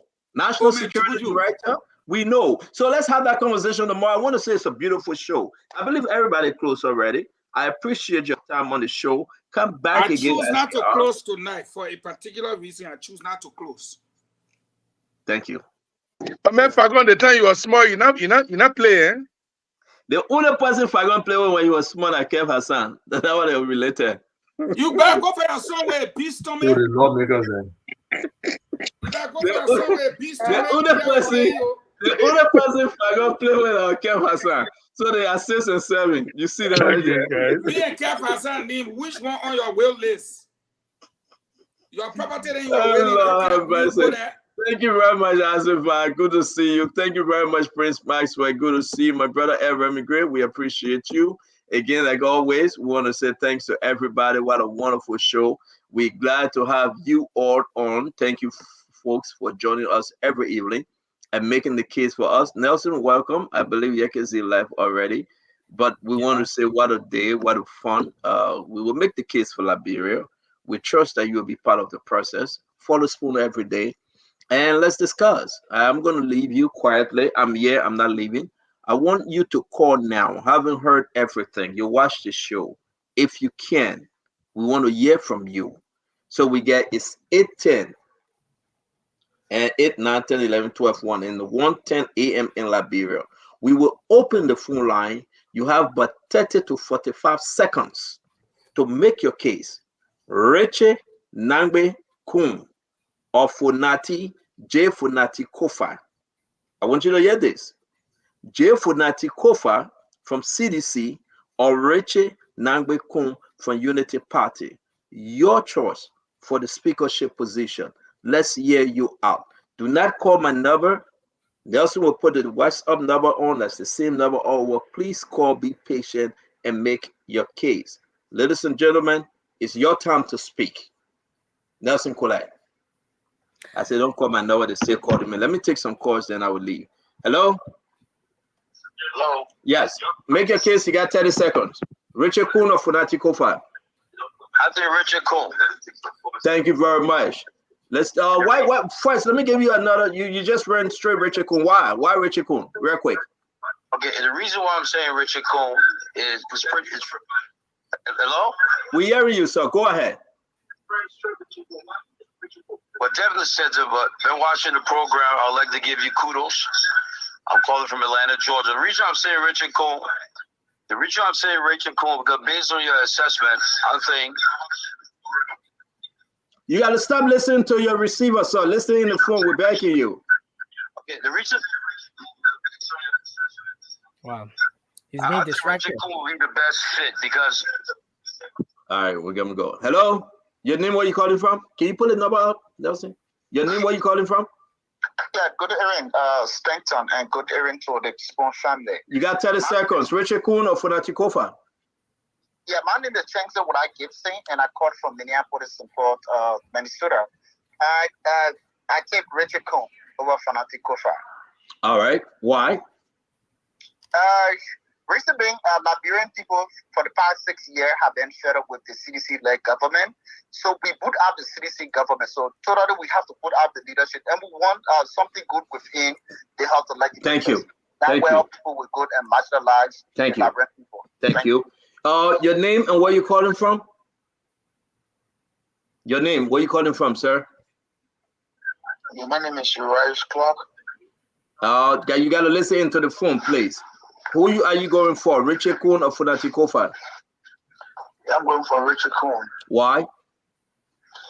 Because I think it would be the best for the Unity Party.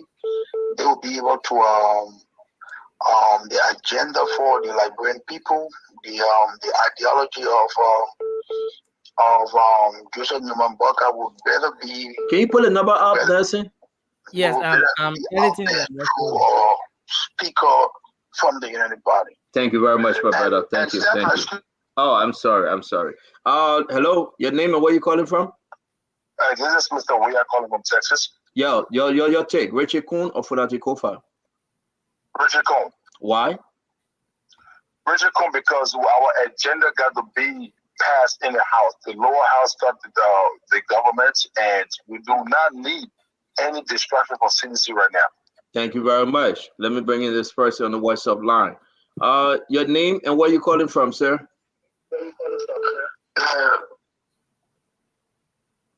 Your name and where you calling from?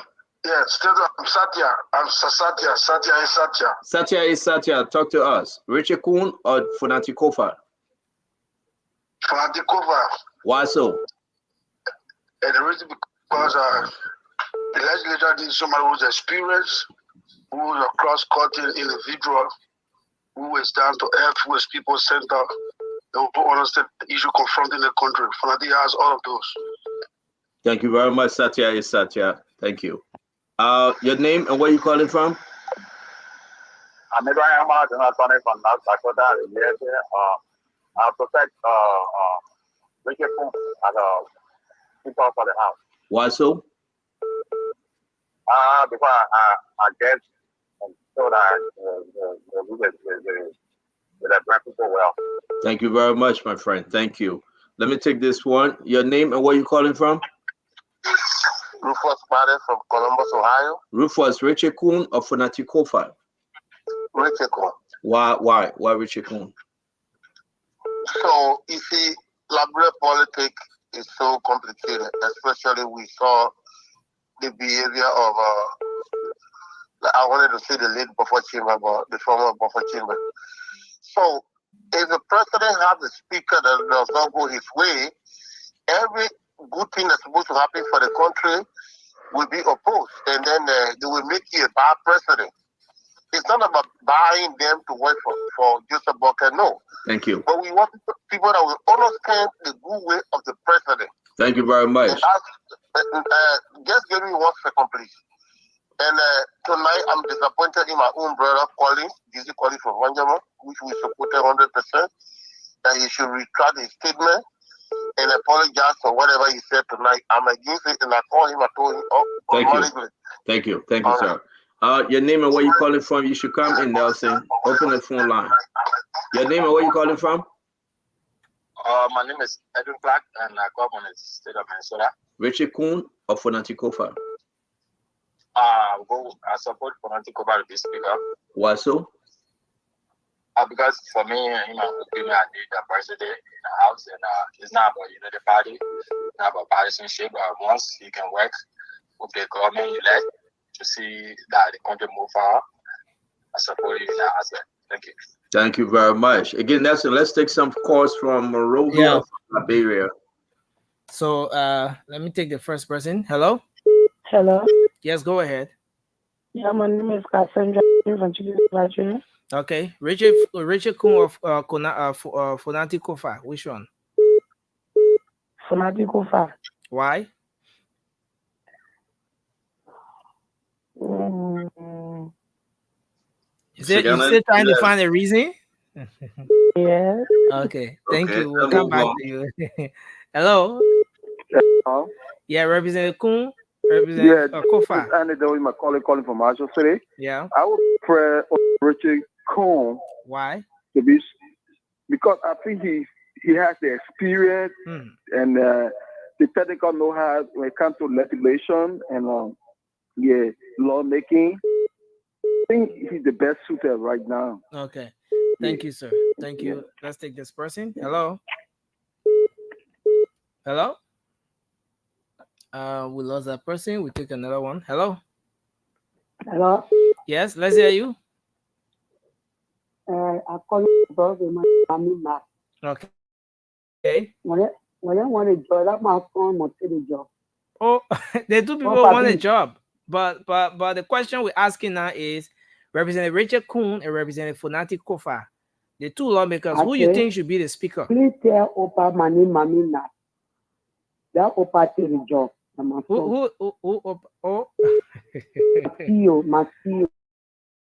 Okay. He will come back. He will respond, yeah? He will respond. Thank you. Hello? Hello? Yes, go ahead. Let's hear you. My name is Wiji Kuklo. I'm calling from Alpha. Okay. The two lawmakers, Representative Richard Kuhn and Fonati Kofa. Richard Kuhn.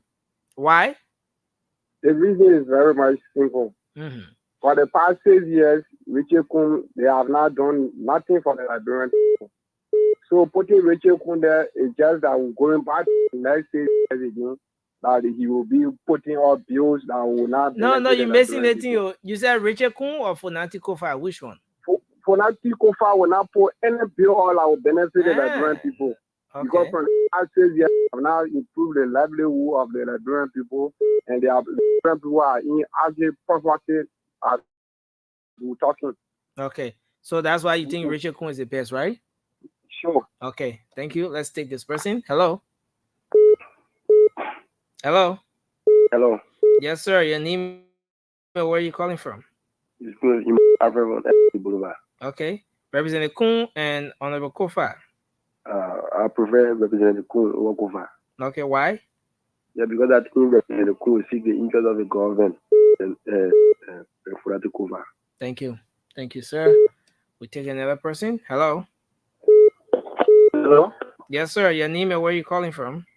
I'm call from 12th Street. Okay, go ahead. Yeah, I mean, I have a concern.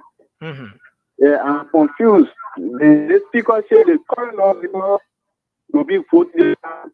The one going out, they will be voting for the speakership also. No, those who will be voting are the speakers that let's say the lawmakers that were retained or the new lawmakers that are coming. So all the people that they voted out, they will not be voting in the whole speakership thing here. All right. Okay, thank you. So the two lawmakers, who are you going for? I go for Kofa. Kofa, why? Because you experience your own legislation. Okay, thank you. We take another person. Hello. Hello. Yes, your name and tell us. My name is Jasmine from. Okay, so Representative Kuhn and Honorable Fonati Kofa, who are you going for? Representative Kuhn. Why? because we can live in for most of CDC people. They said they will torment Joe Boga. Government, the government will not be praised. If he can do nothing, they will make sure that they will get all the jobs in the world there to torment the government. That's the one I suppose. Richard Kuhn. Okay, thank you. We take another person. Hello. Yeah, hello. What's your name and where are you calling from? I'm Mohammed Ture calling from Washington. Let's hear you. Where do you stand? Representative Kuhn, Representative Kofa. I would prefer Representative Kuhn over Kofa. Why? My answer is very simple. It has you know that a lot of brown envelope and a lot of green can be played. So if you taking opposition to be the potent, now you'll find out that when he get there, any decision that the government try to make when he's now not this in, is for the he's not in speakership. This is for the speakership, not pretend. Okay. Yeah, go ahead. Now, any decision the government try to make, if it's not in his interest or the interest of the opposition, they will sweat it out. Okay. So it's better that when you getting a speaker or a putin, it should be in line with the government, so they will have a smooth. Thank you, sir. Thank you. Let's hold you there and take this person. Hello. Hello. Hello, are you there on the WhatsApp line? Hello. Okay. So we will have to let that person go and take this one. Hello. Hello. Yes, your name and where are you calling from? My name is Mayango Bala Sulupogi, calling from Seminole, beyond Thomas College. Okay, go ahead. Let's hear you. Representative Kuhn and Honorable Kofa. My brother, and I go there. You now go with the Boka agenda. We ourselves will protest and move on from there. That's all. So the two lawmakers, who you think should be speaker of the 55th? Richard Kuhn. Why you think so? Who gets the charisma? You get the charisma, eh? Yes. Okay, thank you. Thanks a lot. Hello. Yeah, go ahead. Your name and where you calling from? What's your name? Hello? Okay, so the two lawmakers, Representative Kuhn and Representative Fonati Kofa, who you think should be the speaker? I got your name, and we asked who is Vidisha Kopa? Okay, so the question we're asking tonight is the two people that are in the whole speakership thing here. Okay, so the three, but the main two persons are Representative Richard Kuhn and Representative Fonati Kofa. Who you think should be speaker of the 55th legislature?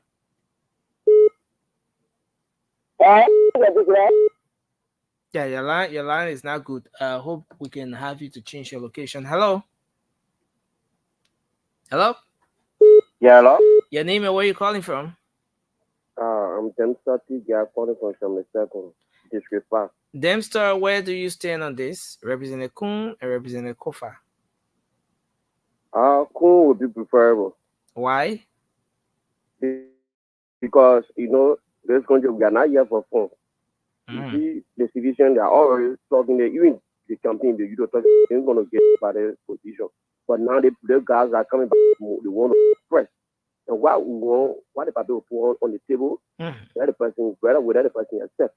We don't want for it to be here and there to be holding and pulling. So we don't want that. Thank you. So I prefer Kuhn to go. Thank you, sir. Hello?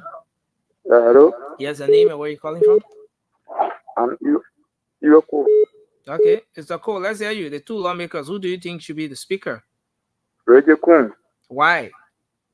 You have to lead and you deliver the cruise oil Liberian people. We don't want no one to disturb Joseph for right now. Okay. Thank you, sir. Thank you. We take this person. Hello? Hello? Yes, your name? Yes, I'm Jackson. I'm calling from Kinko Street. Jackson, the two lawmakers, Representative Kuhn and Fonati Kofa. I choose Representative Kuhn. Why? because we don't for anybody to make it difficult for your want it to be better for Liberians. Thank you. Hello. Hello. Yes, your name and where you call from? This is John. Sorry, I'm calling from Calcutta. Okay.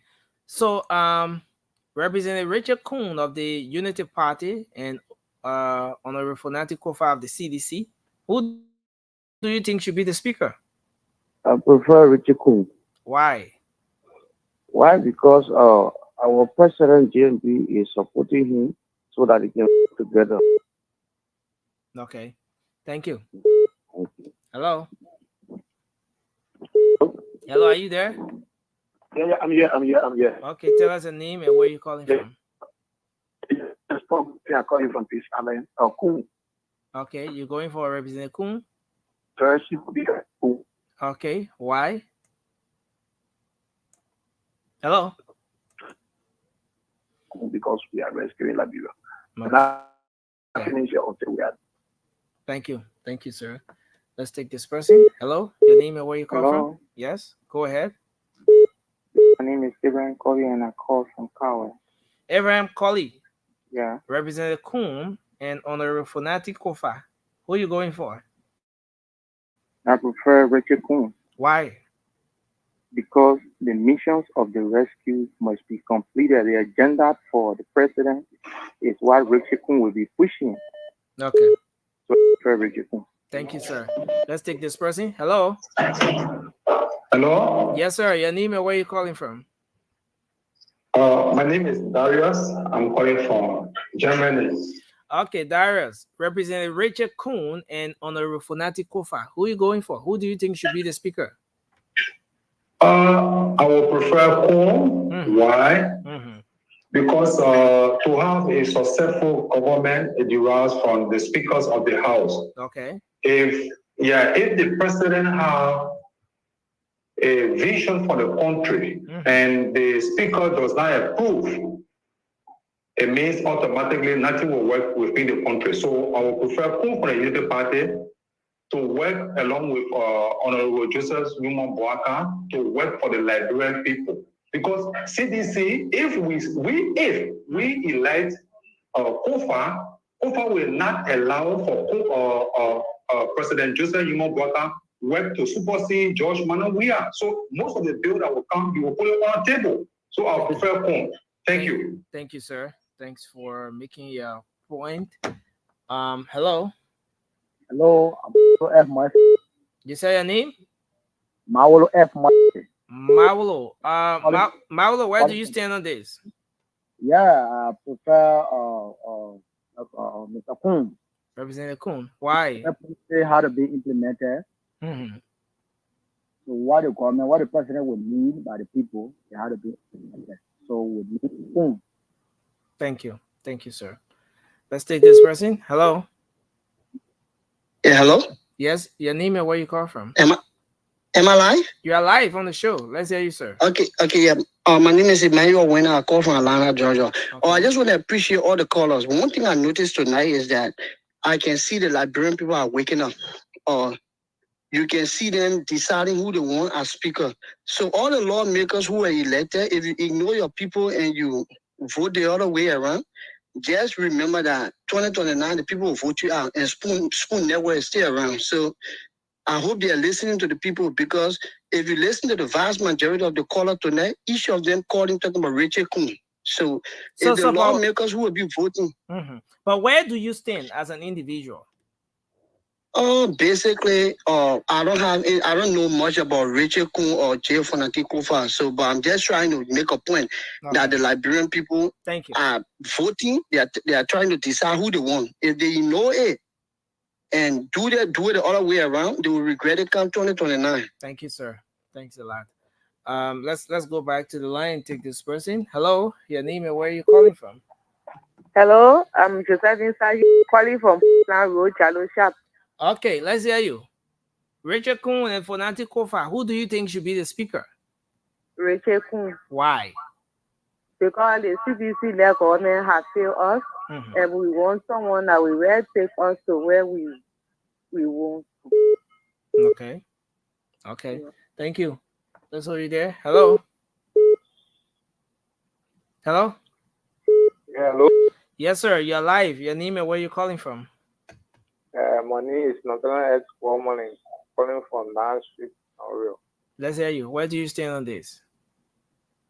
I prefer Richard Kum. Why? My man, the real government has been video. So all those who mean to be a fidel, they must go. Okay. Yeah. Thank you. Thanks a lot. So let's take this call. Hello? Hello. Yes, sir. Your name and where are you calling from? How you doing, Nelson? This is Saturday Yolata. I'm calling from Connecticut, USA. Mr. Yalata, where do you stand on this? Representative Richard Kuhn and Representative Fonati Kofa of the CDC and Unity Party, respectively. Who do you think should be the speaker? Let me just be clear with you. The same thing we won. We won balance of power. Okay. And the reason for which the former president or president that would turn power over went wrong because everything he wanted, it just went through because everyone that was there was seditious and all people that were just pushing his agenda. Okay. And so for that reason, I personally will want, if I have my own power, I would leave for Nati Kofa because he will, every agenda or every bill that will go through the legislature will be bill that will be beneficiary to the Liberian. Thank you. Will not just be it will not be something that will be helping government officials, but we want for Liberia to be better. So those are the things we ought to be looking at. Thank you. Thank you, sir. Let's hold you there and take this question. Hello, your name and where are you calling from? Hello. Hello. Yes, please go ahead. Tell us your name and where you're calling from. I'm Lasana Feliz calling from the town here, Prince Vital. Okay, Lasana, where do you stand on this? Come again? What's your position on this, sir?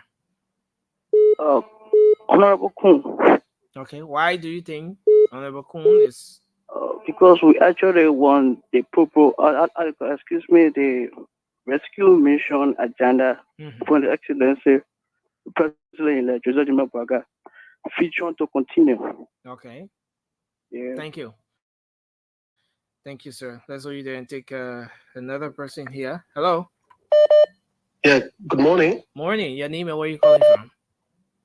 Yeah, my name is Joma, and I'm calling you from Tanzania. Okay. Where do you stand on this, Joma? Who do you think should be the Speaker of the 55th Legislature? Richard Cole. Why? This is, for me, you have a very serious criminal allegation against Kofa. You still have, we had an experience where you had a VP that could not go to certain places. You had a foreign minister that could not go to certain places. And all you're talking about a country where you want to send out the agenda of this country, sell out the agenda of this country to the international community. Okay. And you can't have someone with a crime against him to be able to do this. Thank you. So I will go for Richard Cohn so that he can be able to move around, so that he can be able to sell the agenda of the president and the Thanks country. a lot. Thank you. Thanks a lot. Let's hold you there and take this person. Hello. Hello. Yes, your name and where are you joining us from? My name is Ruth Darlene. I join you from 14th Street. Okay, so let's hear you. Who should be the Speaker of the 55th Legislature? Representative Kuhn and Honorable Fonati Kofa. For me, I prefer Representative Kuhn. Why? Because someone that will push the agenda of the president-elect. Okay. Yes, for the interest of the single Liberian. So I prefer Kuhn. Thank you. Thank you. Okay. And, hello? Yeah, hello. And I want to appreciate the CEO. One of those I received the rest. Oh, okay. And to us. Thank you. Thanks a lot. Yeah. Okay, so we take this person. Hello. Sorry. Okay, hello. Hello. Yes, go ahead. Your Yeah, name and hello. where you call from. Yeah, I'm Sekou Kuma, calling from People Belt. Sekou, who do you think should be the speaker of the 55th legislature? I will prepare for Nancy Kofa. Why? Reason is that Nancy Kofa, as our president said, elect, he will need government or inclusion. And for Nancy Kofa, then there, I think he have the experience. And also, I think we will see the strength of the executive. If we think all of what Nancy Kofa will do, think all the will of the Liberian people, then we will see the strength of the executive. And also, Nancy Kofa will be taking risks. And I do believe he will say that to the thing, and I'm going to say, yeah, I thought he will do best. Thank you. That will be a challenge on the city government level. And the incoming government is coming. Thank you. Thank you, sir. Yeah, let's take this person. Hello. Okay, so we have to come this way. Take another person from here. Hello. Hello, Yes, sir. Your name and where you calling from? I'm James Oliver, calling from District 11, Banabe. Okay, let's hear you. Yeah, I had election today. My man, I carry Rachel Kun, bro. Why? My man, the guy is somebody that we need to be speaker. Partner Zero is District 11, right? Where Representative Kun is the lawmaker. Am I correct? Yes. They may carry all our government school there to have school, like Disney Public School, Quebec State Public School. They may be a district headquarters for everybody is benefiting from today. No. Rachel Kun is somebody that we need to push their collect. I'm telling you seriously. Concern about people. I know what did I may report to the community. Thank you. Thank you, sir. Yeah. Thank you. All right, Nathan. Okay, let's go there and take this person. Hello. Good morning. Yes, sir. Your name and where you're calling from. My name is Joe William Masako, and I come from Kangar Community Street, of Monrovia. Okay, let's hear you. Let's hear you. Yeah, I prefer Rachel Kun. Okay. Why you prefer Representative Kun? Representative Kun would be the best interest of the rescue mission. Okay, thank you. Man, I come right you guys are calls from the end. Yeah. No. I just clicked on the camera so on way and but it was not a bad mood. I super begin. But take calls. Okay, we have this person. Hello. Yes, your name and where you calling from? This is Augustus. I call from District 10. Representative Kun and Honorable Kofa. Who you think should be the speaker? Representative Kun. Why? Reason. We're talking about government or inclusion. Liberian people have spoken well that CEC government failed them. So when we're talking about pushing agenda, it is if they push an agenda that will be in the interest, if the agenda can be in the interest of Liberian people, then why we can't buy an agenda? That's why we kick CEC out because they fail us. Okay. Every one of them fail us. So we need Rachel Kun. Thank you. Who will push our agenda. Thank you. Hello. Hey, my brother. Yes, sir. Let's hear you. Okay. Representative Kun, because the person elects to say human burger. He need to come for. Okay. So we want to accept someone over there who will not accept the agenda of the president elect. When the producer human burger, what agenda is going far to make the country to put up and get someone that is serving his agenda. Okay. So this man has to get out of this and get this government in your best. Thank you very much. Okay, thank you. Let's take this person. Hello.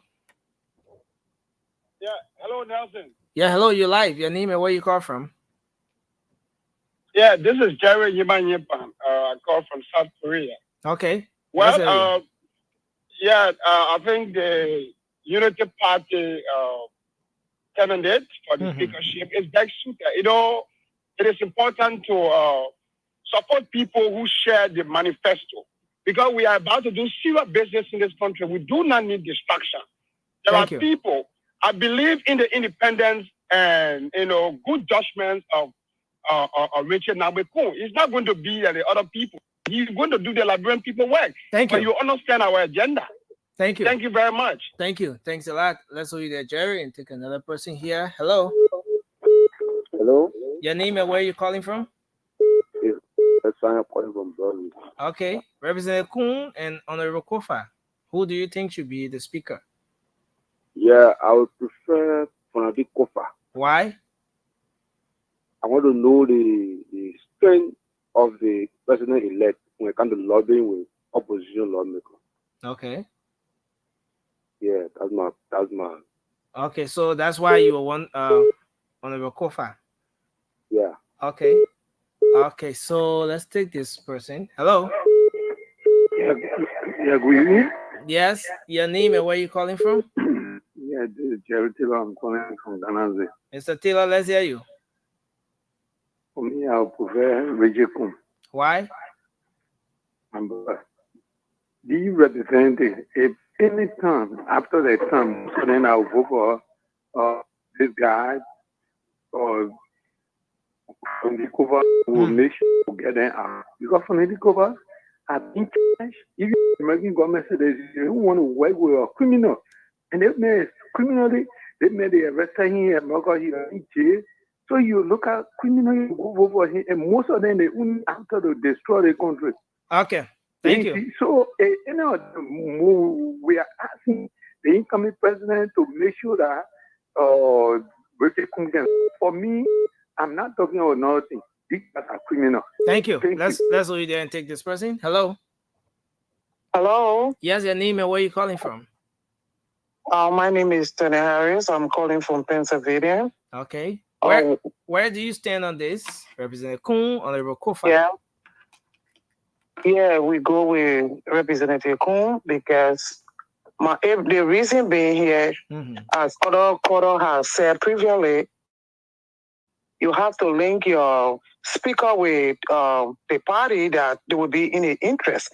And then secondly, we cannot use somebody that have tinted record out there. How will he go out there to lobby for the country when he cannot even get out there in the Western world to see what best he can do for the country? Okay. So we cannot depend on somebody like that. Thank you. Thank you.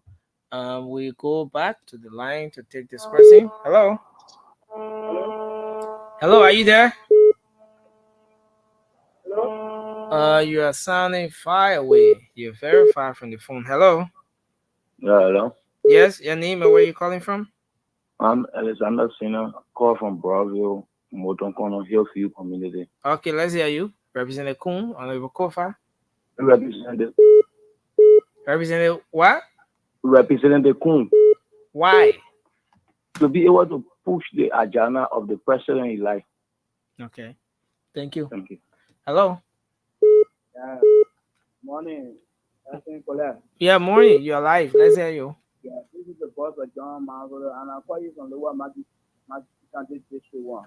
Okay, John. I would prefer the radio phone to be the speaker of the house. So we need somebody with intellectual character, somebody that don't have a speaker character that will go up to the level because that it depends who you put there. And if the national committee is looking at our serious, when you go up there, they're looking at your character, what you are doing for the country. And thank you. You know what you stand for. So we'll provide.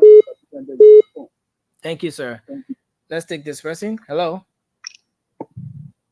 Yeah, good morning, Nancy. I'm calling you from Australia. Can you hear me, please? You're live. Let's hear you, sir. Go ahead. Yeah, I just want Liberian people to listen to me briefly. If we really want to fight corruption in our country, we have to be serious. 1979, Jerry Roden K3 president, and 9 judges today Ghana going forward. In 1980, we Tower and 13 government officials for corruption. And today, CDC got in power. They looted our country. Kofa should not be voted as speaker because he will never want for them to order any of the CDC people, Liberian people. We want development for our country. We shouldn't put no more CDC corrupted people in. Thank you. Let Joseph a plan he get for our country, let it be implemented. That's all I want to say. Thank you, Nancy. Thank you. Thank you, sir. Let's take this person. Hello. Hi, my brother.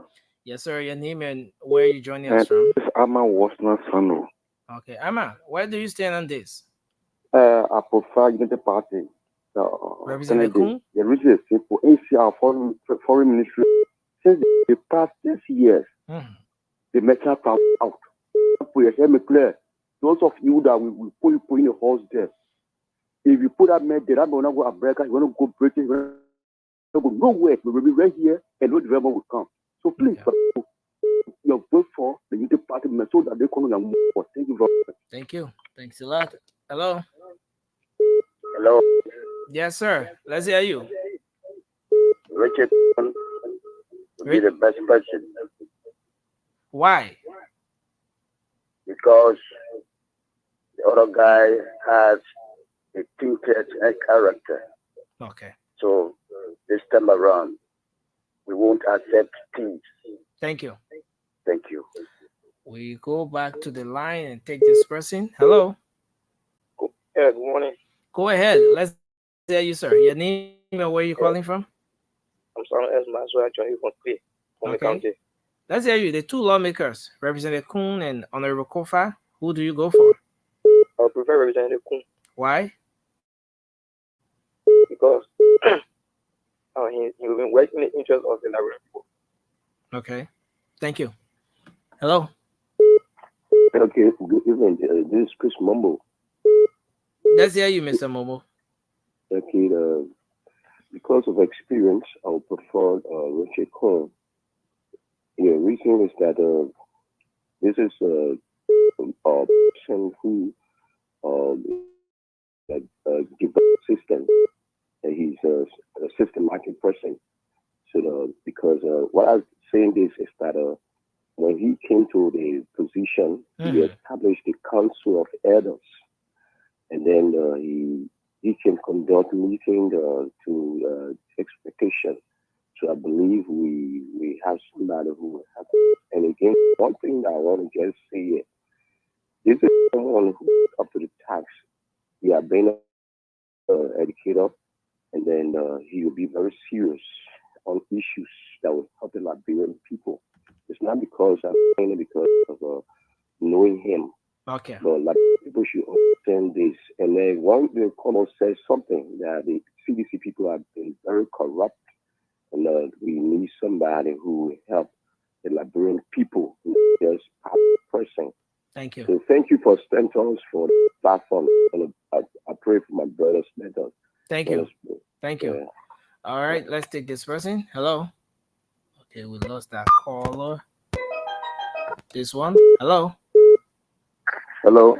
Yes, let's hear you. Your name and where have you joined us This from? is Tom Cynthia calling from Fender, Liberia. Go ahead. I prefer Representative Kun because he represents the party that rule. You support the agenda of the president. You put that man there, Kofa will undermine the man government. So we want Kun to support the agenda of the president. Thank you. Hello. Hello. Yeah, good morning. How are you doing? Yes, we are live, sir. Yes, this is James Jr. and I'm phoning in from the LC single. Okay. Yeah, my brother, when did people surrounding Kofa know that it's related to the president-elect when President Wia used to be partying saying Waga, that comes in. It's because today he want to be speaker, now he want to use people to come in with people to bring in relationship matter. This is not about relationship matter, it is about our country. For Nati Kofa is a convicted criminal. He was held reliable for a crime in America. How will you use such a person to be a speaker for our country? And they will raise into our individual life.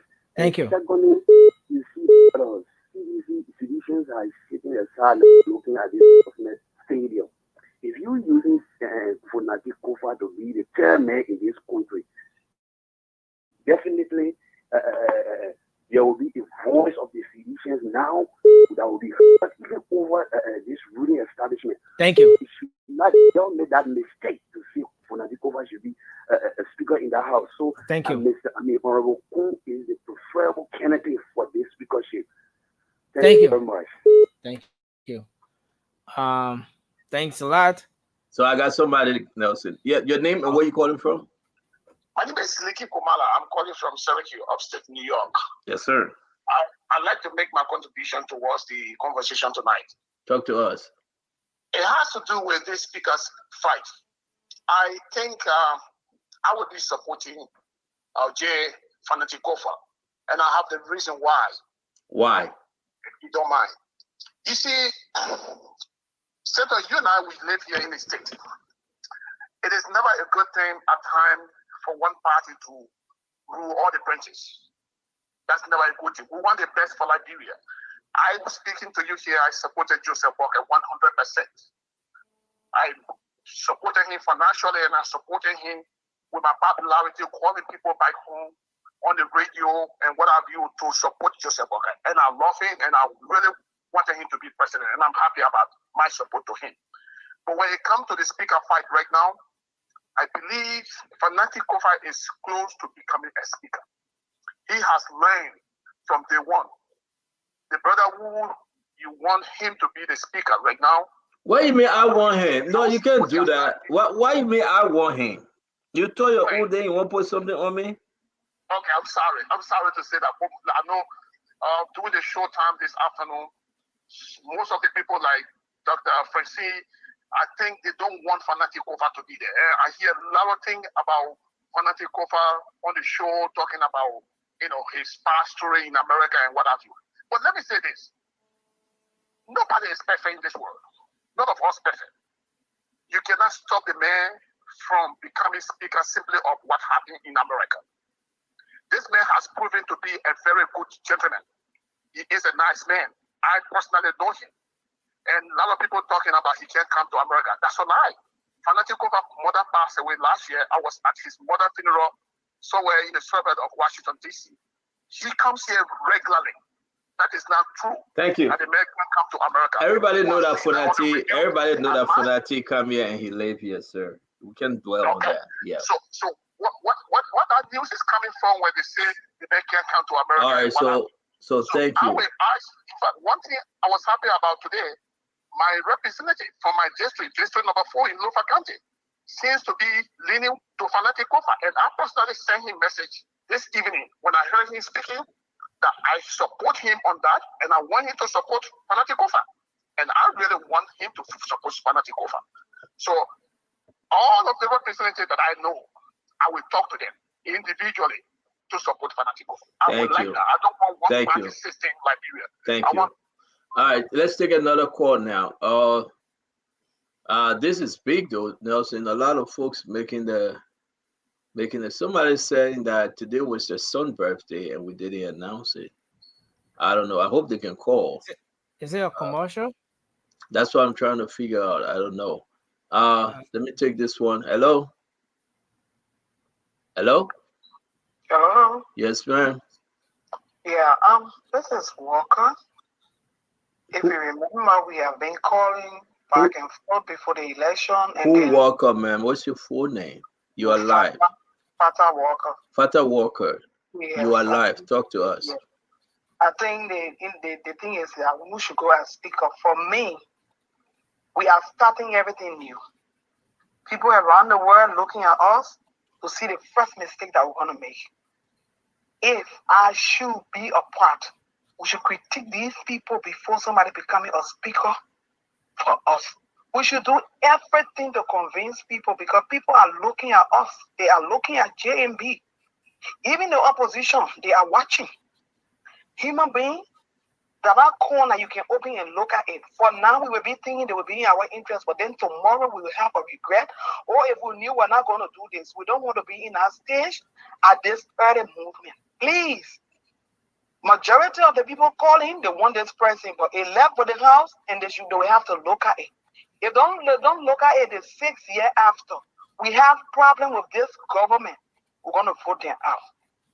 Thank you very much for your comment. Again, we want to thank you very much, my sister. A lot of people responded. Take another call. Let me talk to this one of our listeners here. Okay. Hello. Hello. Yes, go ahead. What's your name and where have you joined us from? Jackson Gawe from Fireson.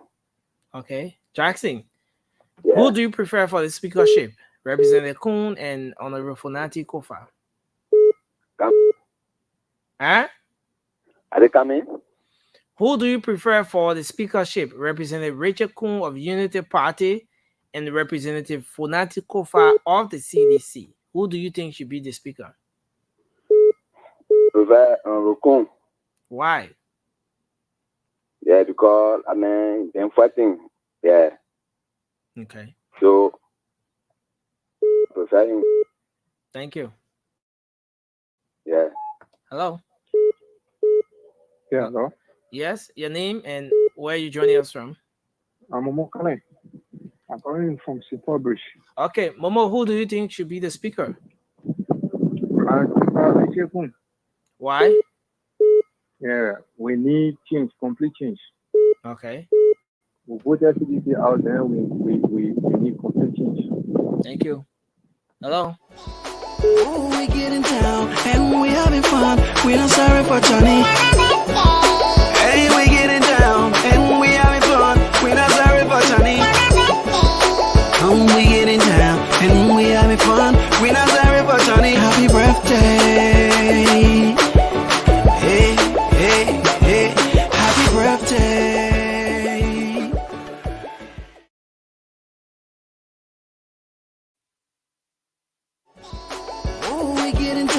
And we having fun, we not sorry for Johnny. Hey, we getting down, and we having fun, we not sorry for Johnny. And we getting down, and we having fun, we not sorry for Johnny. Happy birthday. Hey, hey, hey, happy birthday.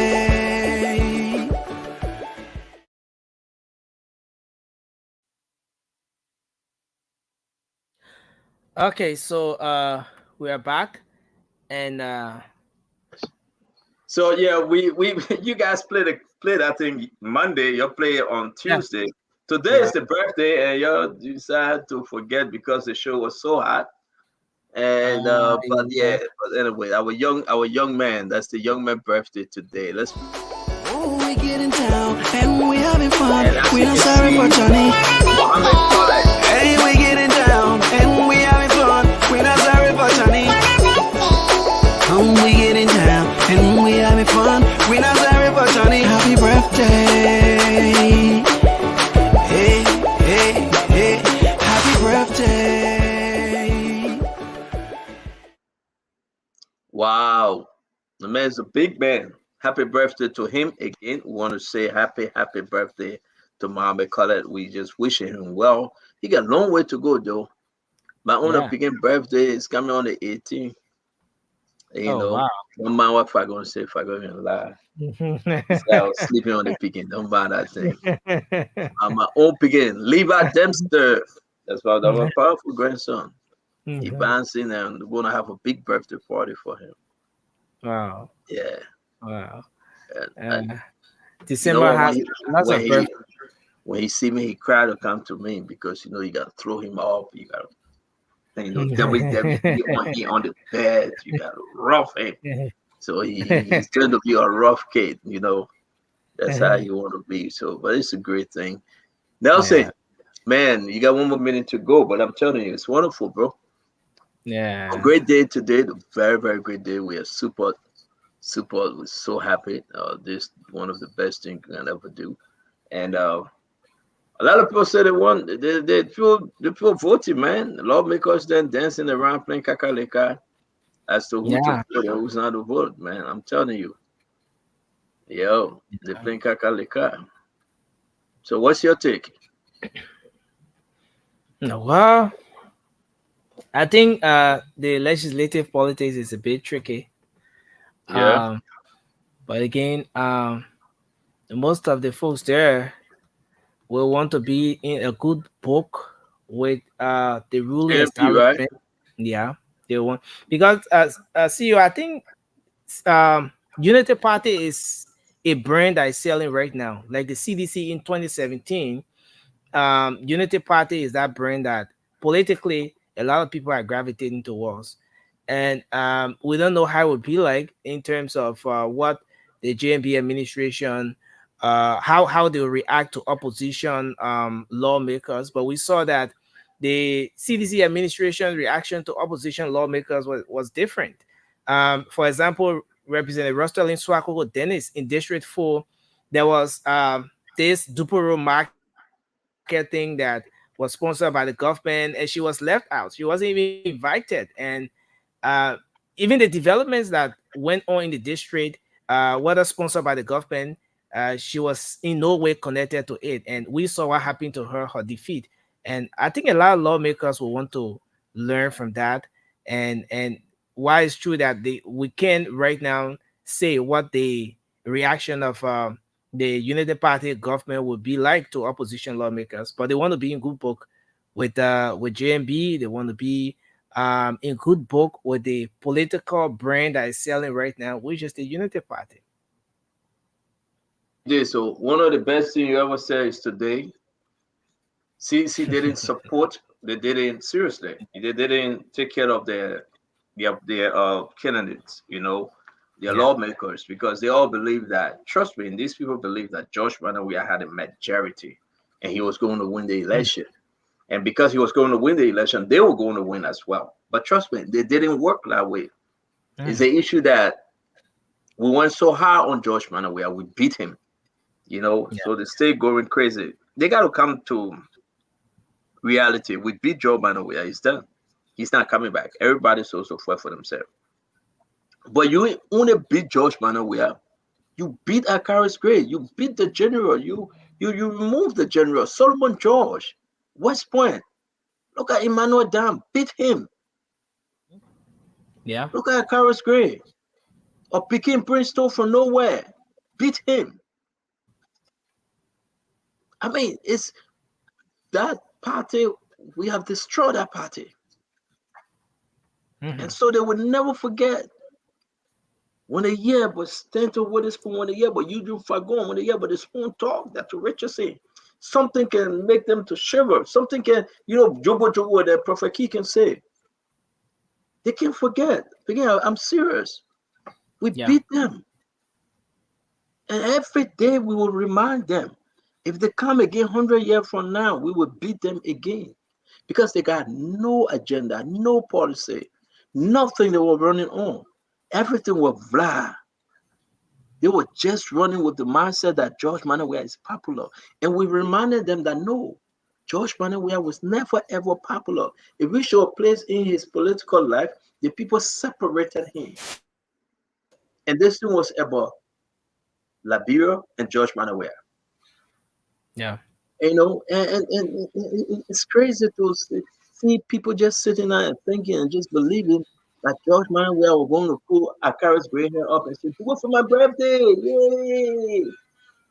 Then you get people say, "Muya, muya, muya, muya." What's the name? How do you call it? Muya. How you call it? And look at Prophet Key. Prophet Key want to be cultural ambassador. He's very, very serious. He's very serious. I'm going to bring Prophet Key on the show to talk to him about why he thinks he's in a position to change that cultural ambassador office. Can he do a good job? Can he go all around in the various countries and talk about culture and bring back the old time culture and elevate it, the Malawala system when we're picking them in, so enjoy to elevate every county, different style, different culture. So we're going to talk to Prophet Key. As a matter of fact, if you get his number, wake him up. Wake him up. Let me send you an invitation. I didn't copy his number that day.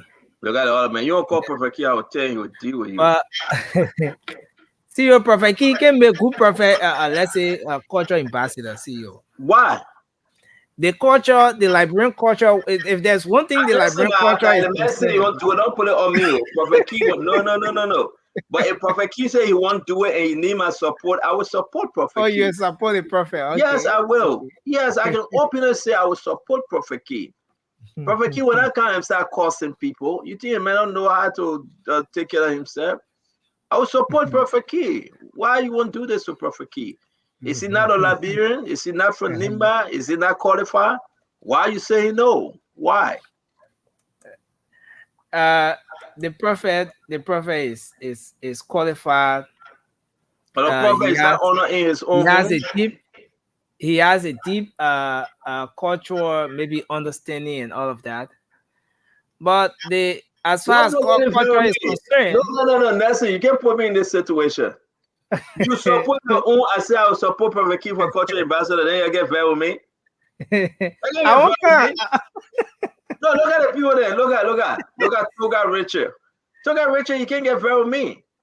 Prophet Keith for culture ambassador. What wrong with it? I see a lot of culture ambassador doing Ellington now. Okay. So at Ellington we talk about right? You know, that's not that. Can somebody send me Prophet Keith number again? Let me let Prophet Keith deal with it again. No, Prophet Keith, Prophet, if you come in, don't come for me like raw will. Let's discuss the issue, Prophet. But call him, man, you scared? I also have Prophet Keith number though. Yeah. You scared? I mean, Prophet Keith, I will tell you the truth, and I want you to understand it. I do believe. Thank you for sending me Prophet Keith number. Let me call him D. Let him D with it. Begin here. No, that the Prophet Keith, like, bro, no, yeah, man. I want a man Moroccan number. Somebody I want Prophet Keith Moroccan number. Huh? Somebody said we can get him on Messenger. Yeah, but I just had to know the other day. Prophet Keith sleeping with. It's very late to where he is. No, but begin, I'm telling you, Prophet Keith will make a good cultural ambassador, though. Prophet Keith will not be causing anybody. I spoke to Prophet Keith, you know that, right? I asked him.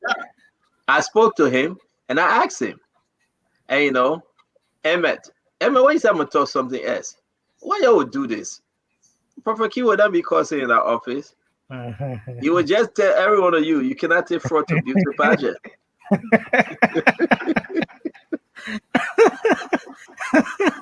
Now culture ambassador will not play with it, papi. As soon as papi see the culture ambassador coming, they'll start running. You would just tell everybody you can take fraud to beauty pageant. I pick you, yeah, but the prophet needs to start pushing a card now. He needs to start campaigning. Pushing what card? Though is an selected or whatever, but let the prophet start coming on and saying why he can be a good culture ambassador. Then I'll call you on the show. I'll call Prophet Keith on the show, and I believe that he have to speak to the issue. Thank you for the phone numbers. Somebody just sent it to me. I do believe that Prophet Keith can speak to this. Next time I'll send it to you, call him. Yeah. You see the Megan culture ambassador. I was just speaking my mind. I hope the incoming culture ambassador will be tolerant. But will he be causing if he be culture ambassador? Will he cause? The first play the campaign will start against the prophet is. But the first thing, let's do his math. Let's see what his math can allow him to.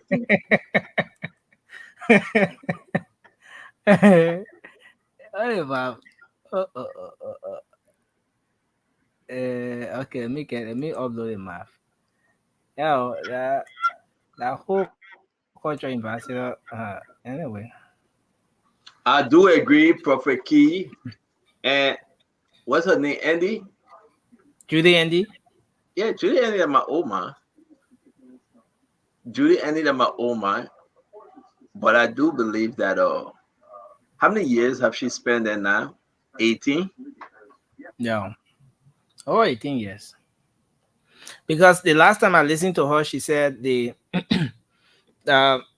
she was named culture ambassador under former President Charles Taylor because of the work she was doing.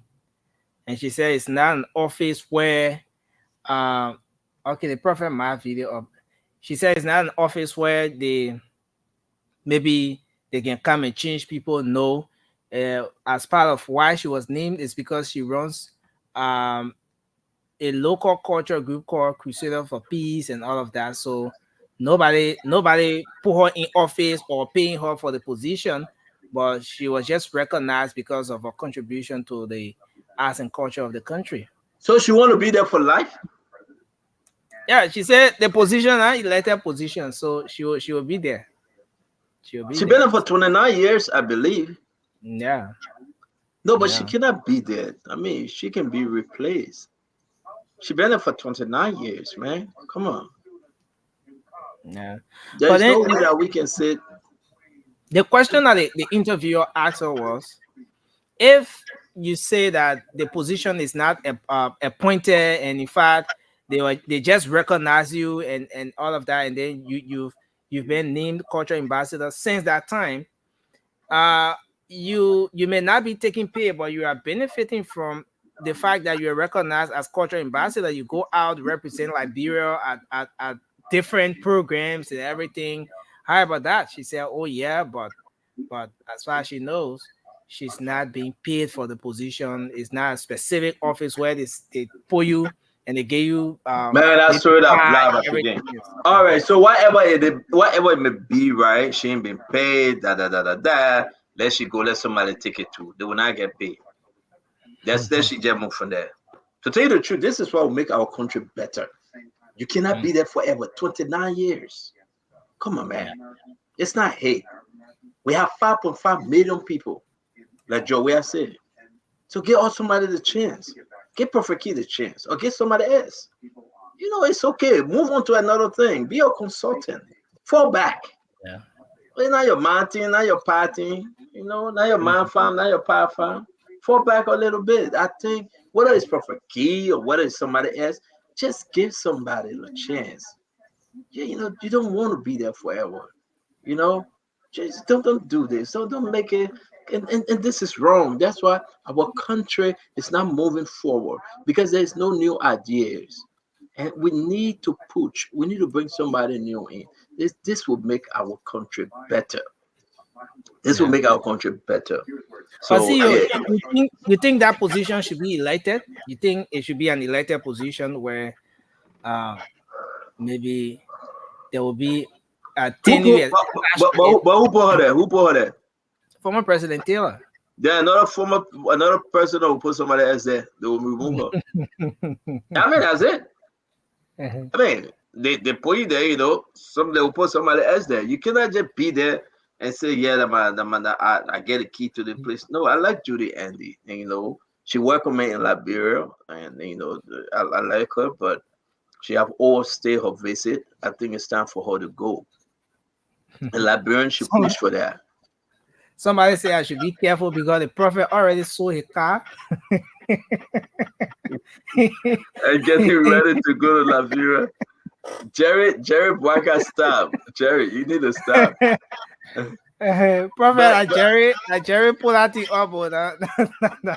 Yeah, but I think that it's fair to say that the old man should you know, she should leave, and the people should do better to bring somebody else in there. And if Prophet Key says he's in it and he need my support, I support Prophet Key.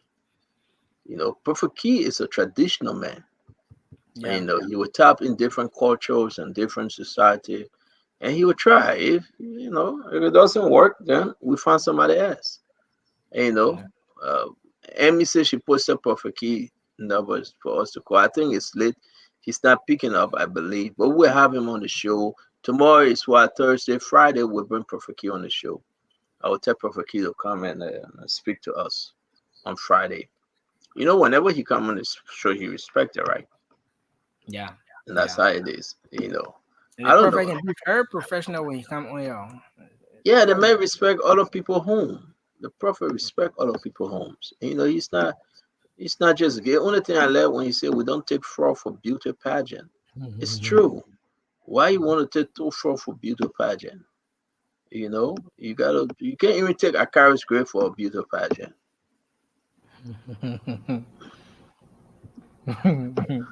Why are you laughing? I'm serious. You can't take a carrot's grade for a beauty pageant. That's the way it is. You have to be very, very clear as to who to support.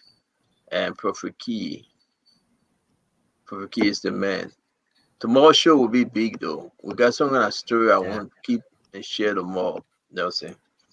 I really want that story, yeah. Some kind of big story. You know Joe, we're in Ghana, right? Here and his folks. Yeah, they're drinking a lot of Hennessy. Joe, I say he's tired. He need to rest.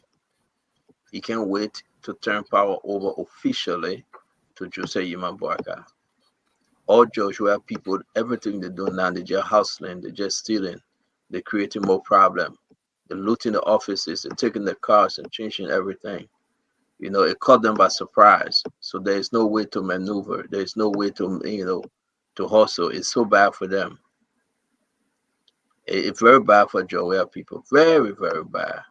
No more hustle. 7-2 not answering nobody calls. And, it's so bad for them. You call Joel, you can't get him.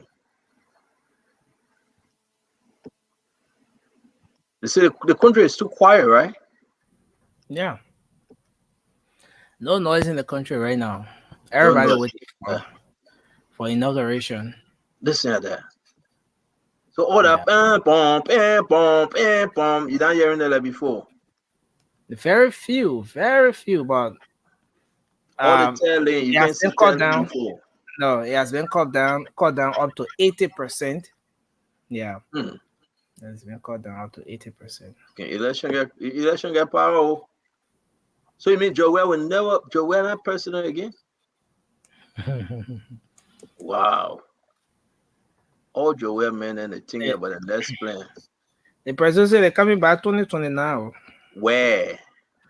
They're recalibrating. Where? To come back. Where? 2029, the president had an opportunity and he messed it up. So coming back will be very hard for the president. The Liberian people's eyes are open. We can have the conversation any day. Coming back will be so hard for the president. It's not a good thing to say. President George Manawe have messed up. And I would say this because if his people are going to get vexed all the time. President George Manawe have messed up. Coming back is not good for him. He shouldn't behave like Donald Trump. He should just be quiet now, support people from the back. The thing about they coming together to talk about the party who is like Lester Tenney said, they should find somebody that will run the party. But there's no coming back for George Weah. All the Weah Shen, the George Shen, the West Shen, all of them done. There's no coming back for George Manawe. George Manawe can never ever make a son come back. His own people don't trust him. His own people don't believe in him no more. He was just about himself. So it's hard for George Manawe. George Manawe come back to that, will come back again and beat him to the conversation. Seriously. Those days when there were no internet, no Facebook, everything, and people were just lying. I mean, we were exposed to everything. And that's the issue with George Manawe. And anybody staying in a position to lie to the Liberian people will expose you. Senators, representatives, any one of them.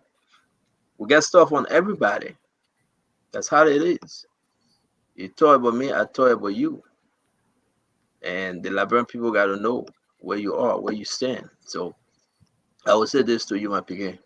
John Manawe are not coming back. You don't be scared. You'll go to bed. You'll realize. Kochi cannot come back.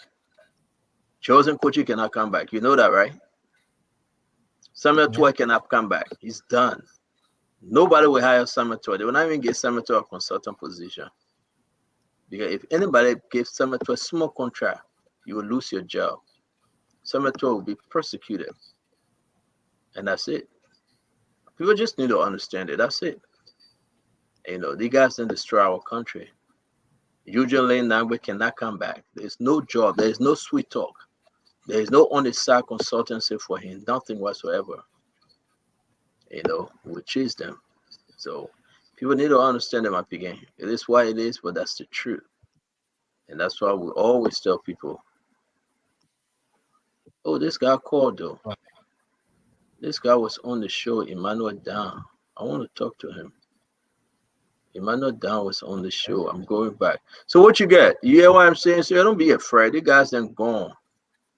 January 22nd, 12 noon, this thing will be over. Kili will do mine. Everybody will be out. I think they will redo CDC.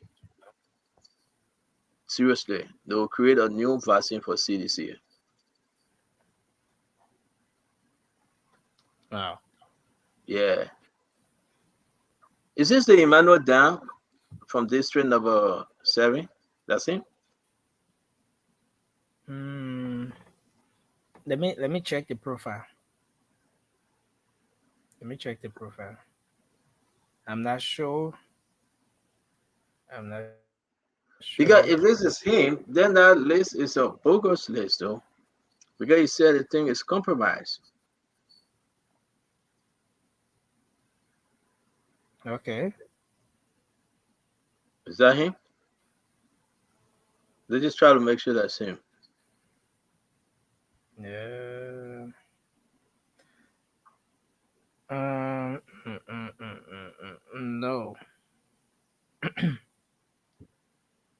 No. All right. No. What about this Fagon stuff that I sent you?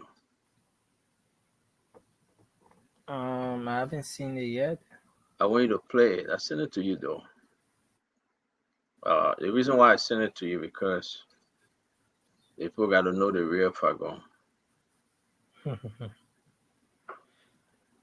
Yes, if I'm still watching you. You still watching? No, he's still following you. I'm not afraid of Fagon. Fagon afraid of me. Fagon afraid of me. I'm not afraid of him. I sent it to you. Let's play it. Okay. Yeah. I'm not afraid of Fagon. Election over. Fagon afraid of me.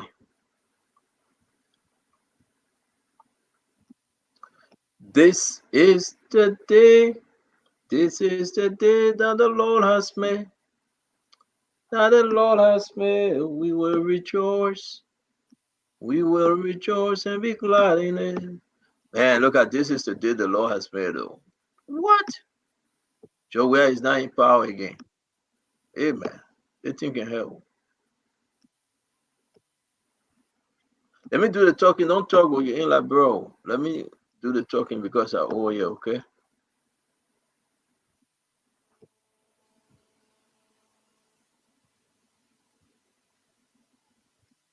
But you ever thought that Joel were going to beat Joel? And Nelson? It was a tough one. It was a tough one? You didn't believe it? All along, I believe that we're going to beat Joel. All along. All along, I believe, seriously, that we're going to beat Joel. All along. Since we started this show, from day one, I believe that Joel was done. You could see it coming. It was just a matter of time. So, it wasn't a tough one. And one of the reasons why I thought it was tough because usually the ruling establishment has lots of things that will play in their favor. Election is cost intensive, and then the ruling establishment presides over the national cover. So sometimes it makes it difficult for the opposition to just easily. They spend $50 million. Establishment. But they ate their own money. It's like cat eating his own baby. They ate their own money. They spent $50 million, but they ate it. They didn't. It helped them. No way it helped them. They were focusing on other folks instead of putting their attention on Joseph Walker. And while they were directing the bullets to us, we were focusing on George Manawea. We were slicing and dicing George Manawea. We're making the case why George Manawea should never ever be reelected. And the people listened to us. And at the end of the day, the people went with that. They walked with that. They were happy. Because there's no way, no way. They were so happy.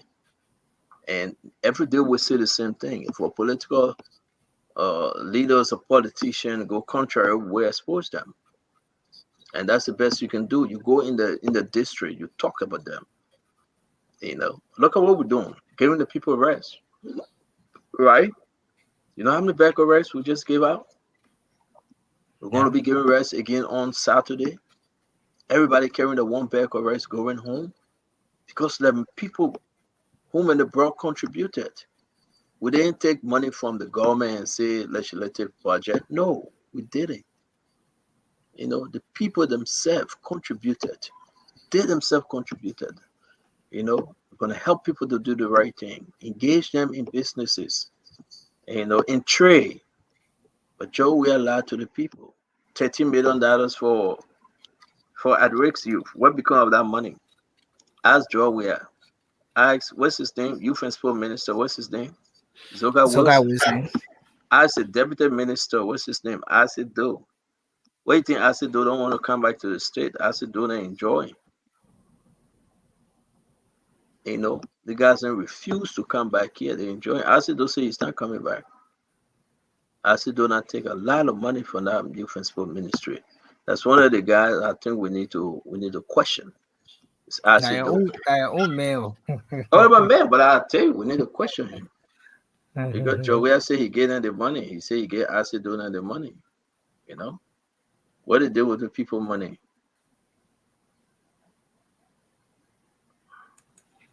And this thing is serious.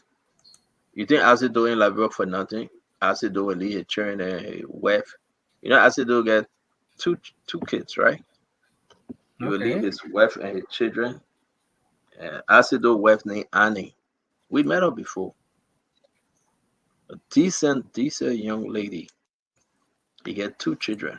Acid Jr. and his daughter name, I don't know. So anybody that beyond Asido is married legally. His wife's name is Annie. We can announce it. You know. Means if I go video is up. You sure you want to play it? Let me give it to you. Oh, but you send the video to me. Me? Begin. That guy who can do the mug news. He pressed on me if I gonna tell the man start speaking Nigerian English. The interview interesting. See you the person that won't watch the interview. But let me send it to you. If you want to play it, let me give it to you. We gotta be very, very clear. You see that you just told me that how you going? I can't send you that video. Let me send it to you again. Don't put me in situation. Play it. Listen, play it. People in Nigeria gained independence in 1961. 1960. On a quick get to. But yeah, but since 1847, the total number of paved road, Kota road, tar road, cement road, all is just 750 kilometers.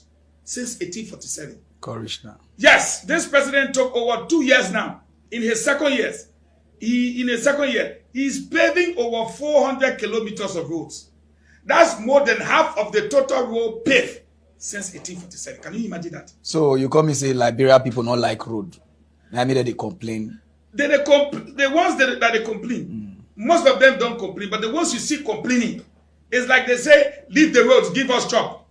Okay. Look, since we had military since 1847, we've never had a military hospital. We are now building the first military hospital. In fact, the roof is on top of it as we speak, under this president.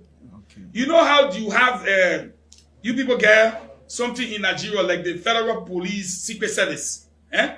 We have our own here, they call it NSA, National Security Agency. Ever since this country been founded, they have been renting in one building of Mama Point. If you like, I will carry you there right now. It's this president that is building a new building in his second year on 10 acres of land. Over 75 offices. I'm not talking about command and control center. Okay. Since this country was founded, it's the first time in his second year that we are paying our WISE fees. You know, you have the West Africa examination thing. WISE. Yes, we are paying for, the government is paying for the students' fees. Now, even Nigeria, they don't have tuition-free universities and colleges. In this country, under this president, in the second year, we have tuition-free universities and colleges. As poor as we are. Can you imagine that? Okay. So think about it for a second. How do we pay all the money here, my brother? It means we have to cut down on the chicken feet, cow foot, and pig feet in one soup. You should eat just pig foot. Now we don't understand. So I feel you now. So Which plans none are get for the youth of Liberia? Now, this new government. We have a program for the youth. And I can tell you about 2-3 months ago, the youth, in fact, the youth and sports minister just left the building. Yes. He was here for a press conference relative to the game against Chad. 2,000 youths graduated. We have the TVET program. We have the MDTC-like kind of program, which means that as a youth, everybody cannot go and learn book to say, I want to be Dr. Olufemi or Dr. Eugene L. Fagon and this. No. But you can learn to become a mason, a carpenter. You can become a mechanic. Once they are finished with this program, through the European Union, the World Bank, our government, along with those people, gave them $2,000 Liberian dollars with the kit. Go and start your own business. That is what we're doing. For some of our disadvantaged youth that were labeled, they call them Zogos, the youth that are on drugs and stuff. We have now a rehabilitation program in place, but it is difficult because we are overwhelmed with the numbers. We fought a brutal civil war. Most of those people were kids at the time of the war. They got drugged by the warlords and they remain on those drugs. They were never rehabilitated, and this government have met them. So this government is putting into play all the kind of small thing, treatment, then training, you become that she wouldn't be able to even travel to the US because of the sanction. And I am thinking, why is she playing that line? Wasn't it the same PYJ that they were hanging out with in 2017 for her to become vice president today? And now Prince Johnson is a bad guy. And when we look at it, she and President Weah came to power, but they did a power sharing agreement with Ma Ellie, where they retained the services of the information minister, Eugene Nuid, Bazanga Finley, Mr. Salif, Internal Affairs, Sam Wulu, Transport Ministry, Zianka and Prince Johnson, military, joint security. So I don't understand why she actually made that comparison when she's in a worse position than Jeremiah Kuhn is. She's in a bad position. I told you not to play that because I don't want anybody blaming me. Okay? You play that all by yourself. I didn't. Can you be very clear? You play that all by yourself. I didn't. If you get something on Fagon, just let the people know you get something on Fagon. Those clips were old. And Tenant Kroma, I'm not looking for trouble. The man play in. Okay? Fagon. No, it's not me. It's not me. Seriously. Nelson. You gonna play something again, Nelson? You want to play all Fagon, play all. But I'm not authorizing you to do it. Election over. I'll find the other one, so I'm not playing. No, you gotta find it. You already sent it to me. You want me to send it back to you? You want to play all Fagon tape? Play it. After everything, election is over. When Fagon said I'm supposed to. And I listen. Just go there and find it. It's right there. Yeah, look at she calling me. Emmy. Yes. You yourself got something on you. Remember the time someone told you on your show, you said you and Ben Sabi said that someone told they get the person. Your phone went off. We didn't hear you. Your phone get problem. Your phone got problem. Emmy, what you say? You can hear her? You can hear her, Nelson? I can hear small, but the phone low. The phone very low. Your phone the phone way under the table. Let me pick it up. The phone under the table. Nelson, you can hear her? No, I'm not hearing her again. Yeah, but what you say? Okay, I found the phone. What you say? You said when someone's working on your show, when you're tabata, you and Ben Sabi, Just say someone was doing very well. 80% of the economy was doing very well. Remember? No, I would never get 70 to 80%. See, right on your show, you did that. Find a video. We'll find a video, got it. You would never find that video. That video disappeared a long time. Anyway, I think I tell you, you're just rapping CDC. You want to get inside, what they call you the scorpion. I think I tell you, you're trying to get inside it very well. Then after, when you got to know the truth, you will do yourself. So, I mean, sometimes you got to enter the enemy line to know what the enemy is about. And that's what we did to them. Thank you very much, We Emmy. forgive you. We forgive you. Forgive me for why? I ain't done my sermon to him. Leave me alone. We forgive you for the time you always see this. Now, Fagon, you must talk about stop protecting Fagon. Now, Fagon said I'm not supposed to. That Fagon, you must talk about. I don't need to go to jail for that. But you know what, CEO? CDC should have used this video to get back at Fagon. That was a good. CDC took the focus away. Thank you.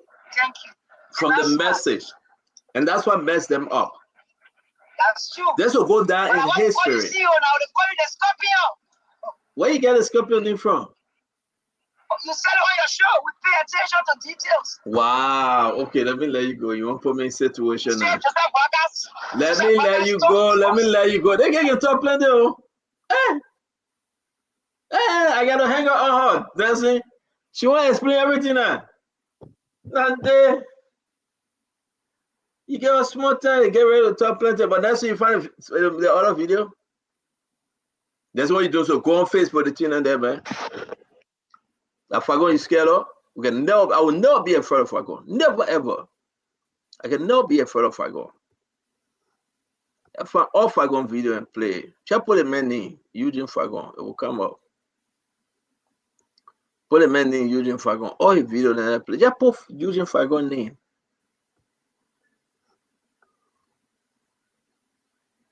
Oh, the man deleted all his video. You know that? I take notice of that, yo. The man deleted all his video.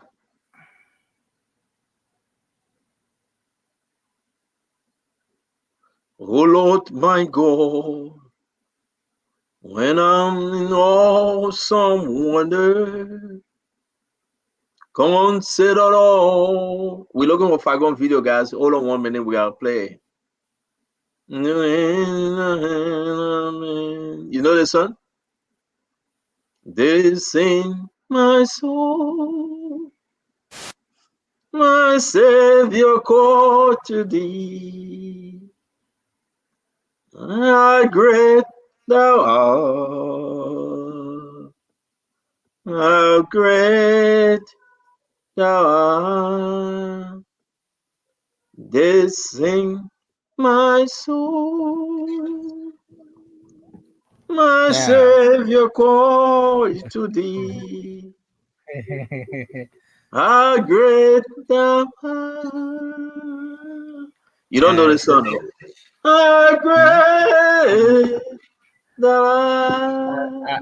I know that other song. They sing my soul. All the videos long, yo.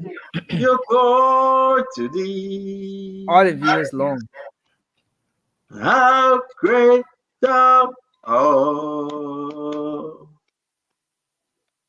How great thou art. So you don't know the song, they'll say, I gotta go, man. You wasting my prayer time. They sing my soul. And with a tune. My Savior call to thee. How great thou art. How great thou art. Yeah. That kind of tune. Yeah, see. Yeah, but you don't know this song, man. I thought you'd be going to church again. No, I think I know portion of that song. Yeah, I have everything. Yeah, and you know some of it. Yeah, I know some of it because they got different levels. in the song. You stay? Different stanzas and everything. So you sure? Yeah. So you don't know all? No. So we're gonna sing this. We'll call Pastor Raymond. You will bless us whenever he gave us the grace. Then we can leave. So every day, folks, we want to say thank you for joining us. We're just going to sing this song. Then we can call Pastor Raymond Carlson if he's available. The song said, listen, are you ready for it? Yeah. Oh Lord, my God, when I'm in awesome wonder, consider all the word thy hands have made. I see the stars, I hear the rolling thunder, thou power throughout the universe display. Then sing, my soul, my Savior God, to thee. How great thou art, how great thou art. Then sing, my soul, my Savior, God, to thee. How great thou art, how great thou art. And when I think that God, his son not sparing, sent him to die, I scarce can take it in, that on the cross my burden gladly bearing, he bled and died to take away my sin. They sing, my soul, my Savior, God, to thee. How great thou art, how great thou art. Then sing, my soul, woo, my Savior God, to thee. How great thou art, how great thou art. Yeah. We're gonna sing the last stanza. We're gonna sing the last one. When Christ shall come with shout of acclamation and take me home, what joy shall fill my heart. Then I shall bow in humble adoration and then proclaim, my God, how great thou art. Let's sing it one more time. That's when you got to join me on this one. If you can. If not, I'll do it again. This is very important. When Christ shall come with shout of acclamation and take me home, what joy shall fill my heart. Then I shall bow in humble adoration, hey, and then proclaim, hey God, how great, how great, how great, how great thou art. Then we go back to it. Then sing, my soul, my Savior, God to thee. How great thou art, how great thou art. Hey. Then sing my soul,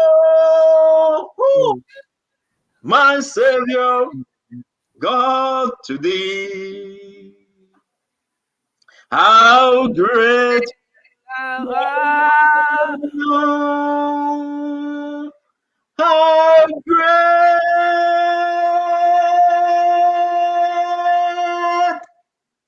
thou art. Yeah.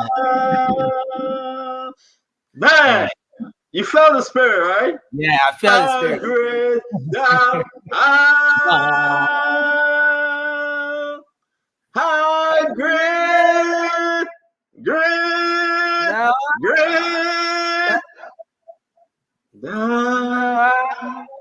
art.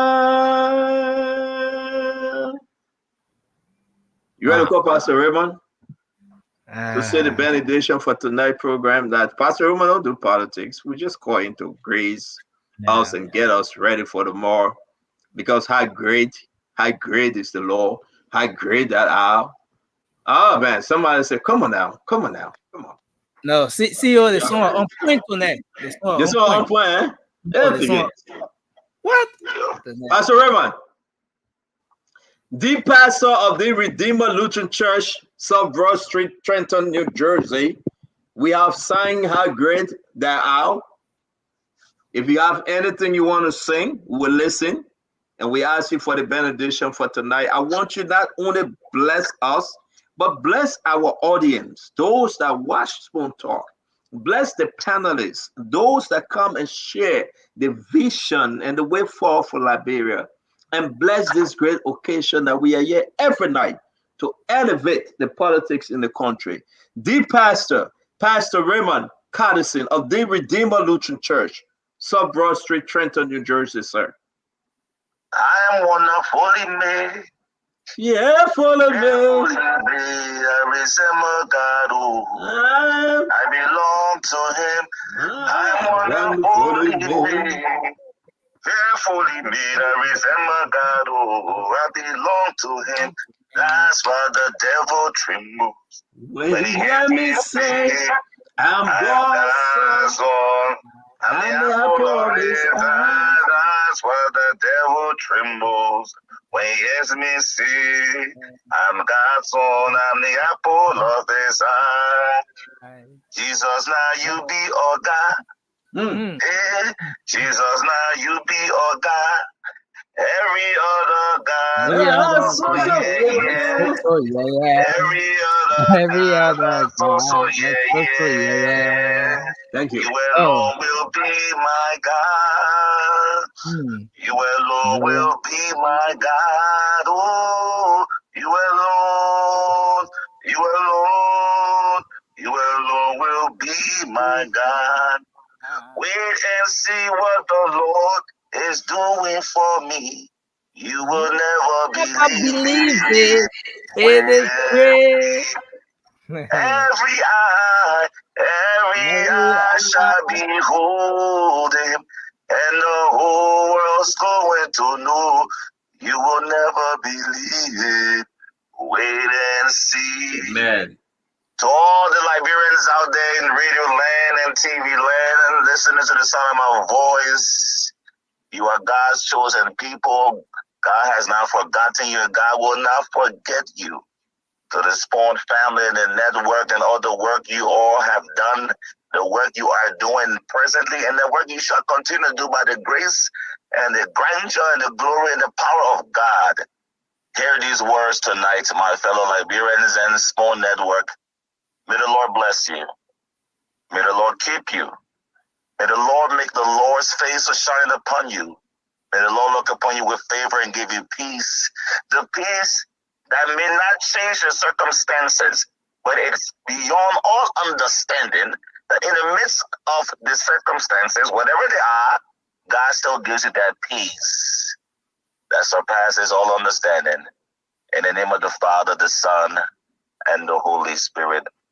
God bless you, Liberia. God bless Paul Network. God bless us all and our families. Amen, amen, amen.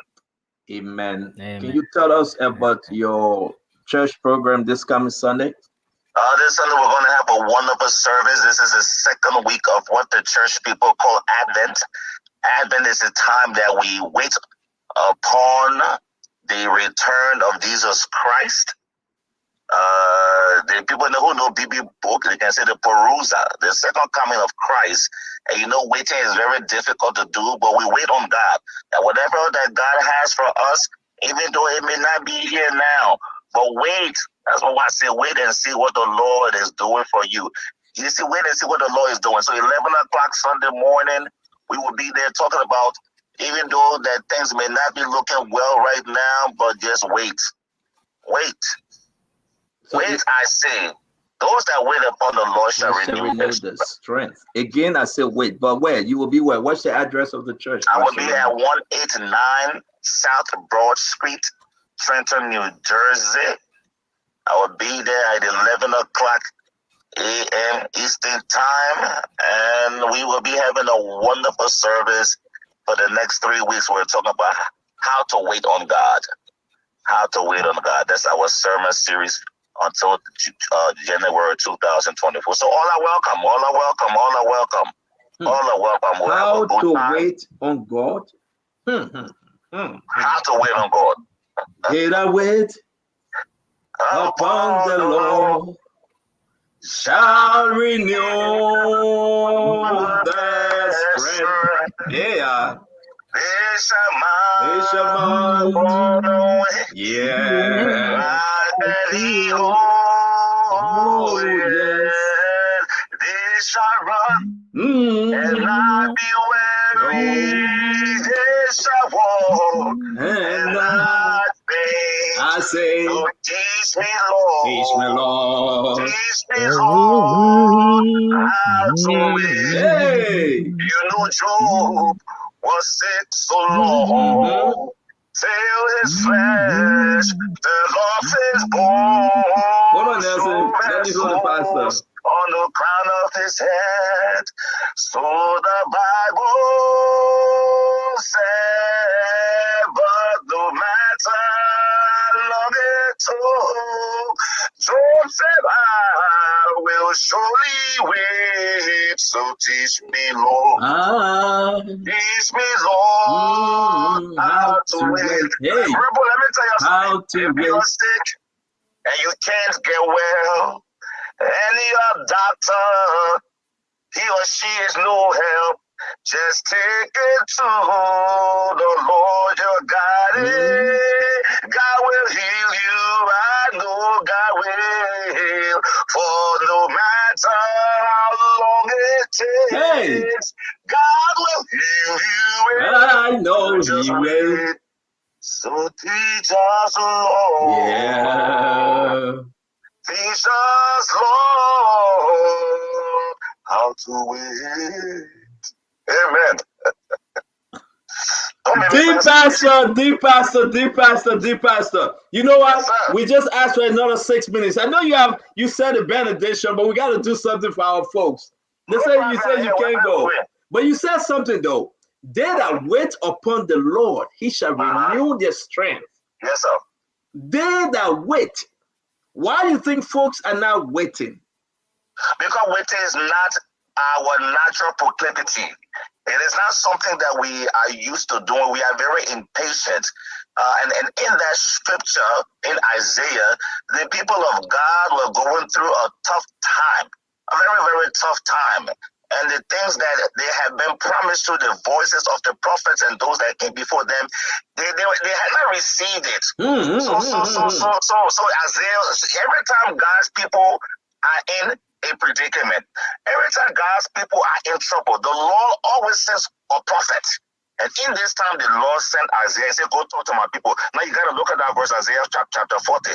Read Isaiah chapter 40 and check the validity of this pastor. Read Isaiah 40. He said, they that wait upon the Lord shall renew their strength. You know, he said they will mount up like on the wings of eagles. So now he's talking to the young generation. You know, when you like eagle, that means you can fly. So you will fly. The young people are very, very fast. Then he said, well, even if you can't fly, he said that there are people in the middle age, they will run. Hey. Middle-aged people that some of that you stand on, you in your late 50 something year old. Yeah, man, 50 something, man. What are you talking about? My man, way back. You in your late 50 something. Man, I'm 50 something, man. Look at me, man. Okay, your middle-aged people. So you say, y'all be the one will run. But y'all not get weary. But go and forget the other people. Then the old man. The old people there now. Oh, no. Hold on 1 minute now. Hold on 1 minute. Hold on. But even they can't fly. But hold on 1 minute. What they will do, they will walk. They will walk. So all our grandmother will walk. All our grandpa will walk. But then what happened when they walk? Then what happened?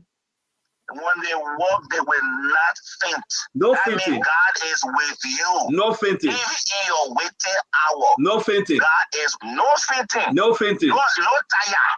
Did I wait upon the Lord? Dear God. He shall renew. And you know another thing, you know why the writer wrote this? I don't know if Nelson is listening. It may educate Nelson's one of the Liberian people. No. Before you do that, Pastor Raymond, I beg you. I beg you, Pastor Raymond, let the people enjoy this thing. All right, boss. Did I wait upon the Lord? 2017, Joseph Boaka waited. 2018, Joseph Boaka waited. 2019, 2020, 2021, 2022, 2023, January, he was waiting, he was patient. February, March, April, May, June, July, August, September, October, October 1st, October 2nd, October 3rd, October 4th, October 5th, October 6th, October 7, October 8, October 9, October 10. They say you win the election, we're going for second round. And Joseph Boaka said, okay, I waited all this time, I'm going to wait again. Then he was singing, there's a day that wait upon the Lord. He shall renew their strength. And he was just waiting. Then they said, well, we got to go to November 14th. The little children, the politicians, the world leaders were all focused. And they were saying, no, we need a recount. No. I heard Fago say, invalid votes. No. But Joseph Boaka said, did I wait upon the Lord? You know, God will do what God has promised God's people. Yeah. But yes, the enjoyable part. Yeah. Then we got into November. November 1st. November 2nd. We came to November 10th, November 11th, November 12th, November 14th. Did I wait? Did I wait? Did I wait? Here is something I need my Liberian people to listen to as the pastor of the Lutheran Church of the D-what? He said D-what? The pastor. The pastor. Of the what? Of the Lutheran. No. The Redeemer Lutheran. No. The Lutheran Church of the Redeemer. Hey, God. Not the pastor. Not the pastor. The pastor of the Lutheran Church of the Redeemer. This is what God said to the Israelites. After 400 years of being in captivity, he told Moses in Exodus, the 3rd chapter, check the validity of this pastor. The Lord said, I have seen the misery of my people. I have observed their misery. I have heard them crying out because of their slave drivers. Hey. I know of their suffering. Yeah, man. So I have come down to rescue them from the land and the hand of the Egyptians and to bring them out of that land in a good and spacious land, a land flowing with milk and honey. You see, I have observed their misery. I have heard their cry. I know of their suffering. Now is the time that I have come to rescue them. Anyway, anybody want to interpret it? That their business. But I love that scripture. But I love one, and I will let you go with this one. when Moses took the children of Israel to the Red Sea. And those of you that following us still, I want you to pay attention to this. Pastor Rema, you know this better than I do. Ahead of them was the Red Sea. On the left were mountains, on the right were valley. Behind them, here comes the Egyptians. And the children of Israel begin to cry. They forgot the God that delivered them before. And when Moses prayed, Moses have a word for them, and Pastor Rema help me. But something in what he said, the Egyptians you see today, amen, Pastor Rema. The Egyptians you are seeing today, those people that brought suffering upon you, that you are seeing today. Can somebody help me and just end that line? The Egyptians you see today, you will see what? No more. What he also saying that too is today. Again, today, I mean, the time is now, you will see the hand of the Lord. Today, the Egyptians. Today you will see my deliverance. Amen, today. Pastor Rema will bless God for you. We say thank you. We're going to walk a good walk. We're going to talk a good talk. We're going to come back here again to say this over and over, because the beauty of God and for our nation, that the Bible said, if my people who are called by my name, hey, Pastor Rema. That's a promise. You know, now you're not spotted, because that's another promise that God I want to just bless the people of Liberia with these promises. I just want you to just relax today and trust God. Once you turn to God. If my people who are called by my name, and somebody says in one of the Chronicles, but I think it's 2nd Chronicle. Somebody says probably 7:14, but I agree with that. If my people who are called by my name, yes, sir. humble themselves. Yes, sir. The first thing you got to do, you got to humble yourself. The first thing you got to do, you got to break yourself down. Come down, humble yourself. And then what, Pastor Raymond? And they shall humble themselves. Here's the thing, that the God that we serve, and people need to hear, Liberian people hear this. You serve a very big God. And the song says, I serve a big God, by my side, we serve a big God. You know, when Solomon was building the temple, dedicating the temple, God said that even if something happens to my people and they are no longer in this land, if they just stand to what the area where the temple look at, if you go now, some God, you see, God doesn't swear like some God na yaga, God na yama, God swear on God's self. God is not a man or a child or a woman that God shall lie. When God promises you, you wait on it. It's coming. So let's complete this promise in 2nd Chronicles 7:14. Say, if my people who are called by my name, you call by God's name, and they shall humble themselves and pray. And after you pray, you seek God's face. Amen. And you turn from your wicked ways. You turn from your evil ways. You turn. Then what happened, Pastor Raymond? Then what happened? Then I will hear from heaven and will forgive their sin and heal their land. Let God bless you. Let God keep you. Let God bless our network. Let God bless our country. Let God bless our family. Let God bless our brothers, our sisters, our mothers, our father, our children, our wife, our husband. Let God bless us all, because we say, till we meet again, till we meet again. May God be with you till we meet again. Pastor, remind you that song there, so you can sing it. Till we meet,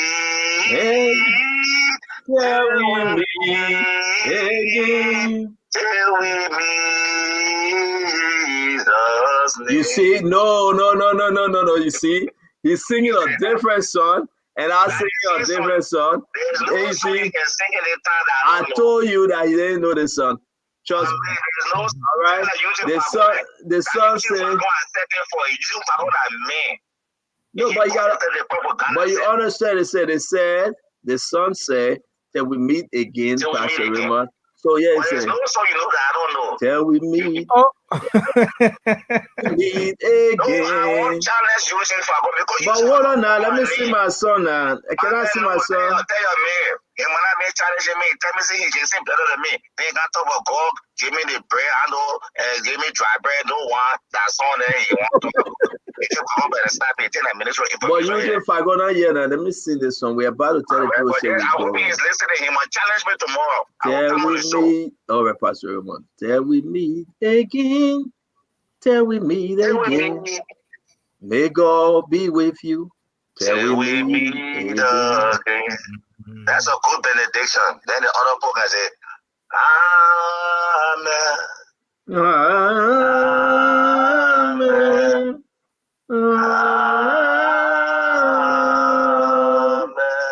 Pastor Raymond, have a good night. Nelson, have a good night. And everybody be blessed. You should go.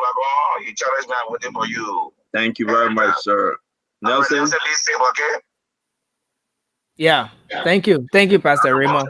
Thank you, Pastor Raymond. Thank you, sir. All right, Chief. Again, want to say, Nelson, good night.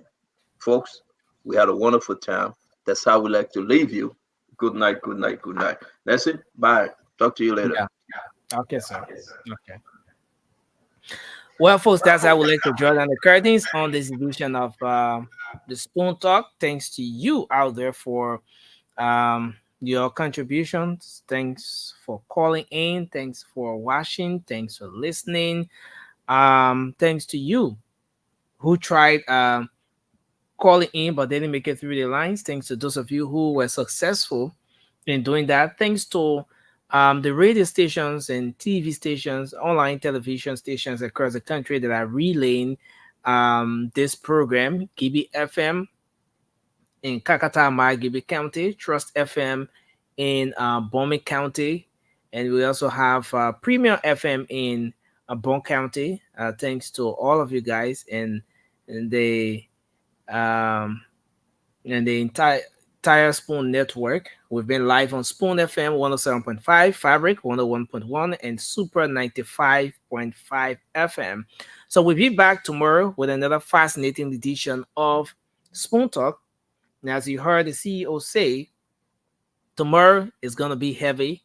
Tomorrow's show, you can't afford to miss. So make sure to join us. And as you come on, always share the Spoon Talk, share the program, and let's make sure that the information goes across. So again, thanks to you. My name is Nelson Collier. They will come your way again.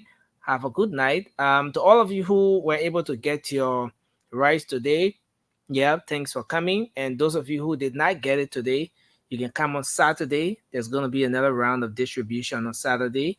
And tonight we're not taking calls for the rice because we're trying to compare the numbers. You know, we want to reconcile where we are with respect to the names we're taking and the number of people we are capturing, because there are other disabled groupings that are supposed to benefit as well. So hopefully, and that is if we will continue with that, we'll be taking some names tomorrow for the rice distribution. So till we come your way again, have a good night. Let's remember to keep the peace. Liberia is all we have. We'll be back shortly with the late night show, the late night politics on Spoon. Until then, have a good night and bye-bye from my end. So let's see if we take this one. Okay. Yes, I, a special one from the CEO, stand coming with the spoon. And your boy, Friday the Southern Band, charges on the beat. On the spoon to get your information.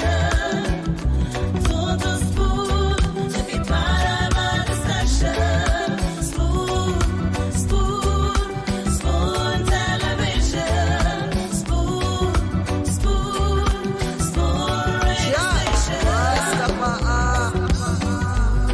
Spoon gonna tell you what is happening in Liberia. Spoon gonna tell you what is happening in Monrovia. Spoon gonna tell you what is happening in Africa. Just to spoon you know. The